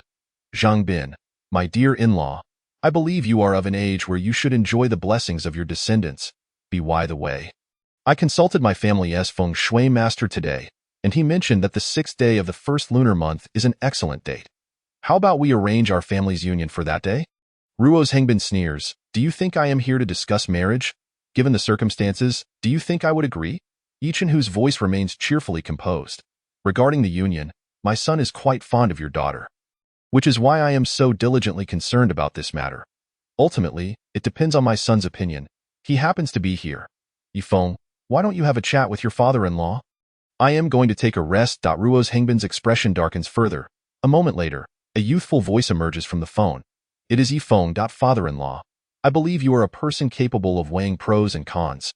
I truly love your daughter. If I cannot see my bride on the 6th, I might go a bit crazy, and when I get worked up, my dad won't be able to control me. However, if we can manage well, I assure you, father-in-law, that you will enjoy a peaceful and stable old age. After all, we just made the proposal yesterday. The Yi family still deserves some face. Oh, by the way, I heard that there might be plans to demote you, and it seems that the top brass is also leaning towards the Yi family. I'll leave it at that. I have matters to attend to. Father-in-law, please take care of your health. Ruo's Hengbin abruptly slams the phone down. Suddenly, a sharp pain pierces his chest, and he clutches his heart in agony, desperately searching for the bottle of quick-acting heart medication on his desk. Dad, Ruoshi bursts in, quickly retrieving the medicine from the drawer, her face streaked with tears. Dad, you can't be in trouble. If something happens to you, what will we do? After a while, Ruo's Hengbin finally regains his composure. Feeling significantly aged in that moment, he looks at Ruoshi and gently shakes his head. Rest assured, Dad will not perish. It is merely that I have made mistakes. The Yi family, whether through marriage or not, will find ways to erode our Ru family. However, their influence in the court is immense, and I am now left alone. Ruoshi wipes her tears, yet a glint of determination flashes in her eyes. After achieving the Yang God state, you also sense a transformation in your mindset, appearing more indifferent towards many matters. However, you still need to resolve a personal knot in your heart, for if this knot remains untied, it may become your inner demon, obstructing your cultivation. Since embarking on the path of cultivation, you have gradually realized that, as a practitioner, one must not make promises lightly. Once spoken, they must be fulfilled. At this moment, his Yang spirit had already pinpointed an exceptionally clandestine location within the capital. It was a remote courtyard devoid of any signage, its walls towering over 6 meters high, adorned with barbed wire. For individuals clad in military attire stood guard at the entrance, their allegiance indiscernible. Inside the courtyard, 3 buildings stood, among which one was particularly distinctive. The walls of this room were enveloped in thick, pure white upholstery, with the floor equally soft and pristine. Within, there was but a single table and a solitary chair, where a middle-aged man sat. This man was none other than Li Mingchong, the very individual Yi Fei had been searching for. Yi Fei had encountered him during his tenure as a security guard at the Tanzhou government office, where he had sensed an unusual aura emanating from him, one imbued with a heavier purple fortune than that of Ruo Shi, seemingly intertwined with her essence. However, at that time, Yi Fei's cultivation was too rudimentary to discern more intricate details. Now, he needed to ascertain the identity of Ruo Shi's betrothed and the faction he represented. His instincts suggested a high probability that this man was indeed the one, and his artificial intelligence corroborated this with a staggering 92% likelihood. Yi Fei's spiritual consciousness gradually permeated the room. Do not react or move upon hearing my voice, not even a flicker of your gaze. There is no need for you to speak. Respond with your consciousness. I am Yi Fei, and I trust you are familiar with me. At this moment, Li Mingchong had his eyes shut, yet a tempest surged within him. He recalled Ruo Shi mentioning Yi Fei's ability to communicate telepathically. How did he discover my location? This matter should have been classified as a top-secret operation before it even came to fruition. He pondered what it would mean to respond with consciousness. Did it merely require thinking? I once sensed your aura while stationed at the security booth at Tanzhou. Hence, I can locate you wherever you are. There is no need for astonishment. I don't believe I know you. You say your name is Yi Fei? Li Mingchong replied with his thoughts. In this circumstance, you need not conceal anything from me. I can capture all your mental fluctuations. In other words, I am privy to your thoughts. Upon hearing my voice, your mind was occupied with how I found this place, rather than who I am or why you can hear me. You are aware of me, and you know my name is Yi Fei. What I wish to inquire is, what is your relationship with Ruo Shi? Chapter 65. A dialogue with Li Mingchong. What do you intend to do? Li Mingchong was taken aback, feeling a wave of defeat wash over him, the sensation of having no secrets rendering him quite uncomfortable. He struggled to suppress thoughts about his connection with Ruo Shi, as he did not wish to reveal himself at this moment. No. I only know that you have been investigating me. I suspect the cameras in my previous rented residence were installed by your subordinates. Correct? Yi Fei only unraveled these matters after acquiring the artificial intelligence code. I am unaware of any cameras. I understand that you harbor distrust towards me, and I also recognize that you share a connection with Ruo Shi. However, I am unclear about the nature of that relationship. What I wish to convey is why I sought you out. I had previously promised Ruo Shi that I would help her escape the fate of an arranged marriage. Yet I do not know who her intended is, nor do I wish to approach her directly. Thus, I have come to you. I did not anticipate finding you here. Yi Fei spoke nonchalantly. At this point, Li Mingchong realized that facing Yi Fei required him to be forthright. He let out a slight sigh. Ruo Shi is my subordinate, and I am her superior. I am a comrade of her father's. Rest assured, I will not inquire about matters concerning national security. Li Mingchong's response aligned closely with Yi Fei's suspicions, as there was no familial or romantic connection between him and Ruo Shi. Their relationship was purely professional or amicable. So, my controllable nuclear fusion technology should ultimately be transferred to you, then? Yi Fei continued to inquire. Indeed, Li Mingchong affirmed. I saw the news this morning. M-Nation has also developed a controllable nuclear fusion device centered around a mimic star device. And the reports indicated that our core technology has been compromised. You must either be a scapegoat or a victim of a scheme. Li Mingchong was deeply shaken. He had not anticipated that someone unacquainted with the upper echelons could deduce such an outcome. He felt a sense of desolation, not due to Yi Fei, but because of his own precarious fate. He understood he might be ensnared by this incident for the rest of his life. After all, the influence of the Yi family was beyond his capacity to confront. I am not a scapegoat. I have been framed, and they even fabricated a complete chain of evidence from thin air. This incident is fundamentally a struggle between family factions. Yi Fei was somewhat taken aback. He had suspected this, especially after two high-ranking members of the Ruo family had been inexplicably ousted. The latest victim turned out to be Ruo Shi's superior. A comrade of her father. It appeared that the current situation was indeed dire for the Ruo family. In essence, after acquiring my technology, your faction would ostensibly experience growth. However, you have drawn the attention of rival factions intent on stifling your ascendance. Consequently, they orchestrated the downfall of both the two high-ranking members of the Ruo family and yourself. effectively weakening the Ruo family's power while simultaneously preventing you from profiting from my technology? Yi Fei's voice remained calm, as his artificial intelligence processed Li Mingchang's responses. You may interpret it that way. We do indeed harbor some self-serving interests, as we aspire to solidify our standing before number one through this technology. However, we are tasked with the development of military technology for Huaxia, and we also require the ability to produce genuine advancements to counter M-Nation. So part of our motivation is indeed to enhance the nation's strength. Li Mingchang gradually regained his composure. Yi Fei had indeed invested considerable effort into his research, yet the deeper he delved, the more convoluted the mystery became. To be frank, he had always perceived Yi Fei as possessing a fundamentally sound moral compass. And now, as he faced the prospect of becoming a prisoner, perhaps this enigmatic individual could genuinely assist him. Thus, he chose to be candid in his dealings with Yi Fei. Indeed, you have not lied. I am aware that the power dynamics within your upper echelons are intricate, and Ruoxi's impending marriage is merely a chapter in this complex narrative. I suspect you have been investigating me for quite some time. Much of my existence may reside in realms beyond your comprehension, including my cultivation and how I acquired this technology, which likely does not align with the information you previously obtained about me. Yi Fei had struck a chord with Li Mingchang, as this was a matter he had long yearned to understand. Yes, it was your fortuitous connection with Ruoxi due to your prophecy that first drew my attention to you. After your second prediction regarding the underwater volcanic eruption in Indonesia, we promptly reported to number one, leading to the M-City War Preparedness Exercise Plan. This was of paramount importance to the nation's livelihood, and thus must be prioritized accordingly. At that time, you were still drafting the controllable nuclear fusion blueprints, which were subsequently leaked due to an insider from another faction within our unit. Thereafter, you became the target of numerous factions within the capital. As Li Mingchang recounted these events, a coherent narrative began to crystallize in Yi Fei's mind. The 749 Bureau should not belong to your faction, correct?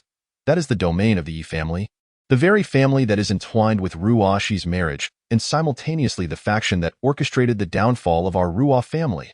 Li Mingchang's emotions flared with indignation. Yet Yi Fei was astonished. The artificial intelligence code in his mind whirred into action. Thus, the true objective of the Yi family in their alliance with yours is not collaboration but rather a bid to subsume the Ruo family. Their strength likely surpasses yours, and upon acquiring the controllable nuclear fusion technology, they feared your rapid ascendance would pose a threat to them. Hence, they enacted this series of maneuvers.